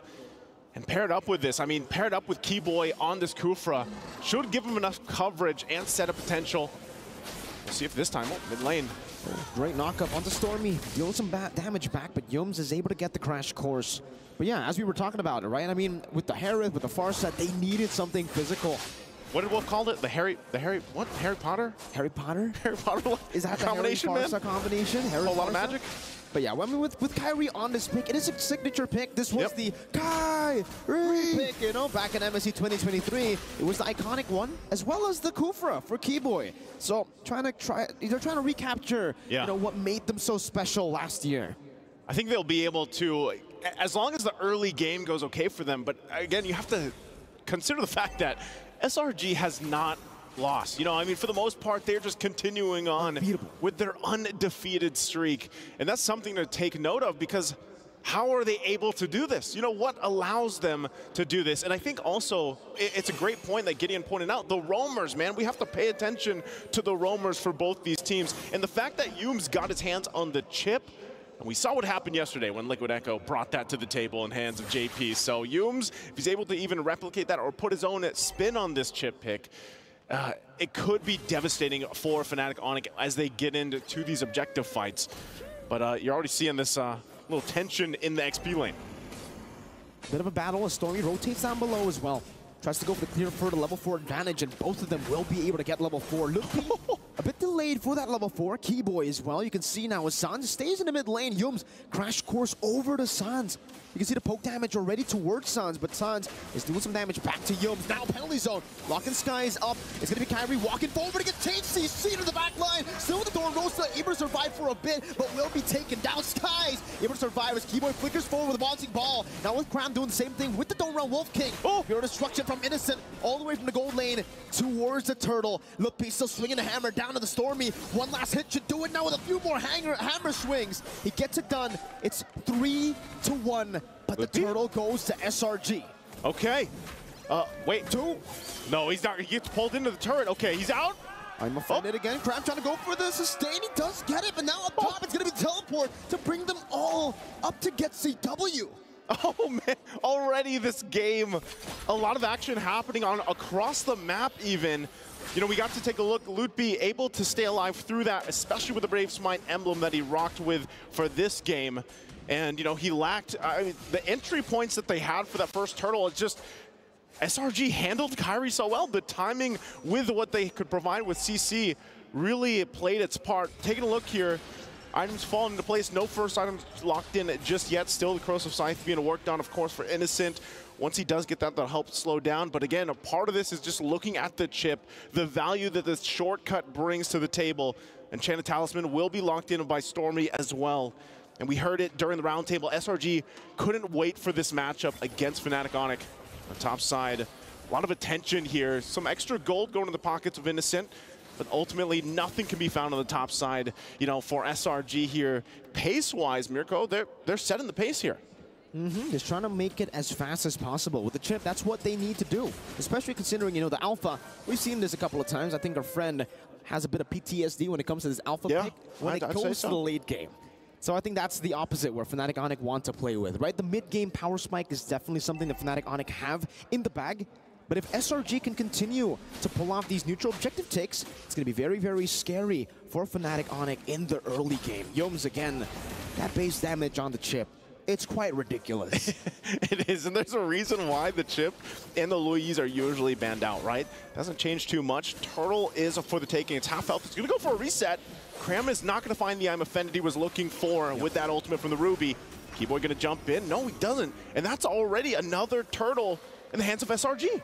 It looked like Fnatic Onic really wanted to go for the contest there, but then Kyrie missed his puncture, the second one. He went on to Cram, used the puncture, the second one onto Yums, didn't connect, so they had to pull back. They don't have the recess, they don't have the mobility to actually go for the turtle. I think it was a good call. It would have been a bit too forced, but we do get a look at the items here at the 5th minute of the game. That's a War Axe for Kyrie on the Lancelot. So a little more, in a way, it's just you're trying to be a little more defensive here. Yums is going to go ahead and spawn him out. Has good damage, though, but that's also a War Axe picked up by Loopy now. That's going to play a big part, especially with the Brave Smite emblem that we saw earlier be utilized. So for Fnatic Onic, when you're really thinking about it, you're just trying to break down this lineup here and where... Oh, hold on. Dark's Revenge and the Rage. Now it's a unforced for their airstrike. He won't be able to pop in the shortcut, but he does in time. Yo gets down with the flicker as well now. The Spear of Alpha locks Keyboy down. Loopy still able to find a kill with the penalty zone. Locking 3 members down. CW goes to re-engage as Keyboy rotates as well. But they will not be able to find more. Nope, Keyboy bouncing ball onto Innocent. Abyss Walker used it. The blink sounds with the flicker forward, but the Purify Innocent gets out with 1 HP. SRG stay alive. The Spear of Destruction nearly hitting Sans there, but they're able to utilize this Priel to continue the top siege. Fnatic Onic wants these kills. They want them early on. They want to be able to snowball. Look at this. Demand force into the feather airstrike with the Spear of Alpha. Keyboy gonna be dismantled. In the front is Yums. Looks for the flank. Doesn't have the shortcut just yet, but will be able to lock CW down for Skies and Stormy to deal enough damage. Loopy, 1v3. It's a big hammer swing, but Skies, he loves these chunky members. Spear of Alpha into the crash course. Loopy surviving with the flicker, getting the Brave Smite proc to as Cram tries to deal with Kyrie in the mid lane, and Kyrie will be able to puncture out of it. Man, I think SRG just accomplished what they wanted to after, you know, having a couple deaths there. They get some, again, in response, and now the turtle's up. And if they go ahead and grab all 3 turtles here, Fnatic Onic feel like they have to contest this. They want to. Kyrie goes into the zone. Again, bottom lane. Keyboy now with the Town's Revenge and the Rage finding 3 as the turtle is going to be up for grabs. And they're all going to be locked down. Kind of backlines over the perfect slash again, but Kyrie will be able to get just 1 shutdown. Looking for more. Stormy takes him out. Such a chaotic fight in the bottom lane. Fnatic Onyx decide to fight, and they pay the price for it. They pay the price. We look at the replay here from STC. Again, a good setup from Keyboy. Shortcut comes through. But man, is it chaotic. And for some reason, Kyrie could not pick up those kills. Multiple low HP. You can see how good SRG's feeling about that exchange. Man, it's very difficult. It looks like for Kyrie to go ahead and use this Lancelot pick. It really is. Every single person has CC. You got the Spear of Misery, you have the Don't Run Wolf King, and on top of that, you have that crazy damage and the CC from the Crash Course. Yeah. Everything can stop him, and it's all up to the rest of the team to really look for the sets. Kyrie on a turtle. Keyboy going for the Tyrant's Revenge, locking Cram up into the rage as well. Now with the Feather Airstrike, they collapse on Cram, and he will die to that first kill of Lutpi. That's a kill streak picked up by Lutpi. Sky's bringing out the retreat battles. Kyrie goes into the puncture, escaping this. A Spear of Alpha onto the back, now with the Spear of Misery, pinning Keyboy down. Innocent with Spear of Destruction, now chasing CW. With Yums locking him out. Lutpi cannot get the swings. Sky goes in, but DPC will be there. Sans gets a trade. Stormy gets a shutdown. Kyrie in the bottom lane, going for the trade. It's a big gold lead to the Giants. SRG not only gets kills, but they get the turtle as well. What can Fnatic Onyx do about this? It just seems like everything they try doesn't work against SRG. They have an answer for everything against Fnatic Onyx. And as we look once again, it's just the power of utilizing that shortcut from Yums.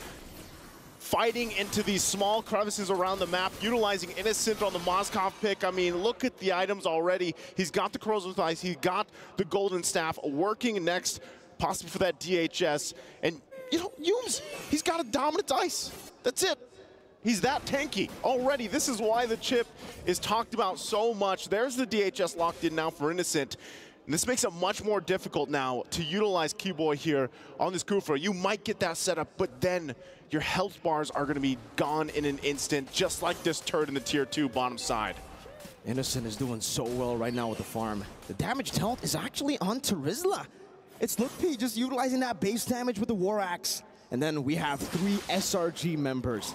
Lancelot all the way down, and as you can see, Keyboy's been soaking a whole lot of that damage together with Lutpi, but it really hasn't been enough. Skies is the reason for that. He's been able to melt down these frontliners so easily with the built-in true damage of that Alpha, connecting all of his skills. And if you see his build, it's not even like a full damage build. It's a War Axe into defense. He's like a tanky Alpha, you know, for the most part. His job is Talfa. He just wants to go in, get the Spear of Alpha on, and then, you know, relies on the rest of the team to shine from there. And that might be what solves the problem where we usually see Alpha struggle towards the mid to late game transition. Right now, this Lord is going to be up here. Fnatic Onyx, despite still trying to come things together. Good catch onto Yums now with the Phantom Execution together with CW, but he has used the Saman Force. Cram, Don't Run Wolf King again. Over to Lutpi and Keyboy. All right, Keyboy jumps in, gonna find the target.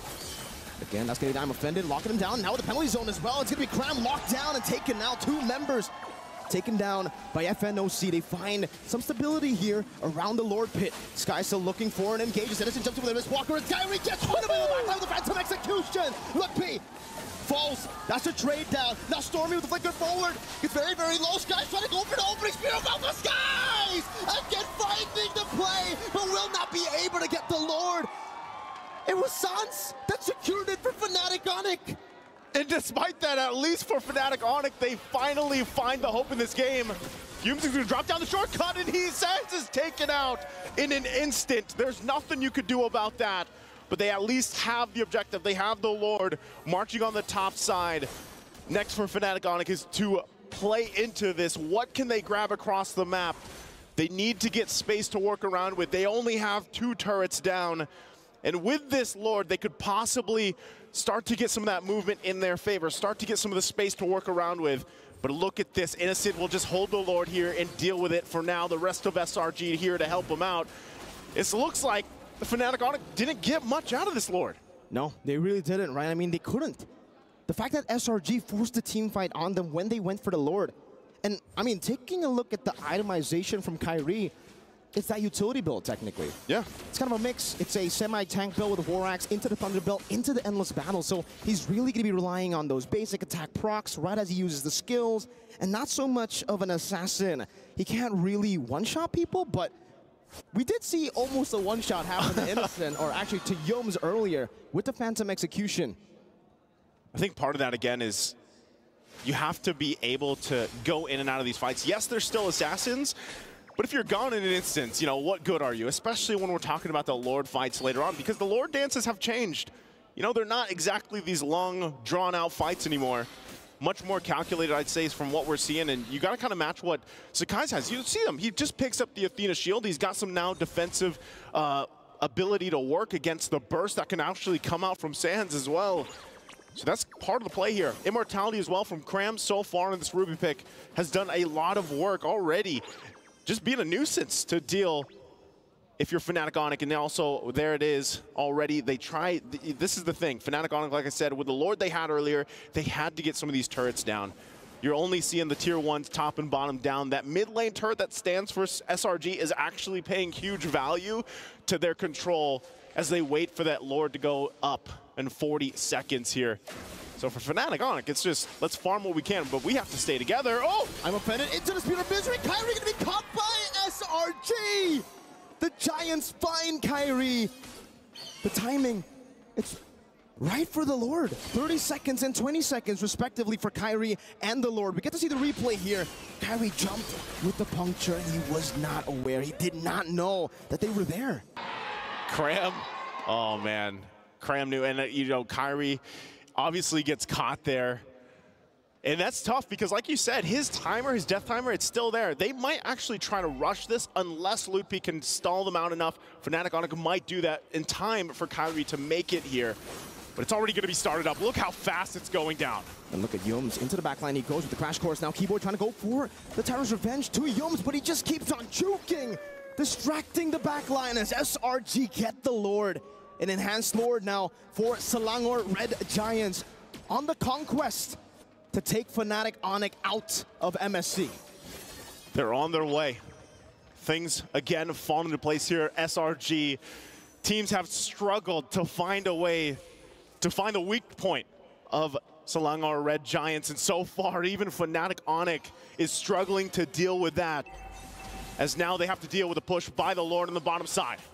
Kyrie again into the bottom lane with the puncture now. It's still an enhanced Lord, so he will be able to charge down despite all the damage. Oh, again with I'm offended, finding Sands! Boy with a rage, but the Purify gets them out. Now CW to be caught in the Crash Course as Yomes dives in deep, but the Spear of Destruction doesn't connect. Cram still has the immortality. That's Yomes with his own immortality pop. Loopy trying to go for the defense right now, but the base is quite open. They are able to drag them in waves up top. Cram again, straight into the Spear of Alpha. Fnatic Onic. They're everywhere. Cram with the Dormo Wolf King CW trying to use his Amon Force to go for the defense as Keyboy gets melted down by Stormy. CW picks up double kill, but the waves are all there. Now with the winning waves, it's Kyrie versus the world. The Red Giants drag the Sky Kings out of their throne. SRG, the undefeated, the untarnished, will dismantle the defending MSC champions, Fnatic Onic. Man, oh man. Team after team cannot find to solve the puzzle of SRG. What is going on here with this team? And I'll tell you what.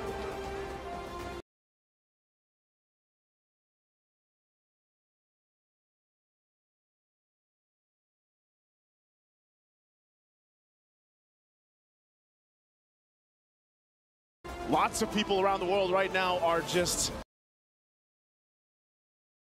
very emotional because there's a whole lot happening with just this game one in this matchup. Death. People will ask you, what's your proof? The proof today is even the previous MSC champions will get taken down. They will not have the opportunity to defend their title. This is the price of competition. For the longest of times, I've been saying maybe one day Malaysia's going to have two teams going out of groups. We're going to make it out. But I didn't expect it to be at the cost of Indonesia. I think the price is too high. Fnatic Onic being eliminated. The 4P champions, the MSC defending champions, my personal heroes, being knocked out of the group stages, not getting into the knockouts at day number 4 of MSC, definitely not in my bingo card. I mean, I'm guessing not in your bingo card as well is that no Indonesian teams makes it to the knockout stage. EVO's Glory and now Fnatic Onyx has been knocked out. And with that, Selangor Red Giants is the #1 team of Group B, the Group of Death. And See You Soon is the #2 team of Group B moving forward to the knockout stage. How crazy is that? It's too wild. It's too wild. Like, out of all the M Series tournaments, MSC has always been having a special place in my heart. But man, with plays like this where both sides desperately struggling to fight for their tournament lives, and more importantly so, Fnatic, they tried everything. They threw everything at SRG and it still wasn't enough. A couple of things that I also want to say is that people were not putting a lot of stock on SRG despite them winning like their undefeated run because it was from a region that's not known to kind of get it out of groups. I mean, I'm not saying bad about the Malaysia, but you cannot understand why people doubt SRG's prowess. But I always kept on telling you server. Exactly. But then again, and shout outs to our NA people who said that Malaysia is an easy server. But what I'm trying to say here is that I've always been even Mirko and I had a bet where we're gonna be doing 500 push-ups or something if SRG doesn't make it to top 4. Guess what, Mirko? No Indonesian team, SRG up top. I mean, this is wild. Folks at home understand that we've been in the scene for a while. This is unheard of. We need a moment to like. That's the thing, right? We need time to digest. I am not from Indonesia. I have not always been a fan of Fnatic Onyx, but I'm good friends with these people, with Kyrie as well as Coach Eb. I'm shaking right now. I can't believe it. But at the same time, if Fnatic Onyx eventually goes out of the bracket, SRG or See You Soon will be out. I also cannot handle that because See You Soon, they made a big fan out of me. And SRG, I've always been rooting for them ever since the start. So Group of Death is it's a heartbreaker. It's a heartbreaker. Honestly, you should be blaming the script writers at this point because they're just putting all of your favorite teams in one group to make this outcome possible. It's not like last year's MSC when I can blame Mirko as well as this guy for all the group draw. This year I can't blame anyone. When me and Mirko do the draw, Indonesia survives. Yeah. So don't let us do the draw. It's like it makes it interesting because this is set up to be one of the most exciting international event in MLBB history. Not just MSC, not just M Series, all of it. Because it's anyone's guess now. Here's the thing. If Philippines doesn't win this one, like before this, it was Indonesia that wins this one. So I need time to digest. I saw a flash in his eyes. I was like, what if Philippines doesn't make it as far as I think it is? Yeah. And it's like, his knees got weak for a moment. And I totally get it. But let's pull it back to this game because honestly, I think that Fnatic Onyx were really ego challenging hard. Like very, very hard against SRG, trying to play somewhat of a standard draft. Hold on. While we're having that conversation, we have one topic to talk about, and we're going to flash it on the screen. And it's a very simple question. Will SRG remain undefeated? Okay. Imagine going through MSC and not dropping a game. Not dropping a series. Like I'm going to ride that train. You're going to ride that train? Yeah, I'm going to ride the train. Innocent and Cram, as well as Coach Arcadia. And the rest, I mean, Hume's made a big fan of it. I think Stormy is amazing. I understand why he's your boy. Stormy's my boy. After that round table, like him a lot, you know? Dude, and of course, as a guy, I think he really have outproven himself, if that is a term. But yeah, he has outproven himself as a valid jungler that you have to talk about, especially when we're thinking about like assassin junglers. Then he shows up with an alpha. Like, what else can he not use at this point? You're talking about Skies. Some call him Skies. Either ways, he's our MVP. Sony MVP of the game. Let's check out some of his highlights, man, because talk about him. You're talking about the hero picks. Now he's showing he can use fighters as well. Yep, there was a hero play that he is eventually going to use. Like, eventually the Lord will be... Lord? Yeah, that was around the Lord fight. But at the same time, look at him just getting out of vision so that he can bait someone in, and that eventually was Keyboy. And how active he was. 6 minutes in, he's already securing some parts of the map. And then, obviously, this is the Chip's prowess. There's really nothing you can do about this, especially if Keyboy constantly dies. 2 deaths at 7 minutes on a tank like a Kufra is actually you not getting into the zone where you're a threat. And Keyboy is constantly not a threat in this game because he died so much. He gets the Dominance Eyes around 10 minutes, which meant that he's not tanky enough to do his role. Look at guys, look at how... Okay, let me set the story here. Listen to my voice. Okay. Kyrie is his idol. He idolizes Kyrie, and now he can say he defeated his idol, man. Oh, when idols become rivals? Dude, like the journey this young man has from idolizing someone, meeting him on the international stage and defeating him, and honestly, being the reason why he's knocked out of knockout stage. Still can't believe it. It's crazy. It's a young, new jungler coming into it, playing alpha of all things, which a lot of people count out in the jungle. At the same time, I would say this is because of the draft as well. I mean, I'm not gonna diminish what the players were able to do. It to be fair, they were spectacular in this game. They overachieved. But you put Kyrie in a disadvantage where it's almost like a checkmate. Picking up the alpha means that you deny all of the utility junglers. You cannot play Baksha in this case. That's gonna struggle. You definitely not Fredrin, right?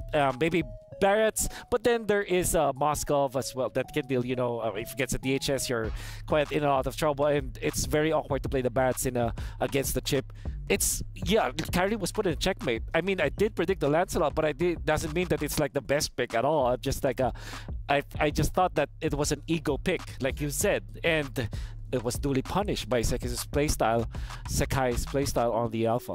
To be fair, me and Wolf were talking during the game, and a lot of the topic just came around like, man, interesting draft because it means that Coach Yeba has, well, bringing the floor higher up and the ceiling even higher because there at least is an opportunity to outplay your opponent despite the disadvantage. That's right.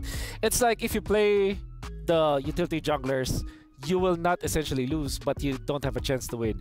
If you play the Lancelot, you definitely will have a, you know, you will be stumped, or you will play highlight game where Kyrie just escapes that so many times, you one-shot innocent and then win the game afterwards. I mean, here's the thing. I don't know about you gentlemen, but I feel like crying, but I don't know why. Do I cry because I'm proud that the Malaysian teams are doing good? Cry is like, Indonesia is not part of the conversation. Like, this like, I feel like this is gonna take some time. There are so many things to celebrate. Do you guys want me to pinch you guys in case you guys are sleeping, or you know? I've been pinching myself the entire time. I still haven't let go. There's so many wins that we have to also celebrate here. Despite, you know, Fnatic, Onyx losing this, man, Malaysia is on top, and I would say right now they're like at least top 2. And then you're thinking about see you soon. The way that they handled Fnatic, Onyx, and technically almost went against SRG, you might even wonder, whoa, maybe Season might have been the top 1, right? Yeah. Think about it, it's 1-1, right? Try to separate all 4 teams into different groups. Exactly. Imagine if they're not in the same group. There is a W here, people, and I think that MLBB is going to be thankful for it. Unfortunately, it has to be Fnatic on the carrying Coach Eb having to do the sacrifice and, you know, losing their keys. But at the same time, there are so many wins that we have to celebrate. Their keys, dude, it's going to meet the hydraulic press. Dude, I forgot about that. I never would have thought Fnatic Onyx would have their keys crushed in a group stage. Yeah, not this early on as well. Not this early on. It's wild. It's a wild time that we're living in right now. And honestly, if there's anything to blame, we blame the patch. Let's blame the patch. I blame the group draw not being Miracle and LaFell. Wow, you forgot my name for a while, huh? It's okay. It's been a long day. Yeah, it's been a long day. But Amal, we're jumping into the second game. Gentlemen, we're jumping into the second game. I haven't even moved on, man. Yeah. I haven't moved on as well, but second game, this is testing ground for both teams because we got to remember, Yum said, Keyboy, let's have an amazing match that we can toss around. So, oh no, now they're showing the key as well. They're showing the key. It's just pain. It's just pain. It's exciting, sad. Oh no, are you kidding? Angry. They're they zoomed in. on the key. Dude, I want to take a picture with that key. You won't get a chance to. Well, maybe. Well, you might still have a chance. The broken one. The broken one. Yeah. But you can see that even at least amongst the coaching staff, amongst the players, they're not beating themselves too hard. When I have a kid, this is the story I'm going to tell them. Wolf now curses Indonesia. Is it really? Yeah, you're right. The curse has been transferred. How is it that Singapore and Malaysia is the one doing well now? I don't know. I don't know. It's a weird world that we're living in, but we're already into the draft, and let's see. Let's see how it goes. Wow.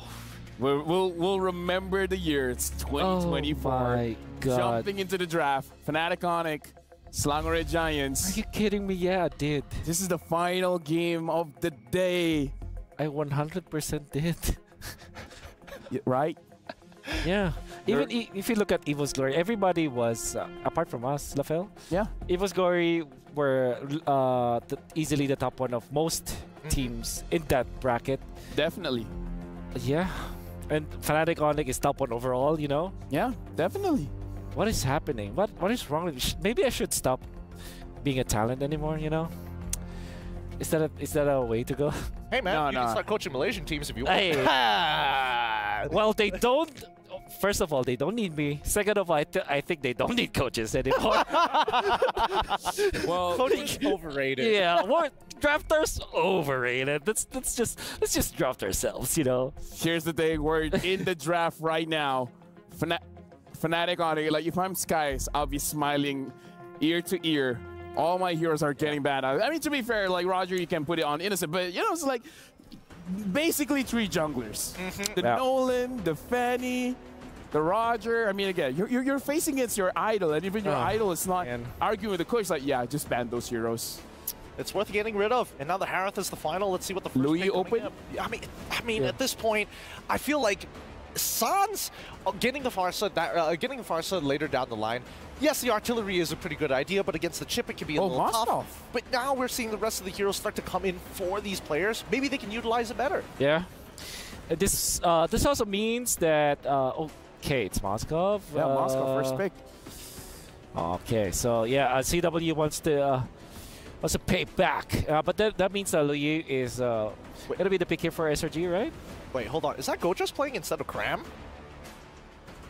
You're right. Oh wait, it is. Because you know what? Let the guy play. Let the man play. Let him show up saying, "I'm not just a sub, bro. I can do work." And if there's any team that he can prove himself, right? It's definitely Fnatic Onic. So excited to see this. It's Arlott and Louis. Tail us all this time. One of the strongest and most disgusting combos in the world. At this point, Louis, Arlott, Alpha. Yeah. Try to move. Fredrin, Boxia. Like any utility / fighter jungle is gonna work well with this duo. Yeah. So you go Edith, maybe get your Firesun or Novaria, okay? So that's a Moscovaria big combo. Or Novaskov. Novaskov, nah. Novaskov. Yep. Moscovia. Bovaria. The thing with Novaria is that it's great versatility, so I understand where that comes from. Do you want to go for... You want to take your marksman now, right? If you're SRG? Most likely. I think, you know, Claude is still available. Claude is great. Yeah, at least you have the mobility, and you can use the Purify. Anything in Purify at this point is going to be relevant. I hope that this will be Beatrix as well. Innocent plays that hero so well. I don't remember if it is has he played it in MPL Malaysia? Nope. He hasn't. Okay. All he plays is Harith and Roger. Harith and Roger. Oh, he's played Claude. JOY. Joy Jungle. Now you have to ban Angela if you are Fnatic Onic, I believe. Although, I don't know. I mean, I don't like Malaysian teams using Angela, dude. Okay, yeah, sure. Yeah, I don't like them using Angela. Yeah, it will be Yums to forced to pick it. So the only reason I would be okay if Yums uses the Angela is if the Angela can use the Way of the Dragon. The Way of the Angela? The Way of the Angela. Okay. You go inside someone and then you kick them. You can choose which direction to get a mega dash. Or what if he picks up the Petrify on the Angela? Oh. Wait. If he goes into someone, he can petrify. He can actually petrify, right? Like Angela Joy with petrify. Hey, that's scary. These are the talks that coaches have. Yeah. What if Angela petrified? Okay, here's the thing. Look, there it is. They still ban it. No, here's the thing. If that becomes a thing in rank, TM, copyright, we called it, whatever you want to call it. Yeah. All right. It's the Wolf Angela. It's the Wolf Angela? That's what you're going to name it? That's what I'm going to name it. I like the ideas. Personally, I like all of the ideas so far, but even from SRG's side, they're still making sure that this Joy is, well, going to be able to reach that backline. Banning out the Fredrin makes sense to me. The fact that Arlet's already out of the way, that saves you some time. That's right. So how do you answer that with a jungle pick now? If you are Fnatic, you want a hero that's faster. Typically, the Nolan is it was the traditional answer to the Joy back in M5, you remember. But Fnatic themselves have banned that hero. So without the Hayabusa, without the Roger, without the Ling, maybe Julian is the next best thing for Fnatic that actually farms very fast. Or maybe they're the team that picks up the Hellcurt, right? Maybe carry Hellcurt could work. Let's remind ourselves, Joy does not have the anti-CC anymore. That's right. Joy can be CC'd now. So you can play the CC in. That's not what I mean. That's not what I mean. Although CC, current call, lock the Joy. Yeah, could be. It could work. I can see it happening. I can definitely see it happening. I hope that we see an Esmeralda because this is Louis, Joy, and Grok. They go Masha instead. Okay, whatever. And then Hellcurt perhaps for Mr. Kyrie. Oh, Guinevere. Oh, no anti-CC. There is CC. I think they're okay. So you're looking for a marksman. Probably a Claude, right? Yeah. A Claude versus the Moskov. Maybe you want to go back to the Beatrix or the Ruby. My only problem is that the Guinevere can jump on you and you don't have the Purify. Yeah, that's why I like the Ruby for SRG. This is a way to cancel the Guinevere, Masha's. What about Carry? Carry might be difficult here, actually. Yeah, there's a lot of Cs. Yeah, a lot of, no, not really Cs. A lot of one-shot heroes like Masha. Yeah, they go back to the Claude. Understandable. Yep, again, using a hero that has a Purify makes it a little bit more interactive when you're going up against the Guinevere. Thank you very much, Gideon. Thank you very much, Wolf. Casters, I don't know about you guys, but we need to digest. So give us some time, because now it's your time to do your job. Thank you, gentlemen. We also need some time to digest, man. Yeah, man, we all need to digest, man. I mean, at this point, even Fnatic Onic have to digest. Nice. So how do they tackle this game, right? They're out. Oh, man, I don't know, but it looks like, even with the fact that they're not going to be going forward to defend their title into the knockout stage, they still want to go out in style. They still want to possibly go out and get this win here with an interesting draft that they brought to the table. But, what we saw earlier, and with the changes here, even with SRG bringing Gojes in, let's see how they look with this lineup as they get prepped and ready for moving forward. We jump into Land of Dawn one last time for today as we round out Group B. After things have already fallen into place once again, can SRG continue on with a 2-0 here against Fnatic Onic? And as we look at the lineup as well, the fact that Gojes is on this R lot, actually he's already going to be forcing out Keyboy, it looks like, from the jungle. But yeah, interestingly enough, Sakai's also bringing out the Joy jungle. Yeah, with Impure Rage this time, Sky's on that Joy. We did actually get to see this as well last time, if you remember. Keyboy here. This seems like Sans. Oh, we forced a Flicker all the way before the first minute even. So no Flicker, no Inspire, 2 up top CW. Actually with the Inspire, Innocent is looking to go for the trade down. He does have a few of those passive stacks. CW forced to go for the regen, and in this matchup, he has the Master Assassin. This is like, I mean, usually for CW with the Moskov, with the Inspire, with the Master Assassin, you expect them to win, but Innocent's doing a good job up top. Again, when I reference the fact that we got to talk to SRG a little bit on the roundtable, this was the match they were looking forward to the most. They had specific players they had in mind going against. So hold on, see, okay, I think they're going to be fine. So, I was getting ready for that electrifying beats there because we saw that before with the Joy. But yeah, going back to it, SRG was looking forward to this matchup, and I feel like even as they approach into this game, they're riding on this huge morale boost, huge momentum. And it makes me wonder what is, again, making it work so well for SRG, because we heard from Stormy that it's all of them. It's not just one player. And I think really, if you guys haven't been watching Selangor Red Giants through their journey up to mid-season invitational here at EWC, now you know, right? The proof is there as they have now gone in and just performed near perfect, near peak, in resemblance of what we saw from Team Liquid yesterday. With that, nothing really happening in the early game. Oh! Innocent finally taken down in that 1v1. Turtles up though. Final slash onto Sans together with the diversion into the back line as Keyboy is still there with the onward. Sans survives. Kyrie wins out the retreat battle and gets out with the spatial migration. Fnatic Onyx getting all the dubs in game 2, the first 2 minutes. Yeah, already off to a good start for them. Again, mid lane, look at this. Keyboy, not level 40 just yet, now gets it online. Same with Yumes. We'll go ahead and get that wild charge now on this Grok pick. And that's something that can be said too. Going back to it once again, the roamers here, man, have really been doing so much for the team. I wouldn't be surprised if somehow, maybe all the teams don't get the chip anymore, or they draft for that, because so far from what we've seen from drafting is utilizing the Louis, utilizing the chip if it's open, and taking that. We take a look here at some of this rotation, of course, for Sakai's.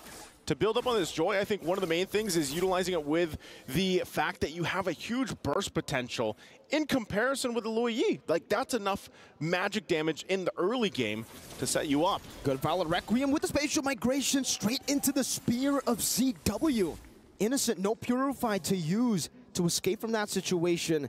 2-0 up, Fnatic Onyx in game number 2. Let me ask you this, Mirko. Oh, hold on. Final slash. I don't think you're going to go through all those 2 health bars, but ask away. Let me ask this. What if we had a Guinevere in the previous game instead of a Lancelot? Things would definitely be different, you know? I mean, take a look at Kyrie's damage here over the Skies on the Guinevere. Or in the Astrosphere as well, their earlier Sans. Now Skies goes for the electrifying beat. Stormy punishes him with the yin yang reaction. Skies still revealed by that Astral Echo, will stay in the bush for a bit longer. Kyrie will be falling there. It's a trade back, so I guess you get your answer. Now with the charge, straight into the Godge as his final slash, right into the yin yang reaction. But Keyboy is still able to survive with the Primal Wrath, punishing Godges for overextending. You could see on your screen too, Sakai's laughing at that, but Godges had the right thing in mind. Oh, hold on, CW?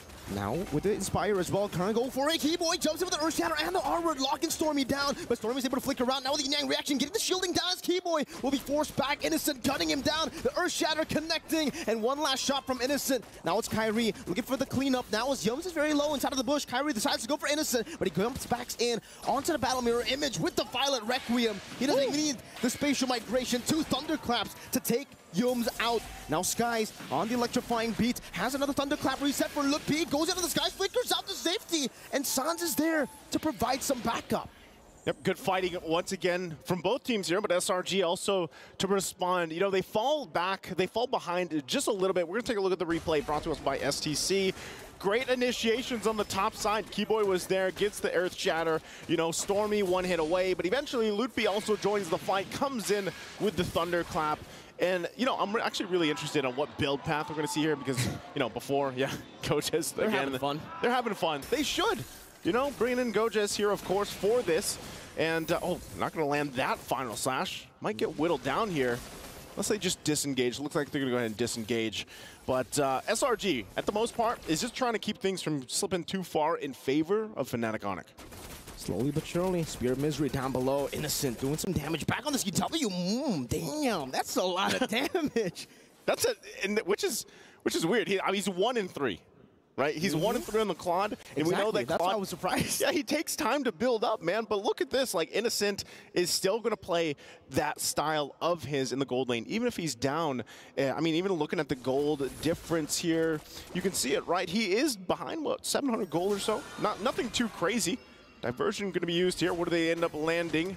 Wild charge flicker. Yums now straight into the collapse now as Kyrie isn't able to find spatial migration. Keyboy using the Primal Wrath defensively. The electrifying beats from Skies. Not enough to take Kyrie down as he is able to survive. So Fnatic Onyx, they lose CW. CW. They just lose him, you know, lose CW. They pick that up. There's the difference between those gold laners once again, but they both pretty much have nearly the same items, nearly identical there. For CW, though, of course, he wants to go ahead and continue to farm up, get that next, either the Golden Staff DHS, we see what Moscovs do, but Innocent, Gonna go ahead and just take down this tier 1 turret. They're gonna be too late to get to it. And you can see this, Yums providing it that vision with this Grok. Makes me wonder here, Mirko, like what's more value, the Lu Yi or the chip? Or do you think they're equal? I think they're kind of equal. And both times, Spatial Migration, Violent Requiem, Gorgeous going to be pinned down to the wall by CW, but look at the diversion again! CW able to get the Abyss Walker, but Innocent just guns him down with the Blazing Duet. Right on time to answer your question. Chipper, Lohi, both are equally strong. Kyrie jumps to the back. Innocent still able to escape for a bit, but will be taken out by Kyrie. And that will be a trade. It's actually a 2-for-1 in the end. Yeah.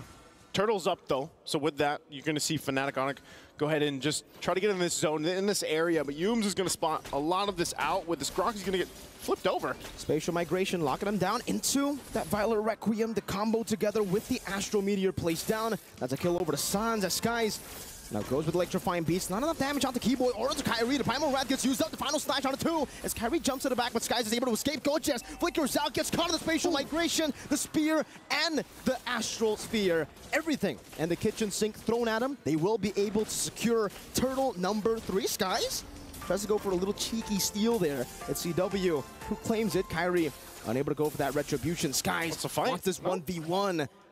Never mind. Yeah, never mind. Diversion's going to be used too, but here's the response. Sends in Stormy and Yums to go ahead and cut that area off. As we look at the replay once again, this was just a great setup from Keyboy, using the Earth Shatter, set things into motion, and then they go ahead and eventually get this turtle as well. But you know, something about it, I mean, the lineup that we're seeing here from Fnatic Onic, like I said, I'm really wondering if, even in the last draft, if the Guinevere came into play, how that would have fared, because the Lancelot really struggled, and we're seeing some of these assassin picks trying to fit into this meta. I think Joy's one of them as well. Like, as we look at Joy, we know she provides a ton of damage. Look, she's got the Starlium Scythe. She's building onto the next item, and it all goes into the relationship between that Joy and the Lu Yi.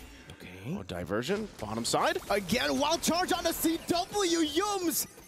There's something with CW and Yums, man. And now Kyrie goes for the Spatial Migration. It's a good flicker out by Stormy. Keyboy goes for the onward as well, but the Violet Requiem will be able to lock him down together with Keyboy and the Primal Wrath. It's a trade down as Innocent gets out. Gorgeous goes in for the Vengeance with the final slashes, but he's all alone. But if you take a look at the mid lane, Skies just goes for a trade. That's a tier 1. Great, there's great decisions coming out from SRG where they can get a pick, utilizing the diversion, utilizing the conceal. But I feel like this time around, Fnatic Onic actually having an answer for a lot of that. And part of that's actually the Masha pick. You know, when you have loot beyond this Masha pick, you can go towards that back line, and that's what we're seeing happening here. With Innocent, sometimes he has to be a little more careful, even where he BMIs back to, because of the fact that Loopy could hunt him down. And so with that, you know, nothing too crazy in terms of gold lead for Fnatic Onic, but they are able to fight back once SRG decides to go ahead and try to find a setup. Mid lane looks like to be the focus right now. Both teams still looking to go ahead and start with this Lord. It's now spawned, but SRG does have that mid turret still up in the tier 1.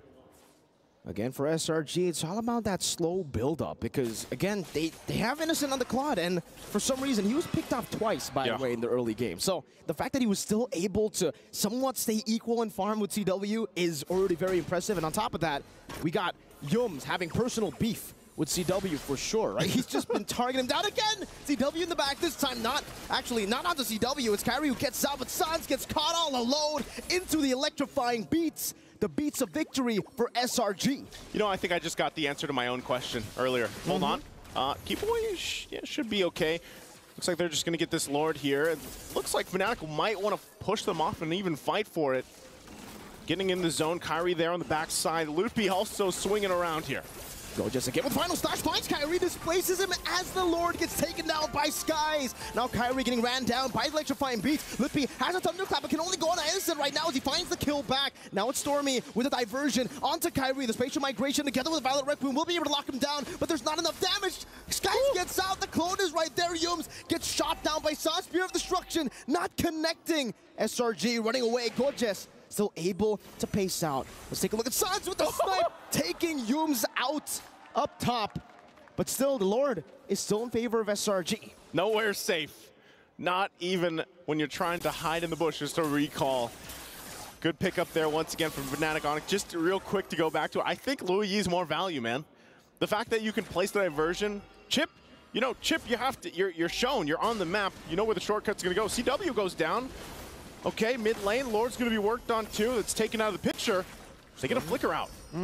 This flicker is out. Skies, look at him. Look at how much of a menace he is at the 11th minute of the game. Just playing music for him.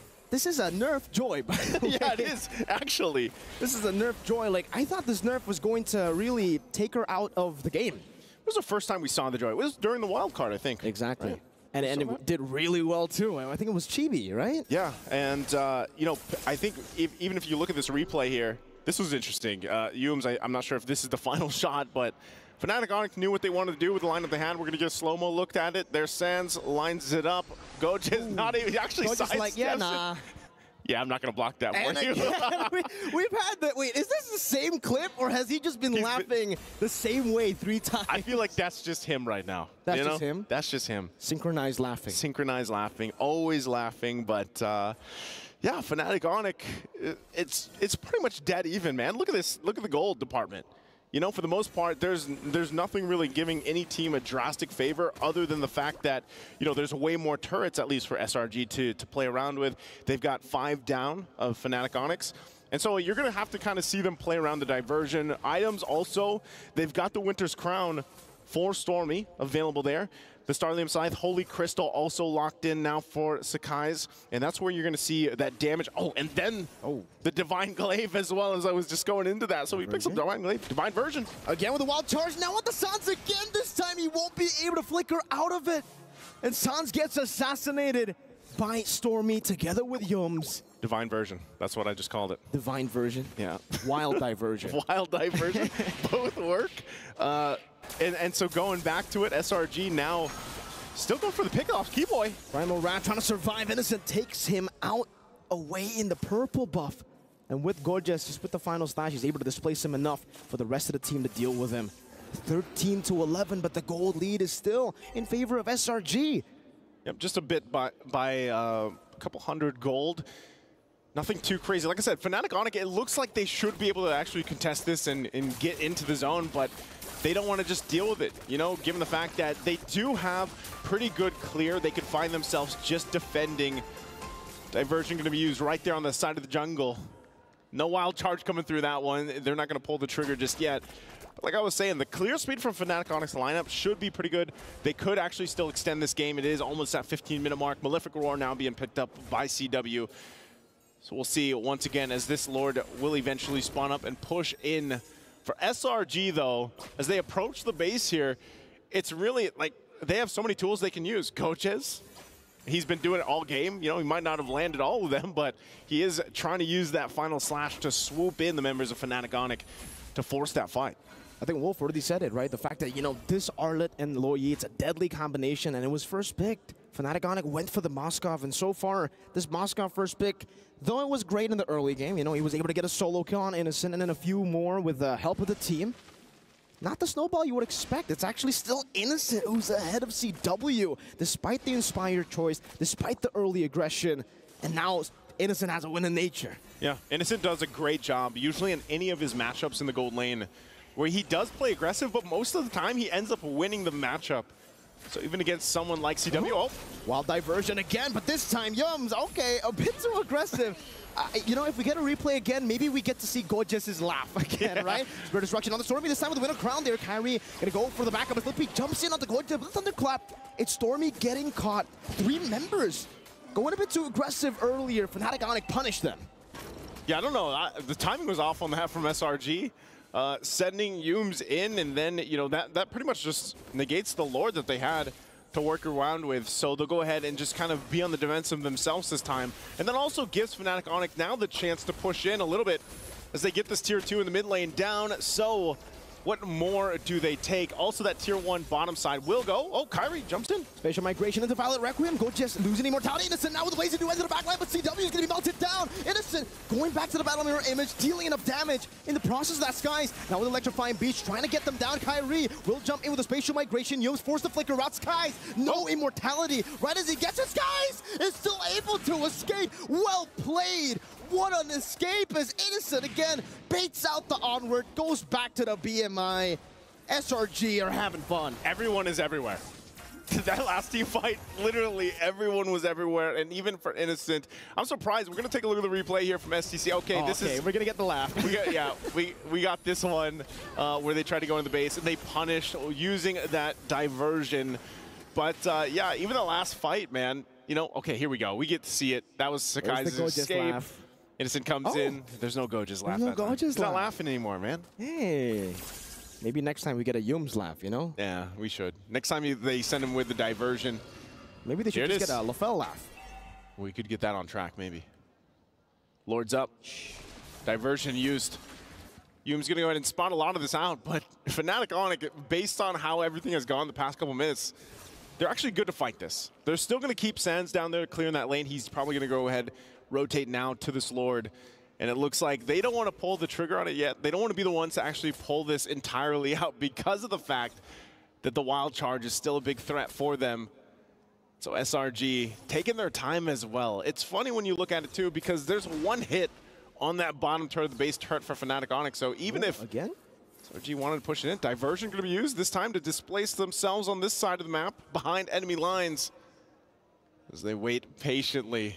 No. Kyrie opens up the bush, spatial migration, connects onto the back line, onto Stormy too. Keyboy now with a conceal. Stormy flickers out to safety, but Lippy might be able to go for the Thunderclap as Winter Crown gets popped in, but he should still fall. It's Lippy with mega kill now as Kyrie jumps in. Innocent very low. Kyrie go for the retribution. It's 50-50. Skies takes it away, but Gorgeous will be caught, forced to flicker as he gets scratched down by Lippy on the Masha. It's 3-4-0, but SRG do get the Lord. They got the Lord. They're going to run it down mid anyway, though. Fnatic Onic still pushing in. Guardian's Barrier going to be used to buy a little more time. Look at Skies. Oh, Skies. Earth Shatter into the Thunderclap. Lippy picks up the monster kill. You can see just in a few seconds the Lord coming back up, but they might just be going for the end right here. All of them going for the turret. But now they're just going to wait for Yo. Spatial migration timed in together. They can't even go for the end anymore. There's no minions. There's no minions. It's still coming down. Stormy, 3 seconds for him to respawn. Innocent as well. They're just going to force it now. But I don't know if they can even do it. Stormy right there, respawning. Diversion. Lippy with Flicker and the Thunderclap. The minions finally coming down. And Fnatic Onic, they go out, but they go out in style. They get a win up against SRG. And although Fnatic Onic will not move on to the knockout stage at the mid-season invitational to defend their title, they will go out with their heads up and a win here. Again, you can hear the crowd as well.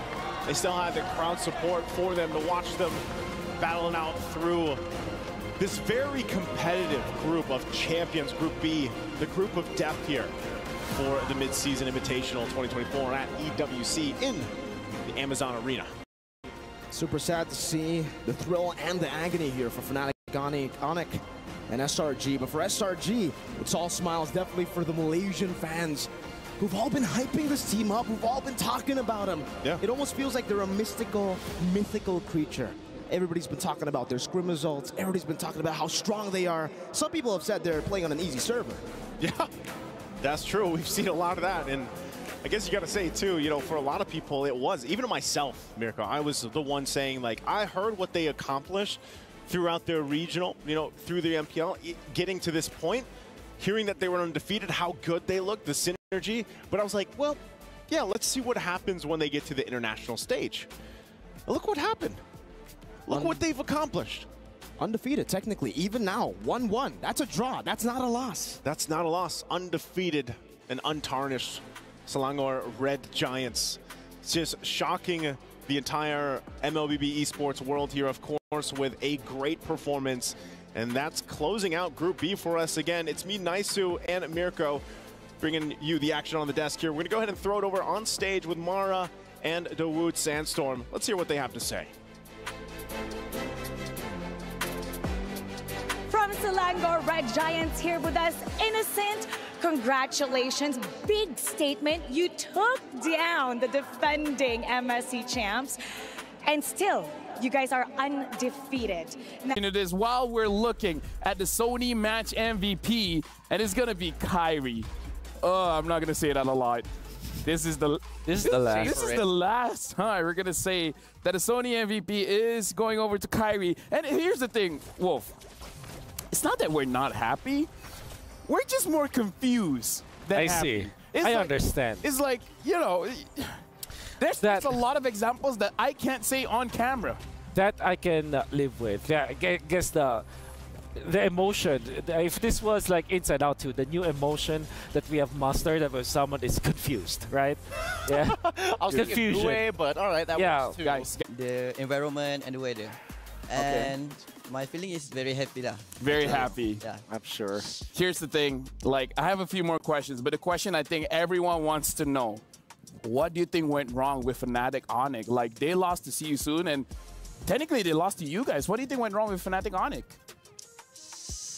I don't know actually. It's kind of surprised. Yeah. Yeah, we all also surprised. And yeah, actually it's very speechless. Yeah. So yeah, just get well soon, Fnatic Onyx. Do you think that See You Soon is actually a really good team now, especially that you almost lost to that team, and also like they won over Fnatic Onyx? Do you think they're really a strong team now? Yeah, I think personally See You Soon have really good player. Yeah, and they are really strong in team fight. Okay. This is more of a personal question for Gorgeous, because we saw you play the last game, and somehow every time you die, you laugh. Like, is that yes? It's like like you look like you had fun on stage. Yeah, it's not a fun match, but but it's kind of fun. It's kind of fun. It's kind of fun. I mean, I have to ask. You've already gotten a little bit of a taste of MSC. You got to play. Is Zach ever going to get some time, man? Is he ever going to get some time as well? What? Will Zach QT have an opportunity to play? I think no, because he is not in the roster. Makes sense. That makes sense. Makes sense. No, okay, so we have one more group. Only Group D is the one that hasn't played. Group A, Group B, Group C, you've seen it. Who do you think is going to give Selangor Giants problem? Because you guys are still undefeated. Who's going to give us a hard time? Yes. C9.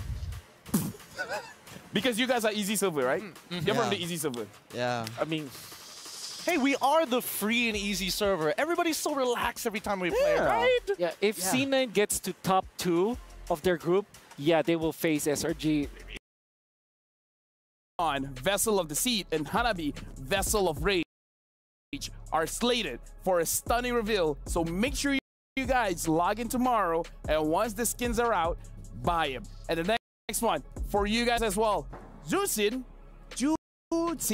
is now out. The new mage hero has arrived with exclusive pack. Get the hero and her ethereal Serenity skin during the launch week. It's only 469 diamonds, but if you guys buy with the battle points, 51 diamonds, and you guys can get the skin. But the thing is, it's only 14 days from the launch day, so your time is running out. Make sure you guys grab the skin as fast as possible. So the funny answer, C9 3 times. Yeah. Serious answer. C9 is one of them. What are the other 2 teams? I think I'm gonna remove the C9. Oh, remove C9? Oh, wow. I'm gonna take maybe Onyx, Brand, and Liquid Echo. Oh. Onyx, Brand, and Liquid Echo. Yeah. Okay. You know what? That would be a very expensive trophy. It would. It would. That'd be pretty epic. I'm not gonna lie. But at this point, where do you go? Just for you personally, right? Okay. Where do you see SRG in terms of rankings right now? I mean, you've already knocked out Fnatic Onyx, so that changes things a little bit. Where are we? Top 3 already? Number 1? Are you gonna call it here? I think if I'm going to be humble, I'm gonna say top 3. But if you're gonna be truthful, yeah, I would say. Come on, look at the camera while you're doing it. Come on. It's right over there. I think we are top 1 right now. Whoa! Again? Can you blame him? He's from the group of death. Yep. Gorgeous. When we win, we're happy. Are you happy when you see other people lose? I feel good. You feel good? Do you want to see Fnatic Onyx keys getting crushed? Yeah. Yeah, why not? You want? Why not? Why not? Let's start with Falcon's key. Let's watch the crushing of the hydraulic press onto Falcon's key. And then later on, we'll see Fnatic on it. Let's run the video. Oh, this is going to be exciting. At the same time. It's the full thing. Look at the way it's going to split. Yeah, that's Team Falcons. Gorgeous, you did this, by the way. Oh, me? Yes, because of you guys. Falcons. Oh, dude, what part of it is breaking up? Gorgeous, commentate.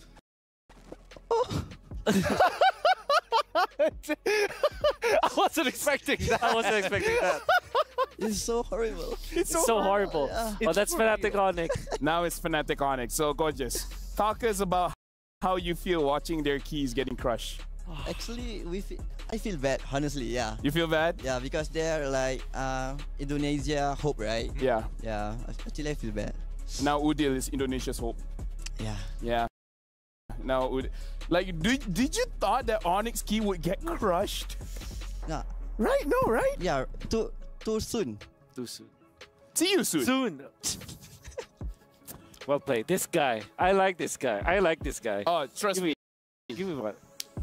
In Malaysia, if you don't have Udil, we have Gorgeous. All right. Give the mic to them, and then they will do their best to make you feel emotions. And while you're still holding the mic, Gorgeous, is there anything that you want to say to all of the viewers watching the live stream right now? What's the camera? That camera. Oh, that camera. Okay, for the SRG supporters, thank you for supporting us, because without you all, we are not going to be here. And thank you also for my family and the others play family for trusting us. And wish us good luck for the match. Any idea? Shout out to your girlfriend. Shout outs to future wife. Future wife, yeah. Just keep supporting us on the upcoming playoff. How about C9? Oh yeah, have a message for C9? The chocolate one? Cloud9? The chocolate. Have two, right? One is blue, one is red. Yeah. Which one? The blue one. The blue one. The blue one? Yeah, the blue one. I like the blue one. So, you know what? Let's look at the group standings. I feel like we need to look at the group standings right now. So let's look at Group D. Cloud9 is 0-2 right now. Negative 2 points. You know what? If See You Soon can do it, Cloud9 can do it. Yeah, it's true. Anything can happen here at MSC, at EWC. And I think, you know, something has to be upset here. And I think that C9 is the closest that I would imagine to make that miracle run. Yeah. Let's look at tomorrow's schedule to see when will C9 be playing. And looks like it's going to start off with XYG going up against Falcon.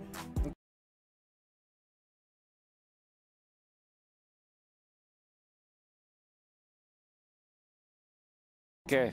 Falcons AP Brand going up against C9. C9 fight again against XYG. And then we're closing the day with Falcon going up against Falcons AP Brand. That's right. Are all Falcons going on. So since Gorgeous is a big fan of Cloud9 here, I think that you should be hoping that Falcons loses to XYG. That's the first step. Okay, you have to pray for that. Yeah, it's praying. But then they have to also win against XYG. Hopefully get 1 point off of that Falcons favor, but obviously getting a 2-0 would be phenomenal. So that's those are the conditions if you're a C9 fan. Yeah.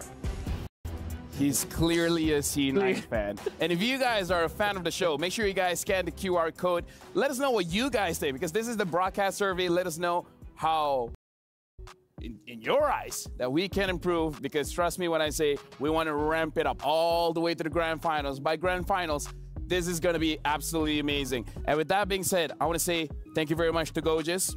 Thank you very much to Gideon, as well as thank you very much to Wolf. Thank you to all of our casters that has been working hard today.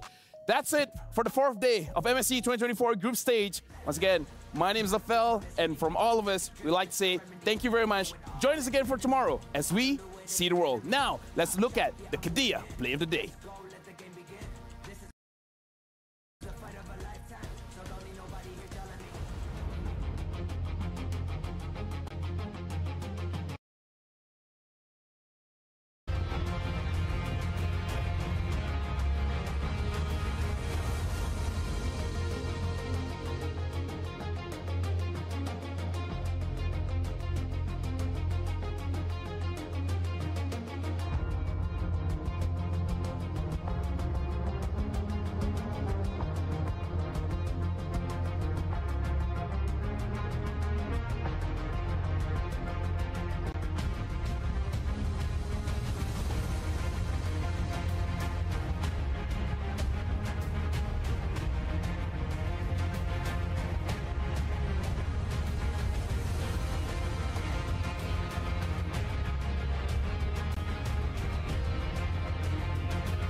out here!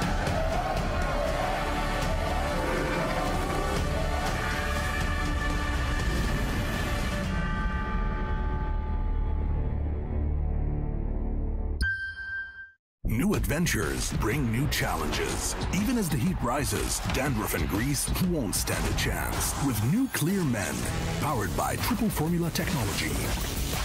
To eliminate dandruff, itch, and grease, gives you 8 hours of freshness and 100% dandruff-free hair. New Clear Men, 0% dandruff, 100% confidence.